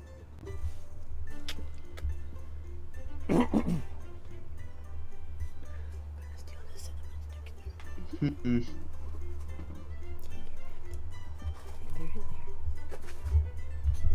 I know we did say non-lethal damage. Yeah. However, I do feel as though Aiden would sort of ramp things up after taking necrotic damage. Sure. So it's got him a little bit on edge right now. Sure. So instead of rushing forward towards this tree, you sort of see Aiden sort of just staring up at you for a moment, completely silent. Mm-hmm. And in a sudden, almost like he just thrusts his hand forward in your direction, and I need you to make a dexterity saving throw as he casts Fireball from his Dragon Mark. Oh God! All right. Jesus. It's What's fine. your It's DC? snow. It'll only be DC 20. Oh my gosh, you got a natural one. Oh, but I have advantage on spells. Hold on. That's a 21. So Okay. does that save? Yeah, that saves, but she still takes half damage. No, she And- doesn't. No, she doesn't. Oh wow. Evasion. Evasion. So you watch as the fiery fury of your dragon mark like fades away, and she's just sitting there, still smiling at you.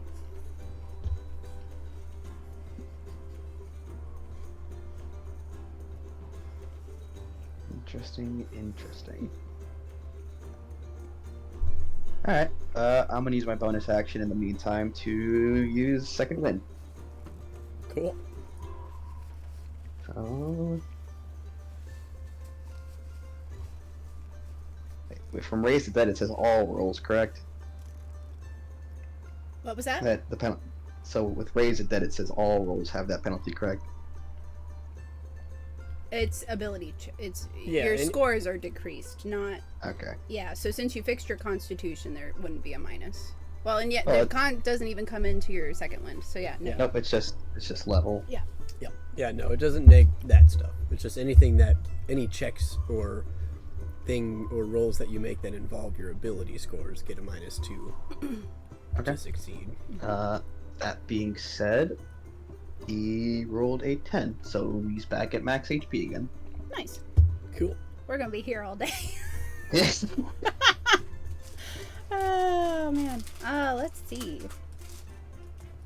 All right. So she is going to drop from the tree. Cool. And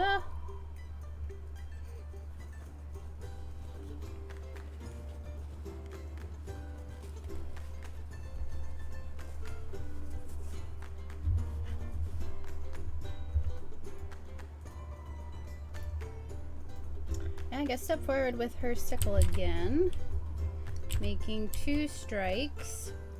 As you do get into melee range, I'm going to use my reaction and use Brace. So Cool. I'll make a melee attack against you. Do it. Oof, that's a crit. Ruh-roh. Ruh-roh, Raggy. So, let me look at... It was a D8, so 2D8. And then... Oh, yeah, superiority die don't get affected by crits. I don't think they do. Do they? I don't think they do. Do superiority dice what? I missed that. Do they get affected by crits? Because No. it was coming as part of the attack? Okay. No, because that's a class add-on, not a weapon add-on. Because like smites add damage to the actual weapon, and they affect the actual. It's part of the like the weapon's attack or the ability behind the attack. Mhm. Whereas your superiority dice are a separate add-on. Yep.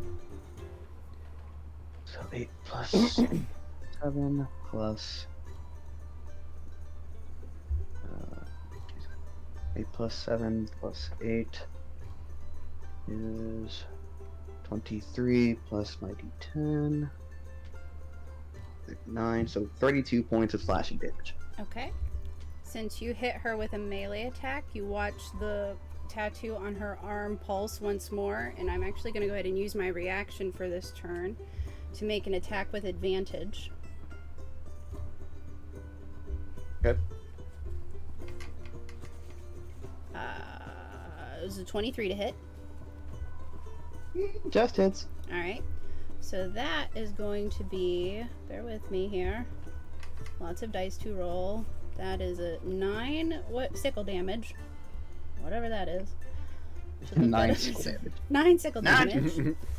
9 sickle damage. 9 points of sneak attack. Sneak attack? Oh lord. Plus 10 more points of necrotic damage as she heals herself for another 10. So, is this a monk, cleric, rogue then? Yeah, that's the vibe I'm getting now. It's a little less complicated than that. Don't be thinking you're still getting a healer, guys. You talked enough shit the last time we played. No. Oh dear. And so then she will take her actual turn. 2 swings. The first is going to miss with a 21. Again, she goes to strike at you, and you dodge just out of the way as the sickle seems to be going where she expected you to be, but you had moved just out of reach. And the second is the same roll. So she will...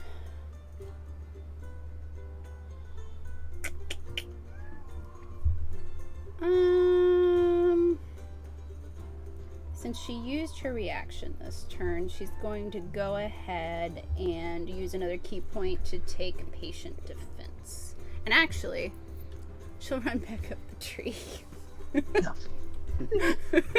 Oh man. Is that it? Yep. Alright, so at this point, at the end of this round of combat here, you guys hear some voices and you see that a group of guards has come over to the edge of this area. Mm-hmm. And you see that they have weapons drawn, armaments ready, and you see them shouting at you, "Hey! What are we doing? Got problems out here?" Not exactly, just a friendly spar. Yeah, well, you didn't post any signs or anything, so we didn't know it was friendly. I would like to try to hide in the tree. Make a stealth check. Okay. Well, we just did a lot of fighting yesterday. We're still trying to make sure things are cleaned up from that. 31 again. Yeah, he's not even looking at you. He's looking straight at Aiden.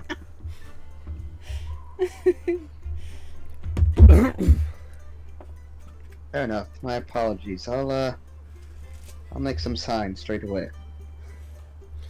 Oh, you're fine. Just keep it clean. Absolutely. And stop screaming like a girl. They just sort of raise an eyebrow, like, do I sound like I scream like a girl? To you? I heard. That's all. That's what I heard when you got slapped by that cute little thing that ran up the tree. I heard that squeal. Aiden's gonna look back up in the tree. You don't see You her. didn't know. Right, can I attempt to make a perception check? I'm gonna say Try. in this instance, no. I was Okay. gonna say, how high can you roll? I would need to make a critical. And even then, I don't think Chris counts crit as auto successes. No, it's not an auto success for a check like that. I mean, you can roll and see what you get, but yeah, I don't know that you're gonna be able to see her.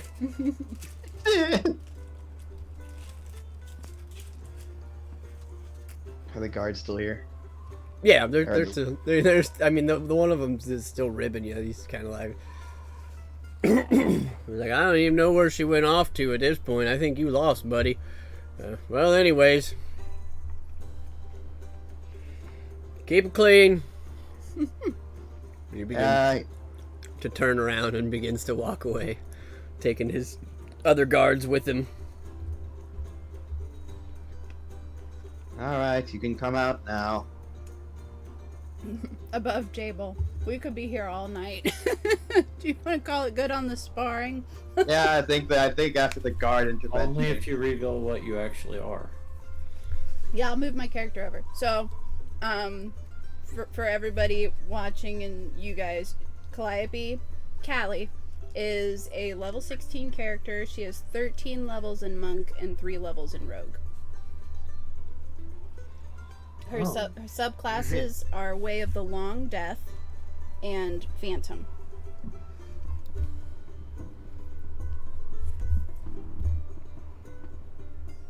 Wow. She's a half elf. I can't remember if I said that or not. Yep. You did.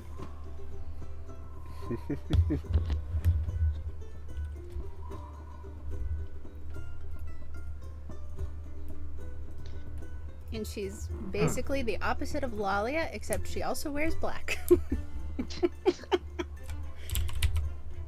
Oogie! Oh, goody gumdrops. Oh, That was fun though. That was good. That I got to figure out. There were several things that I was like, oh yeah, I hadn't thought about that before. Dragon mark! Ah! Yeah, the only reason I threw in cleric was because that she was eating the necrotic energy.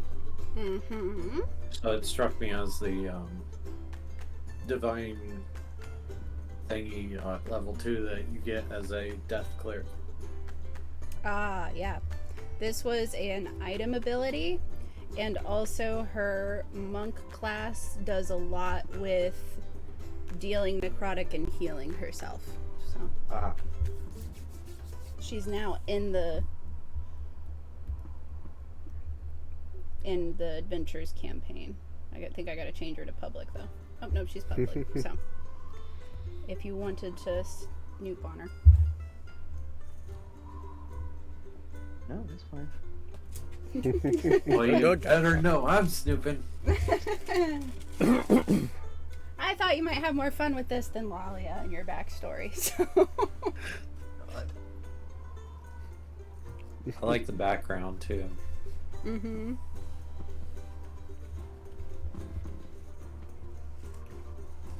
But anyway, I've taken so much of the day, and we still need to know what Aiden's actually doing. So. Nope, this is Aiden's entire day. I mean, that's fair. Fine. But she will Alright. leave you with a word about let her know when you're headed out of town, and she'll join you for whatever. Alright. Cool. I will make that aware to you. Yeah, Aiden seems to be favoring that left shoulder now. He is not enjoying enjoying it.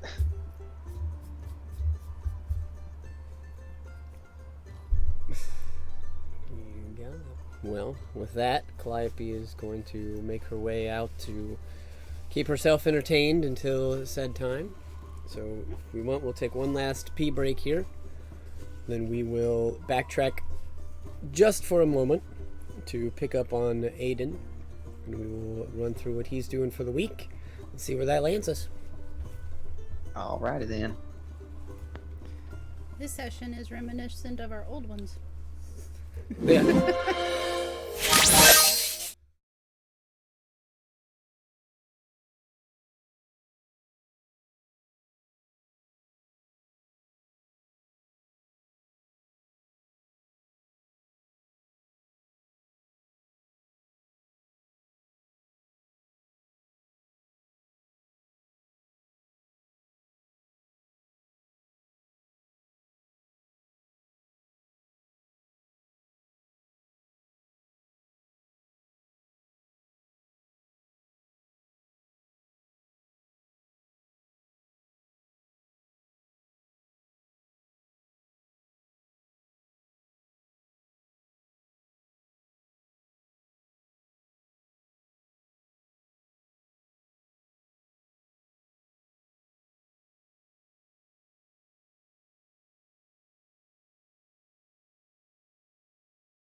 us back here. Backtrack just a few moments here. We found most of our party disembarking, heading off into other directions of life. And we found Aiden, who was starting his day by making his way to the castle, right, to speak with the queen. Mm-hmm. Before... He was mainly looking to get information on where they would be focusing their rebuilding efforts. Gotcha. Okay. Easy enough. You would find, not even needing to speak to the queen necessarily, you can see that some of the stations set up around the city and especially around the castle where kind of the communication or coordination hub is. You can see that there are outlines for rebuilding the market and lower area first. That's kind of the area you were in. That's the market area. It's where most of the working class live and have homes and things of that nature. That is the first area, the first sub area of this city to be brought up to snuff. And then they're basically, all of the areas of the city are numbered 1 through 5, the castle being 5. The market district is 1. The housing district, which is over here, is 2. The upper housing district is 3. That's kind of where your family's home was. The noble district is 4. And again, the castle was 5. And that is the order in which things are being repaired, 1 through 5. Okay. So, having learned that information, on your way out from the castle, you met up with Calliope. We had the proceedings that we just went through. And as she takes off into the day, you are found at your family home. What would Aiden like to do? Well, you said the marketplace was first on the priority listing. You got it. Alright, then he's gonna head towards the marketplace and see how he can assist in the rebuilding. Okay. You got it. So, making your way there, you find that a majority of the projects or things that are being started down here is mostly a combination of cleaning and clearing first, which you gather is probably going to take most of the rest of this day. And then they have plans tomorrow to start small repairs. They have taken an inventory of the homes and the buildings in this area and the severity of damages. So they're going to start with small repairs first, and then they will move up to larger things like reconstruction or building new homes or establishments. You gather they've probably got a few days worth of work before they move on to section 2. Okay. If that's the case, and if they're willing to take an extra body on, we will assist in the clearing. Okay. You got it. So, at least over the rest of this day, you spend clearing things. You find that a lot of the stuff that is being cleared out or being taken out of these homes or away from these homes or off of the street is really just trash. Like it's not even necessarily things that the inhabitants now would have been using or utilizing. It looks like very reminiscent of like orcs. Like you see the trash that you see is like bones and discarded jugs and wine barrels and just things that have been smashed or destroyed and just left on the street. And you see that within the homes themselves, there's actually not a whole lot of trash because they didn't have a whole lot to live off of. And gather anything that they had was very minimal, so there wasn't a whole lot to clutter up the insides. But disrepair is huge. As you guys are uncovering things, you're realizing that there's piles and groupings of stuff that have sat for years, and you see a lot of these houses are made of wood, and you can see where rot over time has just made holes in the bottoms of a lot of these houses. You can see upon uncovering and removing years worth of piles of garbage and other trash from the streets that a lot of these houses are gonna need some patchwork at the very least. But through the rest of the day, you guys do manage to clear the streets. A lot of these stuff is loaded up onto some barges, and you see some mages that are utilizing magics to disintegrate or to ignite what can be burnt off safely to get rid of as much of this garbage and trash as possible. Hell yeah, grow green people. Yeah.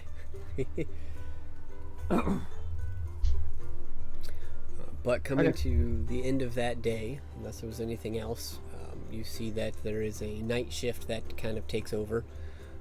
Looks like they are just rotating Neverwinter guards to continue the work throughout the night. I will have him return home and see if any of the furnishings that you purchased had arrived. You got it. Yep. So making it back to your home, you see that a few things have been delivered. You see that in the course of the evening, somebody has brought in a bed. So there's a fairly nice 4-poster bed that has been brought in. You see some tables, a couple tables, like a dining table and some side tables. And a few chairs have been brought in as well. Just, some basics, some things you need.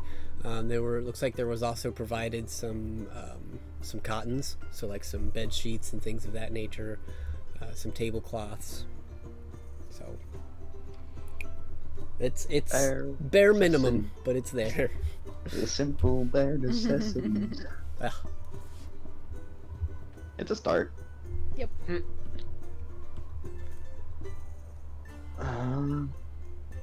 He just sort of realized that Callie never told him where he could find her. So, keeping that in mind. She'll just stop by every morning. Oh, good. Good. Unexpectedly, she'll just be on your porch. Hello. All right. Aiden's gonna take a resty rest for the day then. You got it. So waking up the next morning, you find yourself at a -1. He's getting closer. Yep. Okay. Aiden's gonna head out onto the porch, not at all expecting Callie to just be sitting on his porch. Good morning. No, how long were you sitting there? Since the witching hour. What is that in IRL terms? I think it's actually like 3 a.m., but... What? What time is it now? What time did you get up? Like 8? It's Oh 8 my a.m. god. She looks a little Good time. frosty. How are you not freezing? Oh, it's pretty chilly. My point exactly. How are you not frostbitten after sitting out here for 5 hours? If you sit... You could have... Go ahead. If you sit long enough that your skin grows numb, you can feel your skeleton.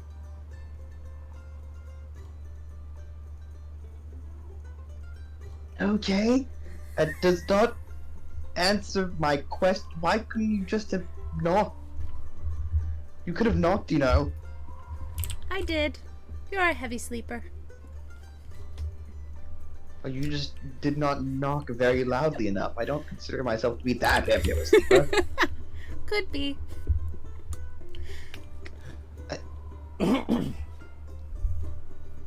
Alright then, was it something that you needed? Nope. Just checking in. Oh, how very nice of you. Wondering when we're gonna go find Zanzidar.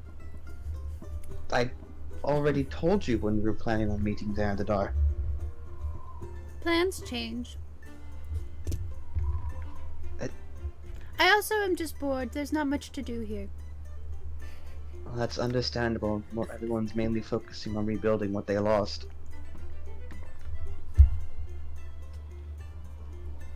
Yeah. They were just liberated maybe a few days ago. So it's going to be a while before they get back to their way of life. I suppose. You sound disappointed.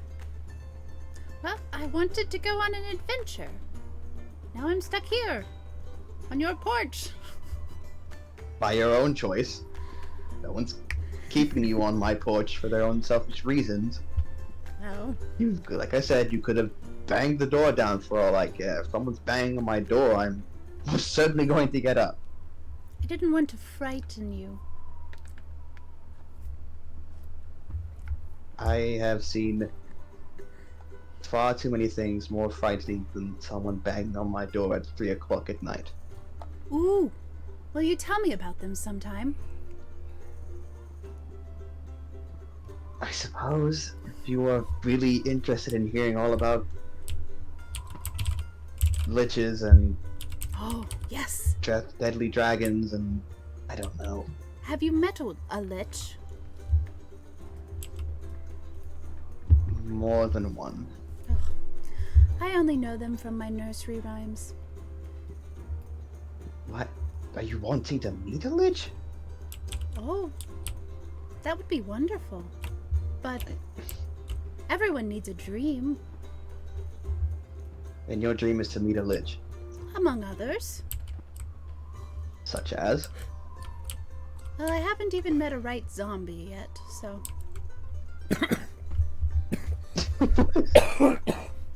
A zombie.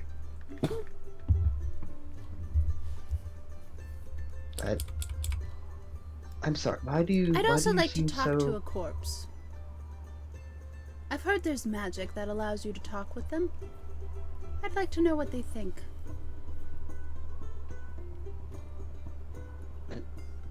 I suppose that's a fair thought. I'm sorry, why do you seem so fixated on knowing about death? I suppose that's a broad term. I don't know. Y- Is it odd to fixate on death? Is it not just like another hobby or interest? I'm sure you have some. I could certainly tell you that if you were to ask that question to about anyone else in the city, you would be getting a variety of answers. I don't think any of them would be particularly friendly. But it is your life, and you decide on what you would seek to pursue. I can't exactly be someone to judge you of that. But I can't exactly say that I am fixated on death myself. Mainly because I've seen far too much of it, that it's sort of an unpleasant experience. You find death unpleasant. Is it not natural?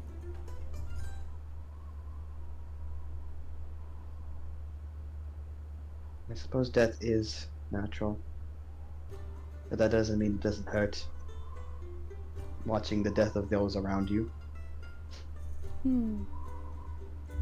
I suppose. It's different when life takes its natural course, and those who have met their time pass away peacefully. But then there are those whose time is cut short in a far more gruesome manner. That is where death becomes unpleasant for me. Interesting.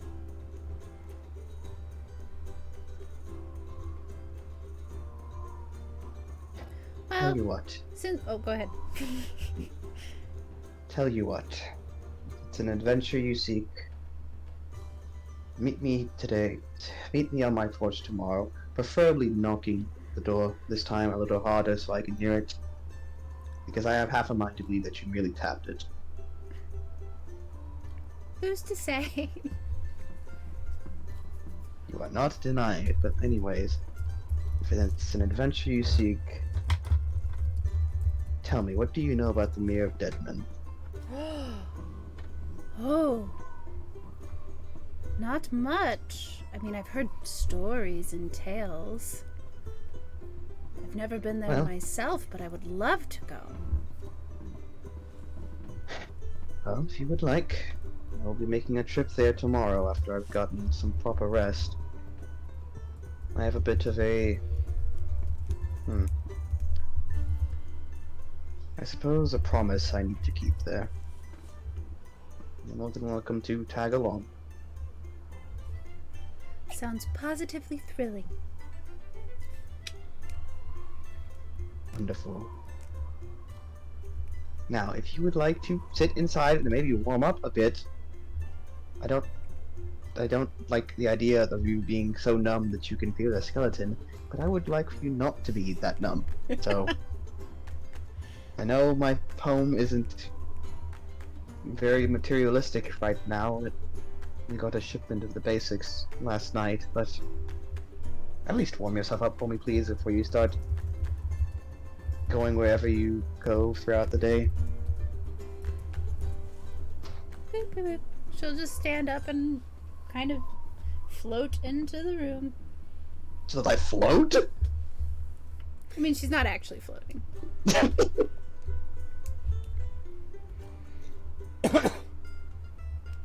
But she'll head inside. Aiden just exhales like this. What is the Scaly Eyes recruiting process?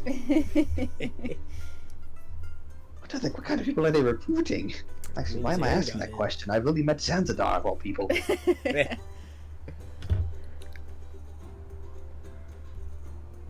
Oh, right, that's right, I need to let him know.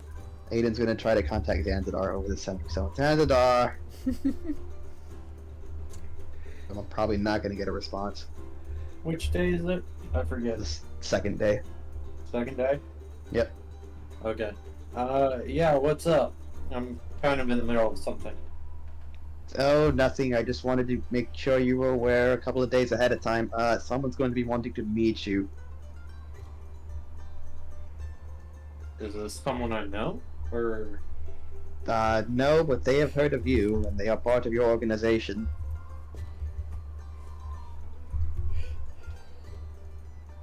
Did you thoroughly vet them? I mean, Well, we've made quite a reputation. Well, your organization has a certain calling card, per se, that they keep on their person, correct? He's talking about the sigil. Yep. Yes. She showed me that sigil. Well, I guess things are in order then. But she will be, I guess, tagging along with me while I'm here in Aralani and elsewhere until we eventually meet up again. Said there You was sound some. excited about that. She is quite a character. Very eccentric, chaotic almost even. I think you will come to probably have a pleasant meeting with her, maybe. Yeah, I suppose so. I won't trouble you any longer. Good luck on your tasks. Thank you. See you soon. What's Callie doing in the house right now? Oh god. What kind of furniture is there? There's a bed, 2 chairs, or no, there's a bed, 2 tables, and 4 chairs. She is sitting on one of the tables cross-legged with her eyes closed. Aiden's is she just resting on the table? Yep. Are you feeling warmed up yet? Yes. My bones are slowly disappearing. That is... I don't think they're disappearing unless that was just an innuendo of you not being able to feel the numbness anymore. What's the difference? If I can't feel them, are they there? Yes. Hmm. Because you can't exactly move without your bones. You would just be a pile of flesh, literally. Wouldn't that be something?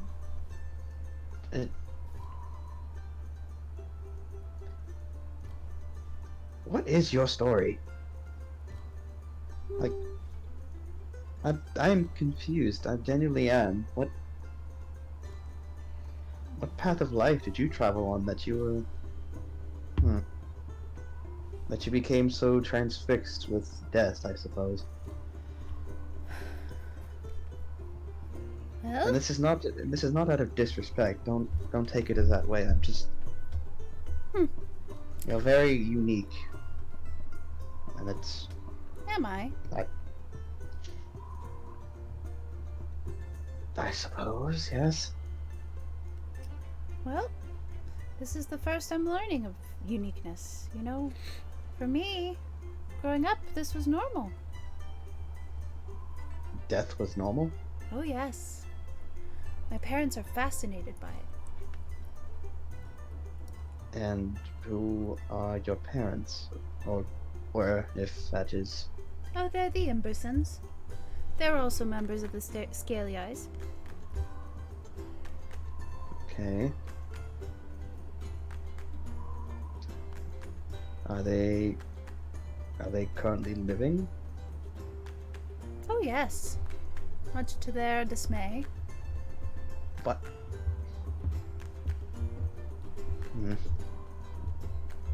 Alright, then. Were you just born a scaly eye? Oh, no. We signed up relatively recently, actually.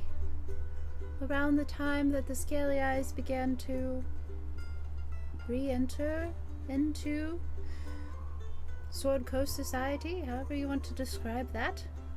It was seen as a political opportunity for my parents, and, well, I was more than happy to tag along.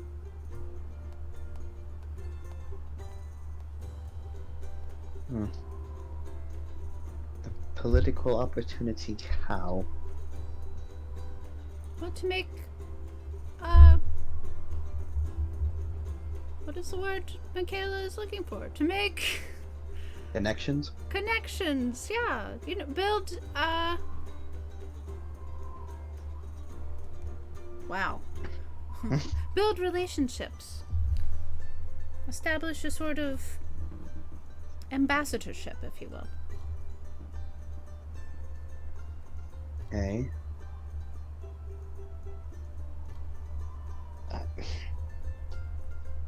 This all feels more and more confusing the more I think about it. What? Alright, so before the Scaly Eyes, Mm-hmm. what was your life like then? Oh, very boring and drab. We sent to boarding school with a bunch of normal students. They didn't understand my curiosity or creativity. After only a few months, I was kicked out, and Mom homeschooled me, which I much preferred, but didn't spend much time with people. That's why I'm excited to be a field agent.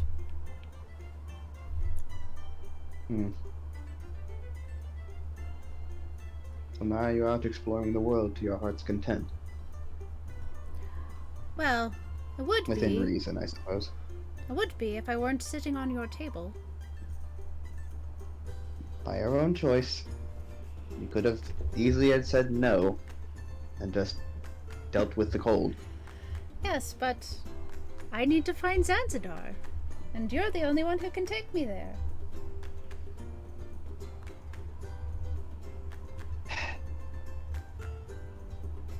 Hayden started his face.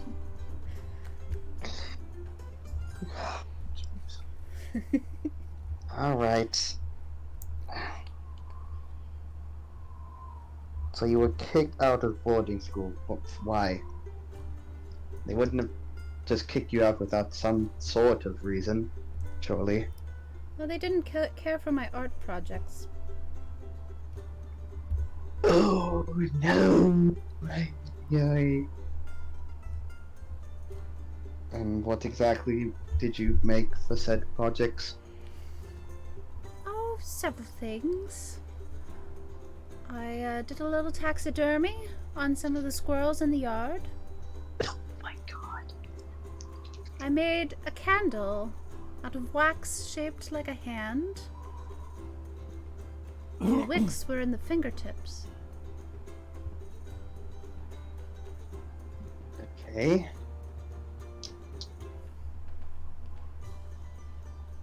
I can see how some would be off-put by such a project, regardless of how, what's the word, distinctive it is. I would call it unique. Although really at that time I wasn't even sure it was that. I thought all children loved playing with animals. They do, just not making a project out of its body. Yes, but when Susie drew a cow on a piece of paper, why was that allowed? Because you weren't actually using the animal's actual body for the project. She merely made a imitation of it, I suppose is the word, rather than actually taxidermying an animal, as in killing it and using its body for display. It's very different. Wasn't even really a good imitation. At least mine Well- still looked like a squirrel. Oh my god. Who the fuck is sitting on his table right now? It is like, why?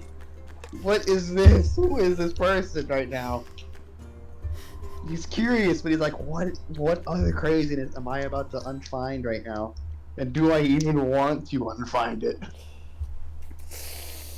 Alright, I feel as though that this is going to be a conversation that's going to take up my whole day if I'm not careful.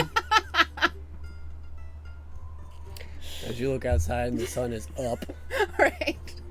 God. Alright, Kelly, would it be safe to assume that I'll find you on my porch tomorrow if you don't knock? Most likely. Although maybe I'll just let myself in. I don't know how I feel about that. Aiden's even thinking like, how do I feel about that? What is this? Anyways, if you're bored, you could always help with rebuilding the city. If you have really nothing else to take up your time. Do you think there are more dead bodies to be disposed of?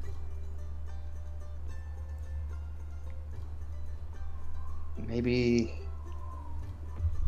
down below, maybe. I'm not sure about on the surface. Alright. She stands up and skips out, headed for the castle. And Aiden's gonna go back to rebuilding, or assisting in the rebuildment. You got it. So at this point in their project, they are in Area 1, and today is patching up small things, so you would certainly be a help.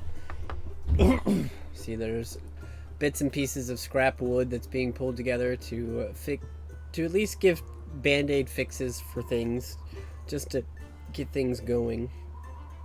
So having some expertise and some craftsmanship and things like that, you are certainly put to good work, hard work, all around this area.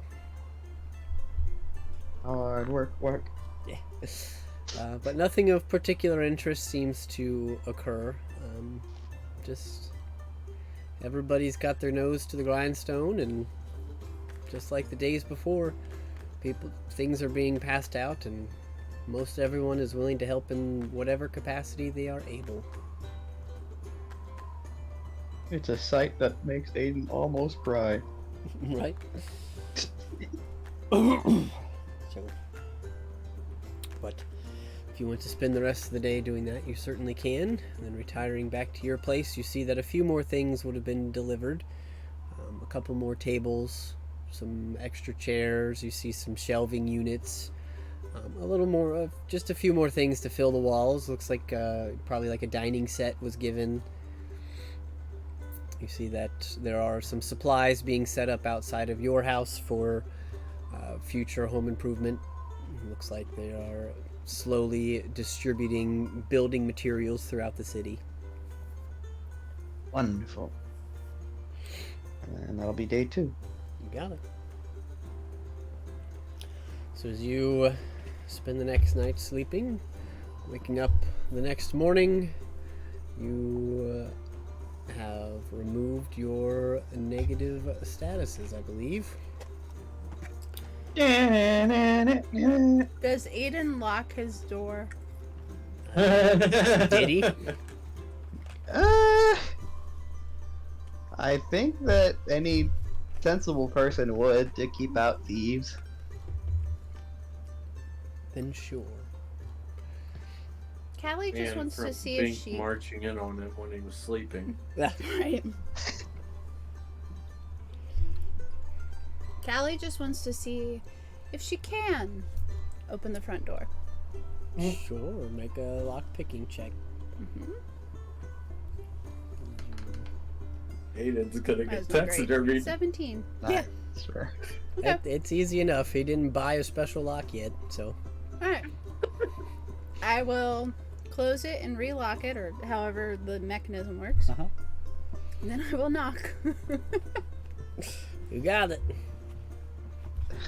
You're gonna knock from the inside. No, I'm back outside. I finagled it so it was locked again. She just wanted to see if she could. Slash, Michaela wanted to show off her thieves' tools.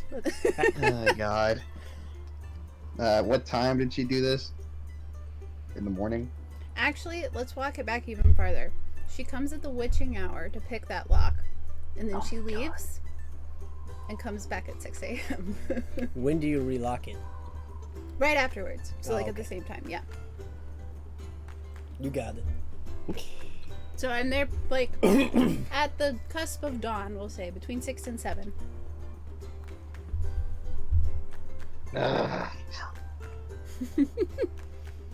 Does he hear my knock? I Probably. Okay. probably. If you're trying this time. Yeah. Didn't think she'd be here so early. Alright, give me a moment. Got don his armor and everything. La la la la la. Oh God. Alright, good morning. Good morning. You up bright and early. We're off to find Zanzidar, yes? Or no? No, we're heading to the Mirror of Dead The Men. Mirror of Dead Men. The only thing that might be more exciting than Zanzidar. Might.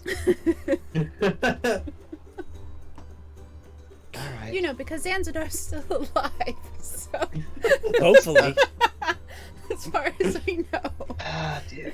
Okay. Alright.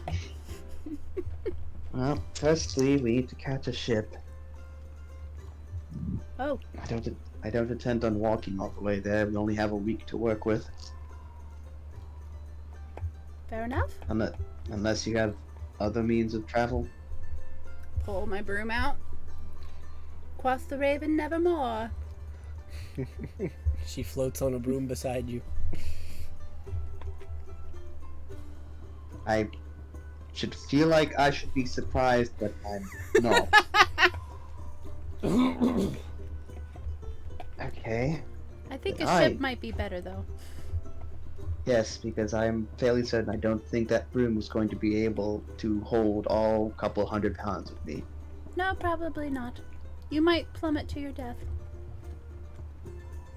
Well, I have ways of actually, no, I don't think I do. Nope, I don't have. Not attuned to my winged boots anyways. Retcon. Alright. So a ship. Yes, a ship. Alright, so you're heading to the docks? Yep. Do I see... Never Ember's left. Yes, he was on the boat with Lalia. That's right. Okay. As you head back, you see that there are a plethora of boats. There's not really a whole lot of ships for hire. But there's plenty of boats. Okay. You Closer to could, danger. you could see. As far as looking for passage back, there is a ship that is headed back to Neverwinter today. Very similar to the trip that Lolly and Bink had. They could drop you off at a major port. And it would, it takes a full day for that ship to get to Neverwinter. Some of the smaller boats are not going to be able to take to the deep ocean as well. So they're actually going to make a slower trip up the coast. It would take you a day to get to Lelion, and then a second day to get to Neverwinter in a smaller boat. But they are a little cheaper. Go ahead. I'm assuming. What was I? I just had my train of thought. I'm assuming that Lelion is closer to the Mirror of Dead Men. Lelion is closer than Neverwinter, yes. Mm-hmm. And are they counted as a major port or not? They are a port, at least. Looking at the ship, they could drop you off that night in Lelion. Looking at the boat, you would get to Lelion tomorrow morning around this time, and they could pull straight up. But that is the only port between here and Neverwinter. Okay. I want to get there a little bit faster, so we'll take the bigger ship. Okay. Mm-hmm. Whee! So at this point, your free ride was gone, so the ship will cost you 10 gold. Okay. A piece. I pay it with a platinum. Cool. And they welcome you aboard. You are given individual cabins, and again, this seems to have been some sort of supply ship. So you gather that they are just making trips. And so you guys set off into the ocean. If there's anything you'd like to accomplish on the ship, you are welcome to go through that. Otherwise, we can take you to Lelion. Does Callie have any more questions?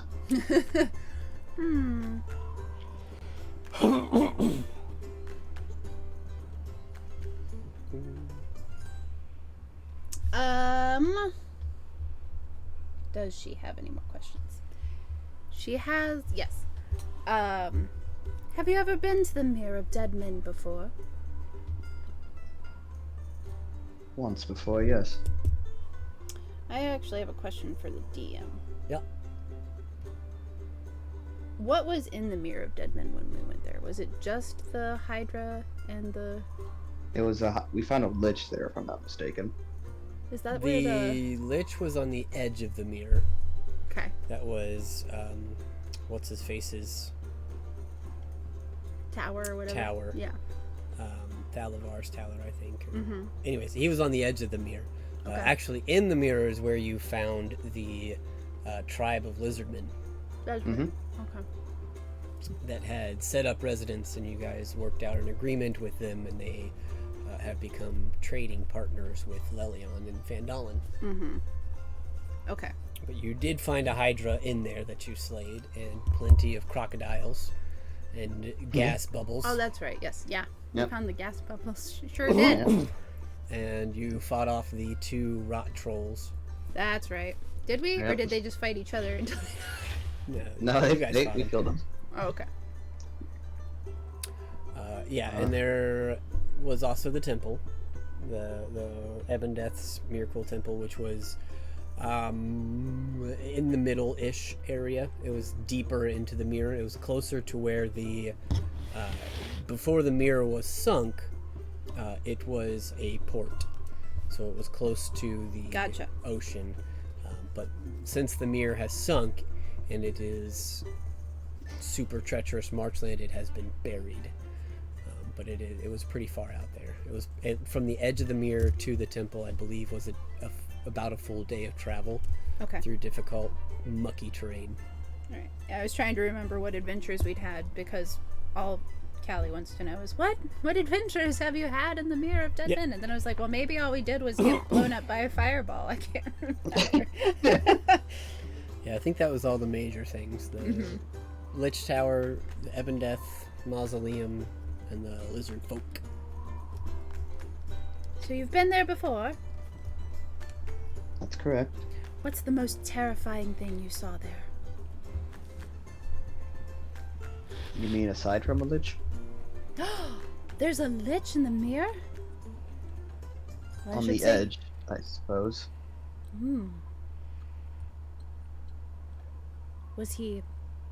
What was he like?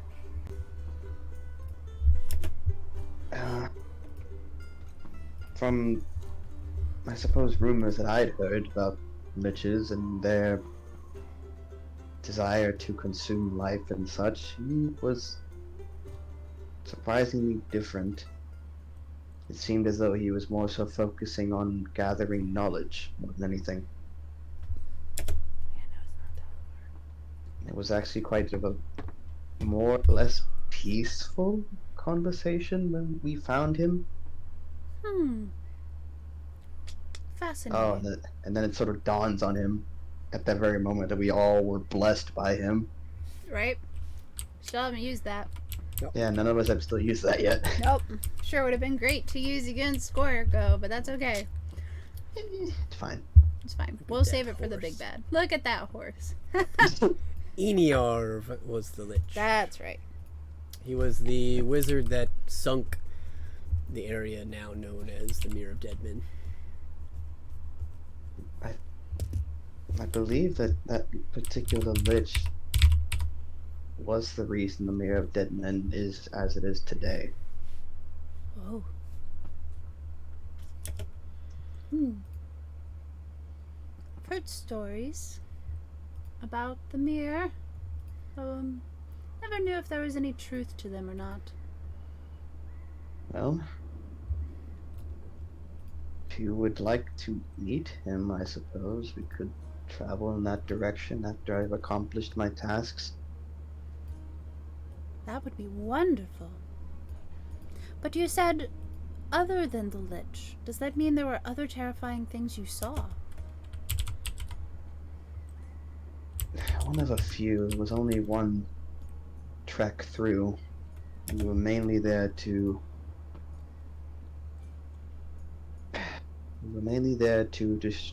defeat the soul of an ancient black dragon. Oh, really? Aiden sort of seems to be very stiff in this conversation as it sort of turns to that.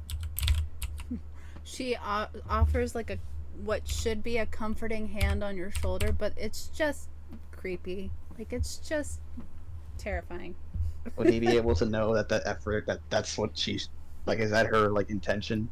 Is to No, be comforting. she is trying to be comforting. Yes, and you would know Okay. that. Yeah.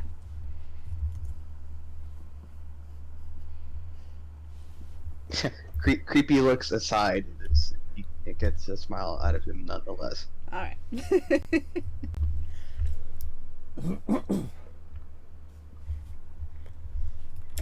In all honesty, we almost died in that temple.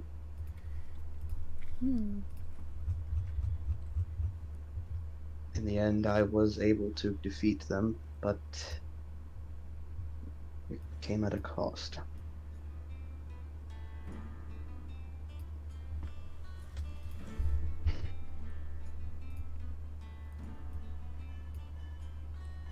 You see him struggling to try to put the words together. Because even then, even after all the knowledge that he's gathered, it still feels very unreal to him.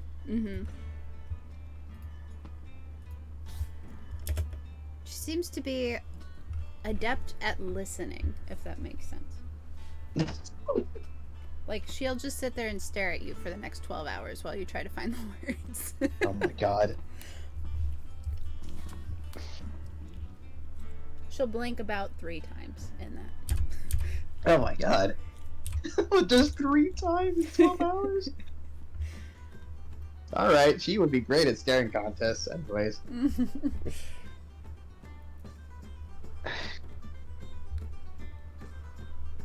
The dragon was known as Ebendeth, if that name rings any bells for you. Oh, again, only from bedtime stories that my parents told me.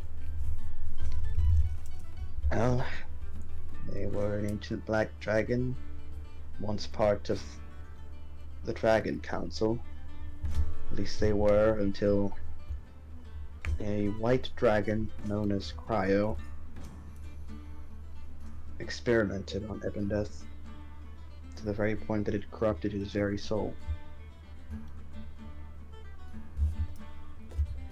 Oh dear.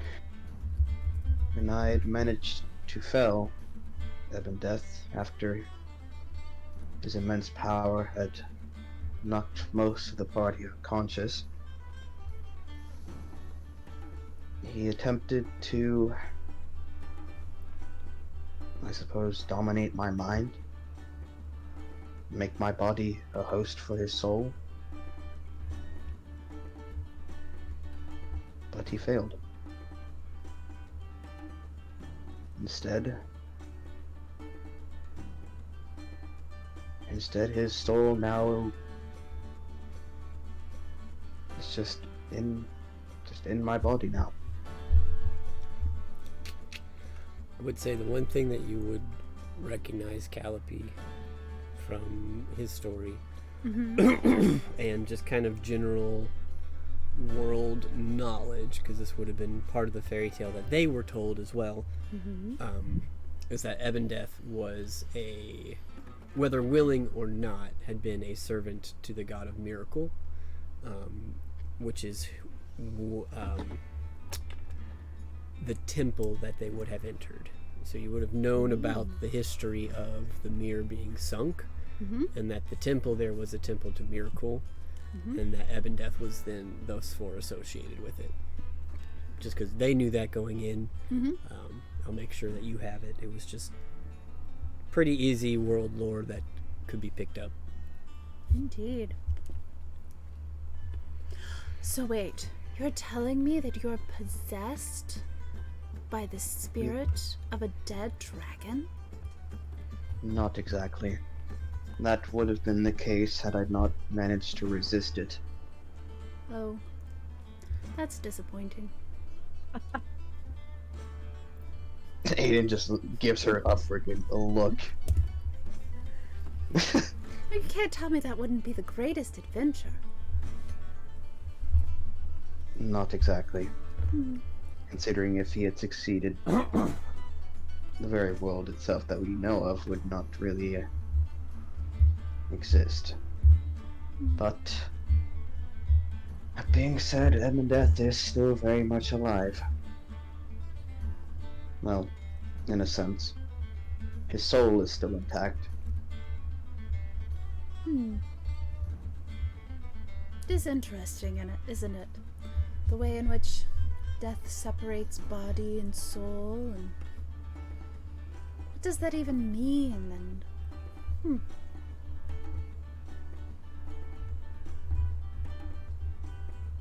Those are a lot of questions that I don't have any answer for. oh, I don't think they need answers. They're far more unsettling when we don't know.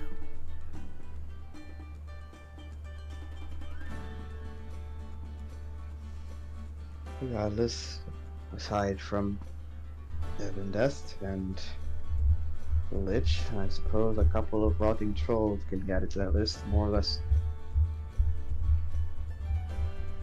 I guess, disturbing than anything.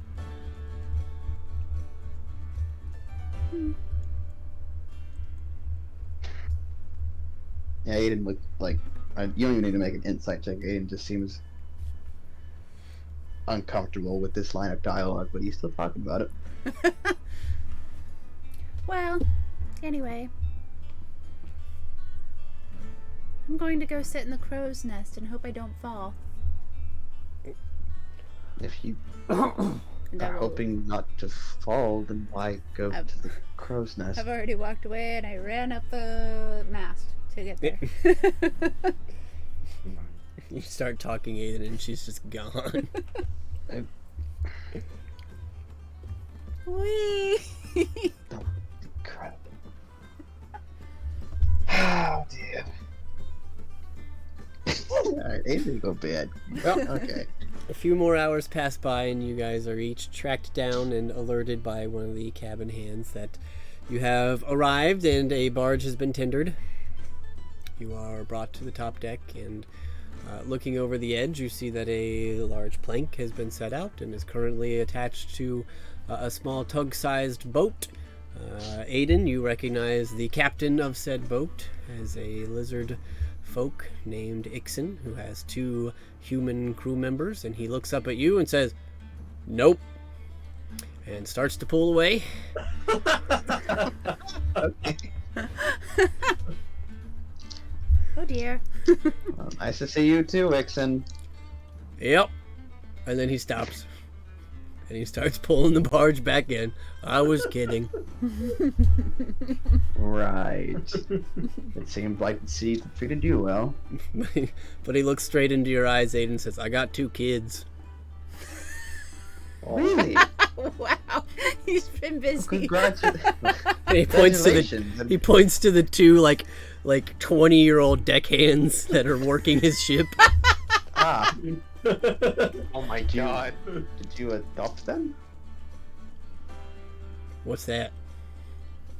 Never mind. Happy for you to have made a family from the sound of it. Yep, it cost me a lot. Family is expensive. Yep.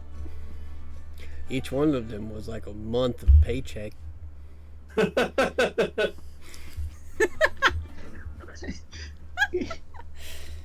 I see. How much is that? About 1,000 gold. Oh. Meh.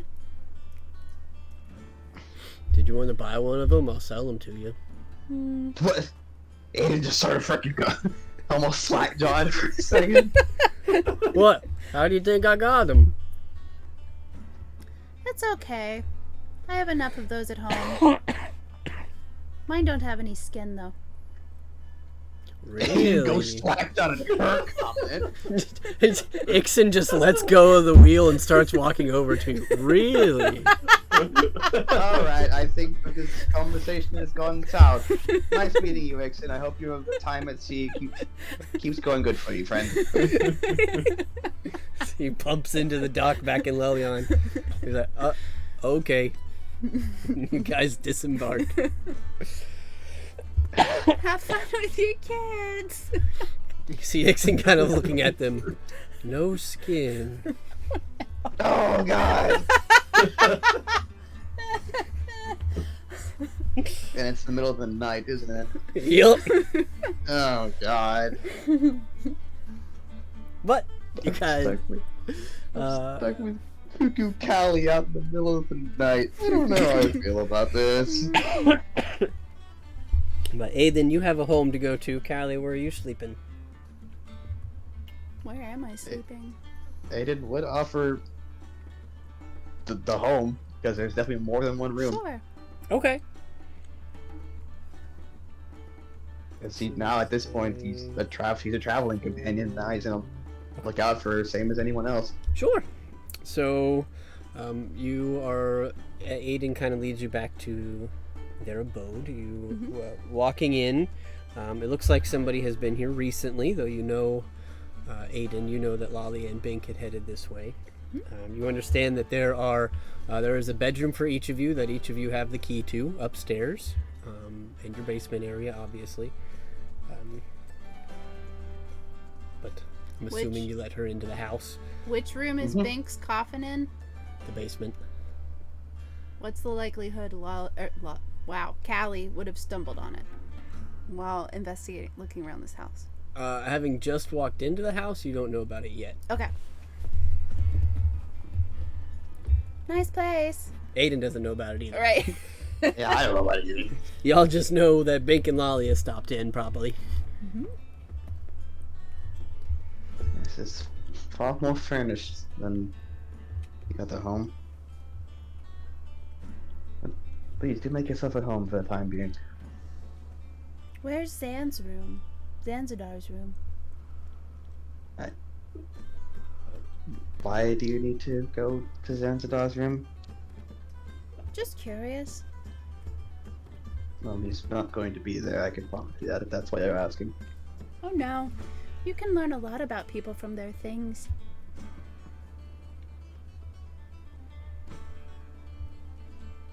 Now Aiden's has gears turning in his head.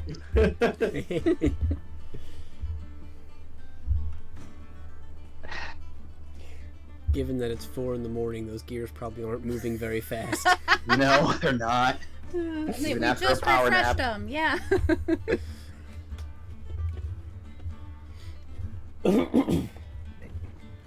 If it's a bother, no worries. Where should I sleep tonight? Well, you're For more what's than left of welcome- it. You're more than welcome to take any room you'd like. Where's Zanzidar's room? Aside from Zanzidar's room, I know for a fact you're going to go in there not to fully sleep. Is it obvious that there is a basement? Yep. Okay. Yeah, the hatch is pretty easy to see. How is your lower cellar? I mean, it's a cellar. There aren't any beds in there. Is it dark Yes. and creepy? You really enjoy the dark, don't you? I do. It's where the most wonderful things come out and play. I don't know if I agree with that, but okay. He is so lost at this lady right now. He is so confused.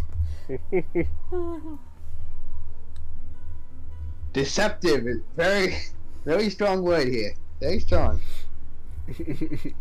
Lord,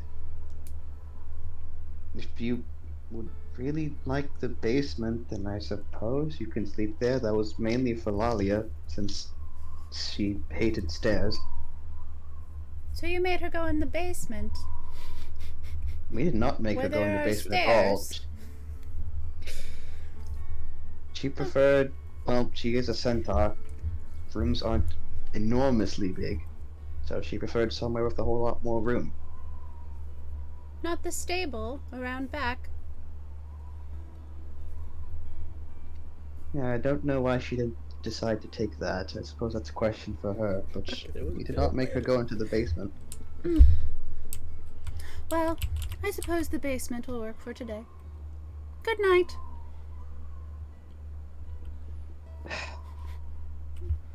Aiden is just... I need a couple more hours. The 3 hours was not enough. As soon as she sees that coffin, a terrifying shriek comes from the cellar. Aiden draws his sword and rushes back to the basement. And you see her hugging the top of it. This is the best bed I've seen in weeks. Aiden, you have no Aiden's clue now where this came very- from. Aiden's now very confused. He's actually gonna... He's all of a sudden... He's tired now, right? Exhaustion DM? You're close. You got 4 hours. You just need to get another 4. Okay. Aiden's gonna respectfully get Callie out of the way because he knows for a fact that we don't just have coffins lying around this house. He doesn't know if a vampire or something has decided to make a home here. Yeah, it's unfamiliar to you. That makes it even more wonderful. No, it does no. It does not. A coffin in your basement, and you don't know Yes. where it's from. And he knows for a fact he's not going to get an answer at 4 in the morning. Aiden's gonna go, I guess, sword drawn, ready to open it. I don't think it can open.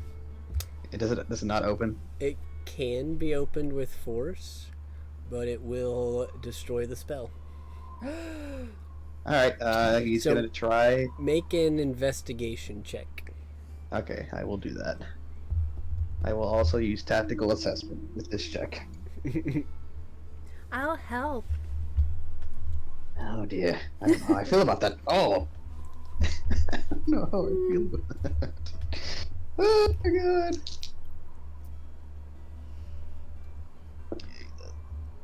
That's a 90 on the dice with. I'm gonna use tactical assessment. Because right now it'd be a 21 with the investigation. Okay, so that's a 9 on the dice, so 30. Okay. Do we still have Xavier? You still hanging out? Yeah. Did Bink leave anything on this coffin that would let his friends know that it's his? Before Aiden sees it and opens it, because he has no clue why it's there. Oh boy. Bink put a little sign down saying, "Don't open." You leave a name. I say I put a note that says, "Don't touch property, Bink." That's all. Okay. Yep, you see a little sticky note on top of the coffin. I slapped a little sticky note. Ooh. Bank. You do notice at this point that the coffin is pretty much Bink sized. Kind of There. like iridescent purple? No. Bank, what have you gotten yourself into? Maybe a box. Thank you. Very, very helpful.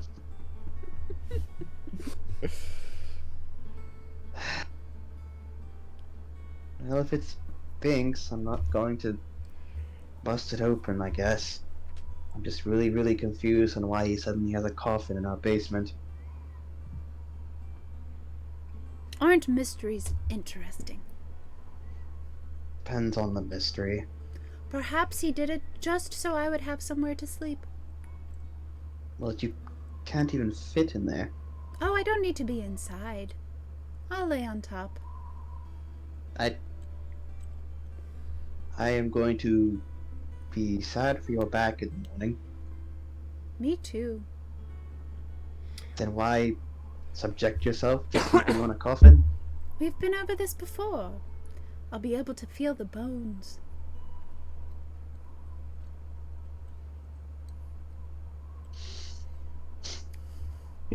This is roughly like day 3-ish, right? Yeah. Yeah. Okay, Bink, make a perception check for me. Alrighty. Perception? Yep. Alrighty. 17. Okay, you hear a scream in the middle of the night as you are still in this house. Oh. Because it's the next morning that Zan messages you all that he's in Neverwinter. Right.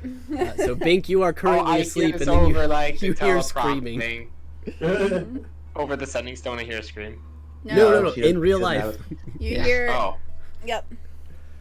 You are asleep in your room in the house in Lelion, and you hear a scream, and then you hear running through the house.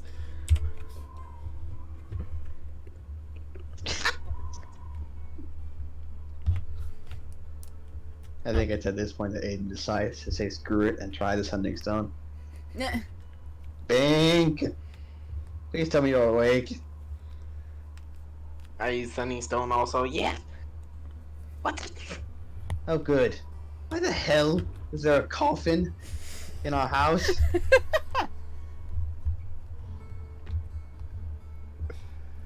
Oh, yeah, no, I put my clone in there. A clone. Yes. What the hell would you need a clone? Duh. What, you die and your soul just goes back to the clone, or what? Yeah. That was supposed to be a... Xavier, did you say Okay. you were leaving your room to investigate? Yes. Okay, so at about this point in the conversation over the sending stone, you see Bink standing at the top of the platform to the basement, probably in his boxers. Oh, good. We're here. Wonderful. Hello. Oh, right. Bink, meet Callie.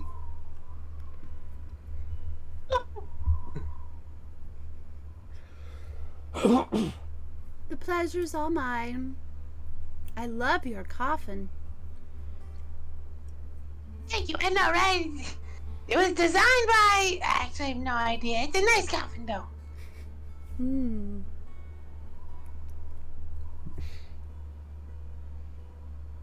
So, what's the problem? Well, it's not every day I just walk into our house and suddenly find a coffin that was never there to begin with. Nothing crazy. Such a boring life, really. Yeah, I'm going back to sleep. Fair enough. You have a good night, Bink. You do the same, Callie. I would prefer if you went and found a bed, but if you're going to sleep on the coffin, sleep on the coffin. I don't care anymore. Well, it's 4 a.m. But if you're here, and Bink's here, and I'm not allowed to sleep in Zanzidar's room, isn't this where Lalia sleeps? What other room is there? You remember there is one other room. There's more than the rooms that you described. There's also Ragar's old room. Okay. Well, I suppose you can show me this other room, and then I'll decide. I have a very strong inclination that you're going to go back to the coffin. All right. And then Aiden was to show her to Ragar's room. Okay. You open the door to what used to be Ragar's room, and you see multiple, snake sheds that have been kept and probably hung up, and you probably see, a few what used to be poop piles that are just now, rotting rat bones on the floor. Nope. Nope. She's full. You gotta grab her hood. She is fully in the room. Oh yes, this will be lovely. Nope. It will not. But you realize nobody's been in this room for a while. This is the you weren't kidding. The bedrooms are so much better than the coffin. Nah. Oh, I've got to make a note to clean that later.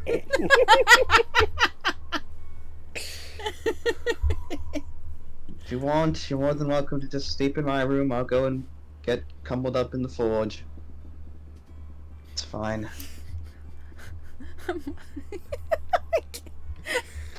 So Not So gonna have you're you going to with sleep rat on the shit. cold, hard floor of a forge because you won't let me play with rat skeletons? Yes. I have a bedroll. I can make do. I've slept in much worse. Is there a lock on Ragar's door? Yes. Can I quickly run in and close it and lock it? Yes. He has Can the I key, attempt though, to- because he had to unlock it to let Dang you in. it. She tries anyway. That's right. You run in, you lock the door behind you, and Aiden puts the key in. And in the in-between time, I'm shoving as many of those rat bones and snake skins into my bag as I can. Okay. You get a handful. Aiden, you open the door back up, and you see Callie, halfway through putting a snake skin into her bag. Seriously? They make great... I can't think of anything fast enough. They make... Probably because you're tired. Maybe you should go lay down in a bed. make great headbands. What? And curtains if you have enough of them. Alright, Callie, I think it's time for you to go to bed. She'll walk over and tuck herself into Ragar's bed. Good night.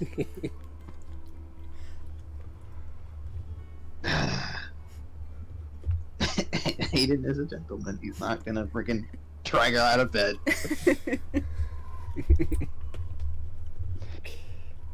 His bed smells like wet cat. Ooh. Oh god! If you need anything, my room is the first on the right when you step out.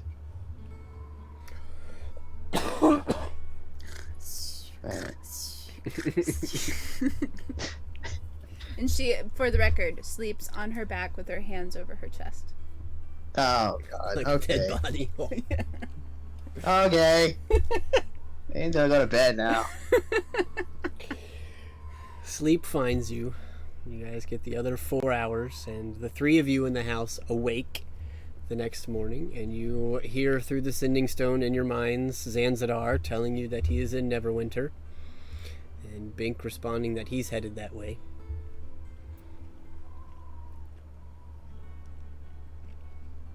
I'll make a note of that for the time being, but he is heading elsewhere. Cool. So I guess he'll get up and knock on Ragar's door. Oh no. Well, I wouldn't know. Has Bink left before Callie gets up? I don't think so. You would have risen around the same time. Because if it's purely over the sending stone, Callie doesn't know that Bink's about to go meet up with Zanzadar. Correct. But if there's any communication out loud, Callie now has to choose between the Mirror of Dead Men and Zanzadar.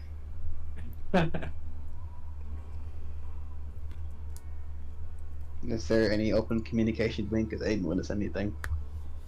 Whenever he respawns, he'll like unconsciously say, yeah, okay. Like he'll say sentences without saying it out loud, but you're like, okay. I gotcha. You see Yeah. Bink standing there And talking then maybe to she the might air. catch on. I might be talking to someone. If that's the Ooh. case. Does the small one see ghosts? Oh no, I'm using. As I'm like brushing my windshield, I'm like, oh no, I'm just And you just see me just like spit out the toothpaste. No, I'm just talking over the sanding stone. Oh. Interesting.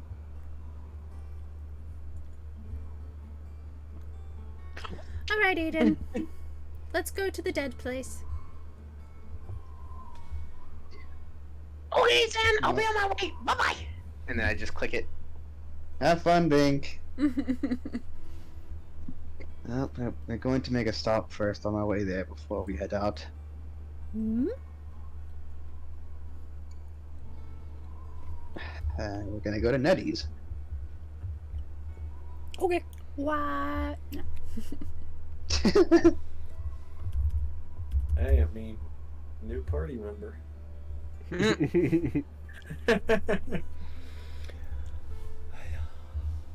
Oh, the irony of your guest character being stuck with everyone but you.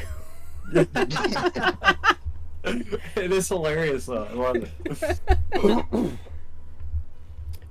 As you approach Nettie's on this day, you see that it is currently a watch emporium.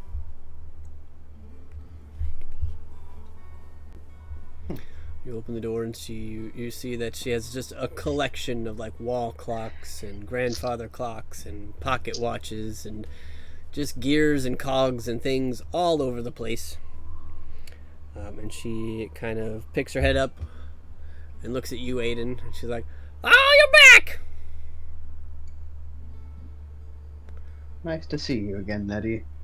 You got it.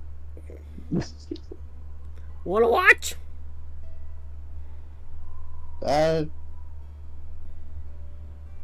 Would this timeline know that what watches are? Yeah, they have one. Okay. It's very simple. They're not battery operated. You gotta wind them. So they don't. So they aren't reliable on telling time. No, not at all. Okay. I think I'll pass. Thank you. You're lost. They're the new social trend. Everybody's got one. Weird. Okay. No, I think you already understand what we might be here for. Well, actually, I guess a new companion, I suppose. Never met you before. Okay. Don't just stand there like a statue, Callie. Say hi. I was peeing. What did I miss? Nothing. You're at Nettie's now. Okay. Hello. Hi there. Who are you? Calliope Emberson, but they call me Reaper. Emberson. Huh, I know that name. Okay. Insight check. On Nettie? Yes. What are you looking for? Calliope is a little taken aback that she knows her last name and wants to know if she's made a connection. Sure. Natural 20 for a 25. Yeah, on her 3 plus 13, which is a 16, yes. You see a hint of recognition in her eyes. And you would, even though you probably haven't necessarily shopped there or been there yourself, you have heard this name. Okay. And that they have had, in the past, a store in Neverwinter. She smiles sweetly and tries to give like a subtle wink to Nettie. Nettie just kind of stares at you like, okay, what y'all want? Are we still in the watch store or did Yep. we? Okay. Callie is going to look around for any watches that look creepy. She's looking for bones or... Yeah, she probably has a couple that are like skull themed. Okay. There's probably like a pocket watch with like a skull on the front and like the hands of the clock on the inside are bones. Not actual bones, but they look like bones. Perfect. And then she's also going to look for one that... This seems like the shop that would have something like this. One that is kitschy awful. Like think those shops along the boardwalk at Myrtle Beach. Just full of things like I went to Myrtle Beach and all I got was this t-shirt, but for Lelion in a watch form. Yep. You see one that is clearly advertised as the Lelion 2.6. Uh-huh. And it looks like the equivalency of a wristwatch. But it's like a box. Wonderful. Okay. And on top of this square box are 2 hands. And there's like one winder on the side. Okay. So she'll take the bone watch and that one and hand them to Nettie. These, please. 2 gold! All right. And could you get those to my parents? I sure can. Thank you. What watch are you buying, Aiden? I'm not buying a watch. I'm rather here for Nettie's other specialities. Oh? Nettie looks at you and gives a wink. Yeah! Not like that. Claps her hands and the whole place turns into an item shop. Don't forget your dog, if you want. Don't forget your dog. Says Zanzidar over the sending stone. Hey, by the way. Forget your dog. Oh my god. Says, well, there's a couple items your friends have asked me to keep, and you're welcome to pull from my chest today. I'll certainly give it a shot. What is this chest? Let me show you! And she slams it on the table, opens the lid. She's like, just put your hand in and see what happens. I guess I didn't let Callie go first. If it were any other person, I would not trust what this person said. Just stick your hand in. Right. Something will happen. Alright. Ooh. Alright. Not knowing what will happen, Callie will Roll a stick her hand d10. in. Yes, sir. 6.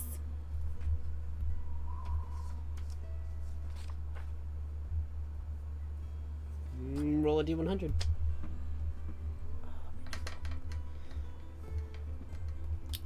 $43. You pull out, as you put your hand in, you feel an item get pushed into your palm. Ooh. As you grip it and pull it out, You reveal a potion of storm giant strength. Another one. Yep. Oh boy. So many of those. We're already strong. I'm strong enough, that is. That's 31 to 55 on item table E. That would explain it. Yep. That's our third. Yep. Ooh. Says, what? You guys have some of those floating around. I don't really see the need to be as strong as a giant. What about you, Aiden? What was the price for it again? 150K. Nope, can't afford it. Yeah, because that gives you strength of 30, I think. 29. 29, yeah. Actually, no, 27, I think, Storm Giant. Because Cloud Giant is... No, I have my numbers mixed up. Yeah, it's 29. Yeah, Storm is the biggest. Says, well, you get one more chance, I guess. Me? Yep. Wonderful. Leans over and whispers to Aiden, maybe this time it'll take a finger. Callie, I will throw you.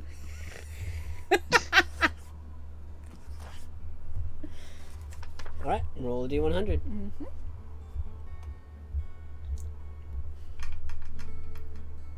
$34. I got 43 and 30. That's so satisfying. Okay. You pull out a cloak of displacement. Oh, snap. Wow. DM question. Yeah, that one's actually really good. Yeah. How many cloaks can one person wear at a time? Asking for a friend. As many as they want to try and fit. Alright, Cloak of Displacement is rare. While you wear this cloak, it projects an illusion that makes you appear to be standing in a place near your actual location, causing any creature to have disadvantage on attack rolls against you. If you take damage, the property ceases to function until the start of your next turn. This property is suppressed while you are incapacitated, restrained, or unable to move, and it requires attunement.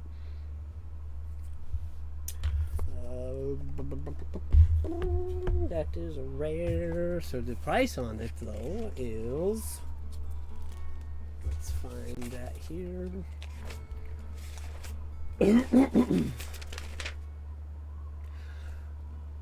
$3,000 gold.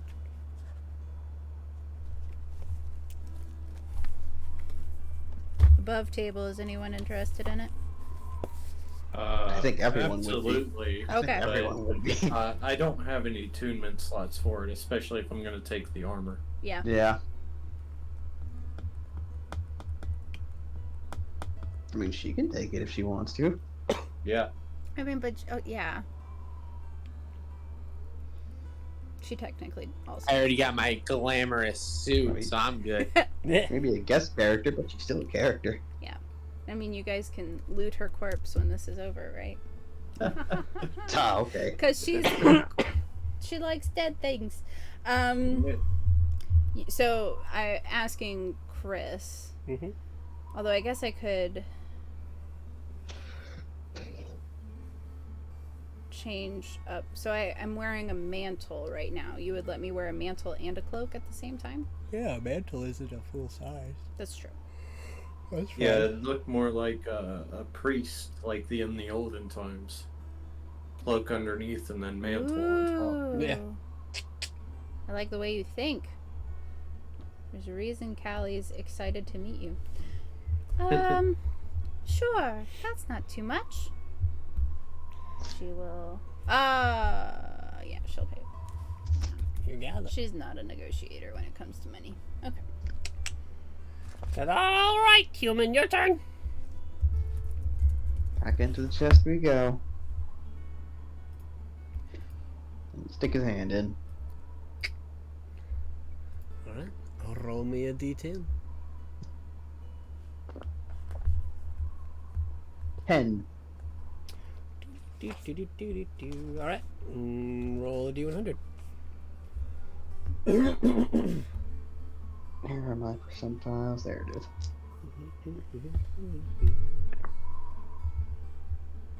Huh. Alright. 99. Let me take a look at this bad boy real quick.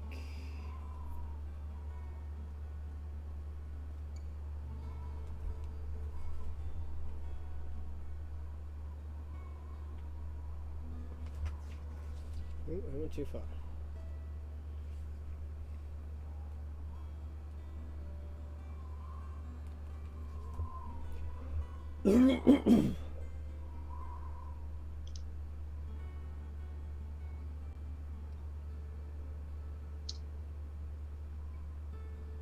What is your alignment, Aiden? At this very moment, chaotic good. Okay. As you reach into the chest and you begin to pull out this item, you take 48 points of necrotic damage. Holy crap. And Oh my- Nettie quickly pulls this out of your hand and very carefully holds it up and presents to you a talisman of ultimate evil. Ooh. Oh god. Ooh. She says, well, how the fuck did that get in there? Sorry about that! Oh, but it was so exciting. No, it did not feel great at all. Callie, It's not. just evil. It's ultimate evil. It couldn't just be evil. It had to be ultimate evil. Callie will reach out and pat your arm, Aiden, and cast Cure Wounds, giving you 8 points of healing. Oh, There the they are. afterthoughts. The afterthoughts just nice, thanks. Damn it. Hey, I have a question. Yep. Wait, so how long does Bardic Inspiration last if I give it to someone? 10 minutes. Oh, it's only 10 minutes, okay. I was gonna say, wait, if there's no time limit, can I just spam and give it to people? Right? Yeah. Or I leave? That would be... That would Yeah. actually... Yeah, it's safe to assume that I don't want that. I really don't want that. Yep, that's fine. I mean, I guess I would sell it to somebody, but this thing is pretty dangerous, so it'd have to be like $500,000 gold. $500,000. Jesus. Ow. Alright. I'm almost weary about trying to go back in a second time. It's like I told you. Yeah, I mean, this thing's pretty crazy. Like 6 times a day, you could just open a fissure in the ground and send somebody to hell. Really? Oh, Yeah, as long as you're Ooh. evil. stop being inside about it. Damn it. There went Let go Zane's with my plan. tack. It really is too. 6 Yeah. times a day, you can open up a fissure. If they fail a DC 20 saving throw, they are just removed from this plane of existence. Nice. Yeah, but if you are good or neutral, you take damage every 6 seconds for touching or holding this thing. Man. Youch. Yeah. So Nettie slips that into her back pocket. And she says, "Oh, well, you get one more pull." At least we know Nettie's evil now. Oh, you don't know. She might be taking the damage. Sure, I Sitting don't there, get a reroll wee. after, every day you just pull out immensely evil items, Mhm. I wonder if I left the other one in there. What other Oh one? god. Callie's like crawling don't up to put her hand back in the mouth. Can I roll perception? Or not perception, persuasion to attempt to get another roll or a reroll? Off the base of the fact that you just freaking got. You just took like almost 50 points of damage. Lord. You also pulled out one of the most powerful artifacts in the DMG. Nice. Cool! But I can't use that. I'm a good guy. You could go evil. I'm not going evil. Well, you at least get a second roll no matter what. So let's see how that Okay. goes. Okay. He enough. gets something else equally Just to be horrible. clear, Nettie put it in her back pocket, right? Yeah. So it's still on the table. As far as you know. Okay. Jeez. Alright, that's a 9. Okay, roll a D100.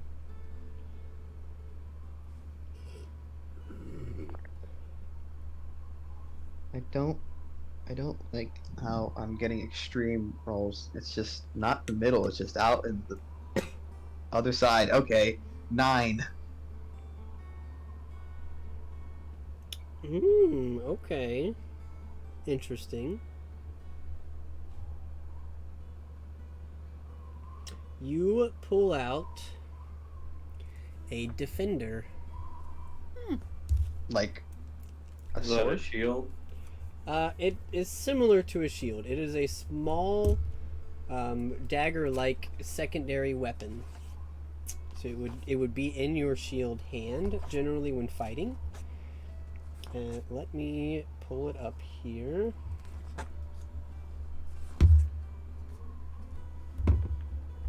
So it is also a legendary weapon. Ooh. You gain a +3 bonus to attack and damage rolls made with this magic weapon.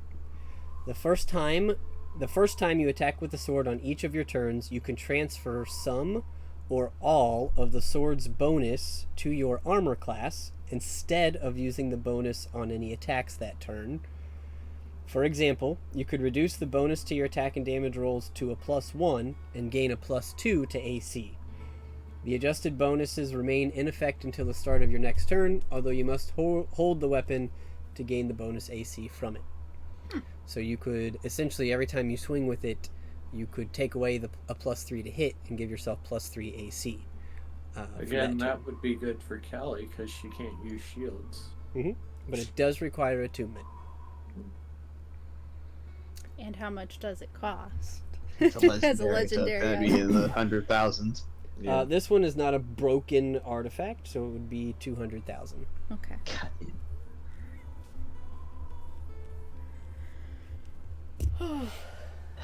I mean, it would make Callie's AC something disgusting, but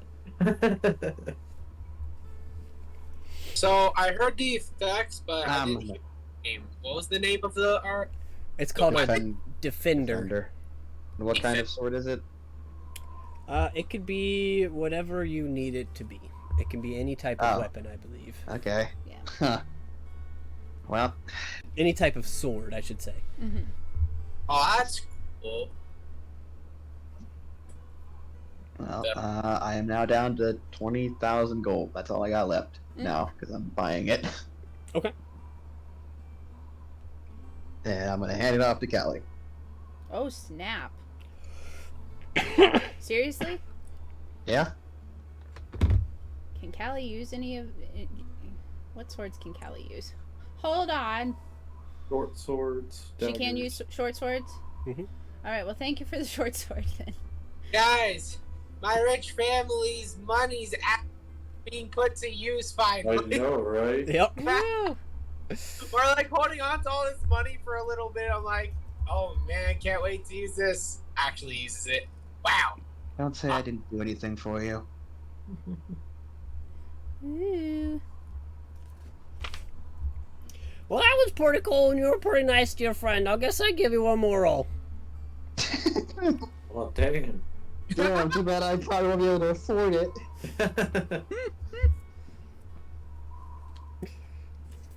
Alright, that's a nice middle number. 5. Alright, let's see. 10, 9, 8, 7, 6, 5. Alright, and a 100. I don't. Why such an extreme number? 97. God. Okay. This one may or may not be useful, but it is a quiver of Aralani. What?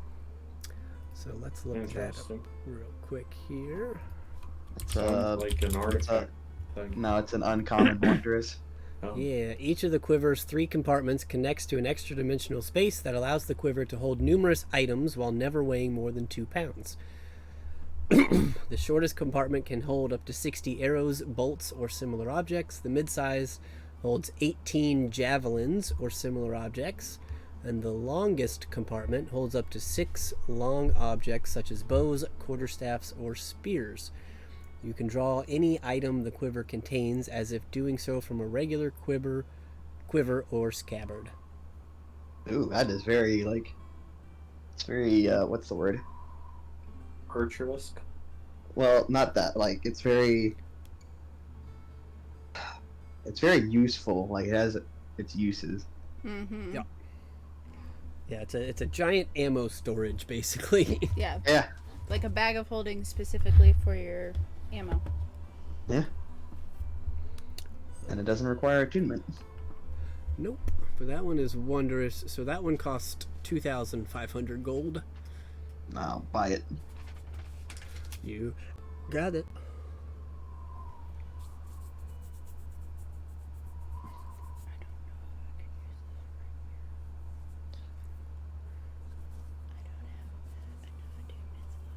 So at least this will provide me some use. You guys will get another one soon.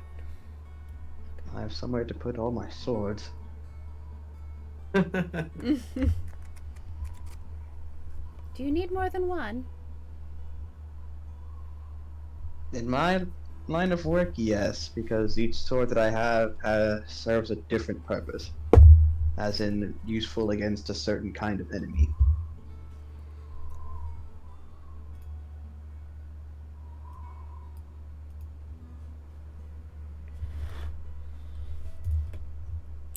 I'm surprised you're not jumping head over heels now that you have a very nice short sword that you can play around with.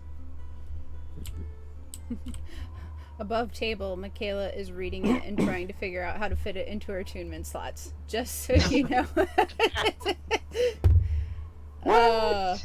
You're ruining her aesthetic, man. So in all seriousness, just to like put this all out there, monks don't use weapons for their bonus action attacks. They use their fists.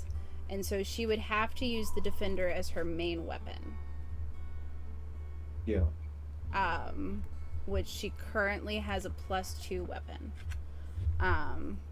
If she were to switch out her sickle for the defender, it would do the same amount of damage. And with the potential of doing one more on average. And,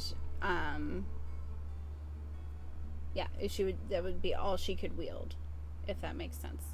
And her attunement slots are currently full. So while I appreciate the gesture, I just want to make sure Aiden is still on board with dumping all of his money into this, because like I'm not sure it will work for her. Well, if she feels as though it wouldn't work for her, then we can always give it back. Well, hang on. Right.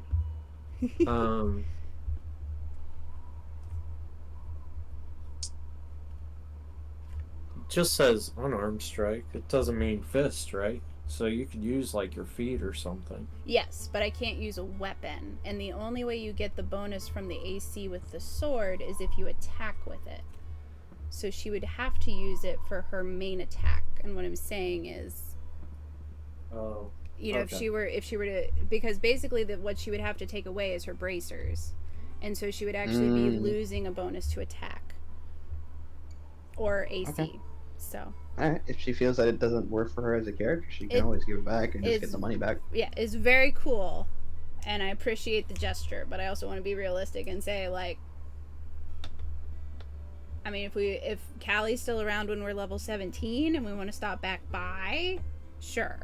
But I don't want you to spend literally all of your money on an item that she might not get to use. Fair enough, alright. Yeah. It's pretty, but I like my sickle more. I, for some reason, do not feel surprised by that. I mean, let's be honest. Who would be afraid of a little girl with a short sword?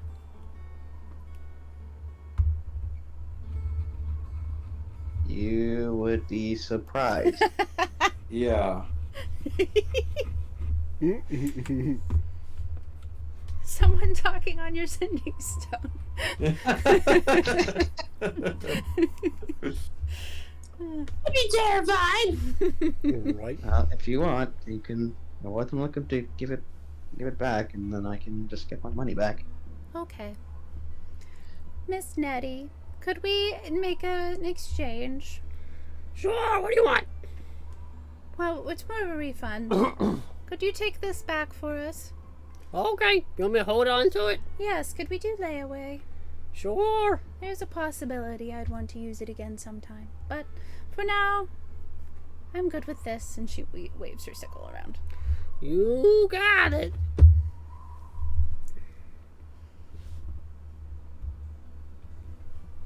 Well, pleasure as always, Nettie. Minus the talisman. Damn little thing. My bad. Alright. Thank you for the cloak.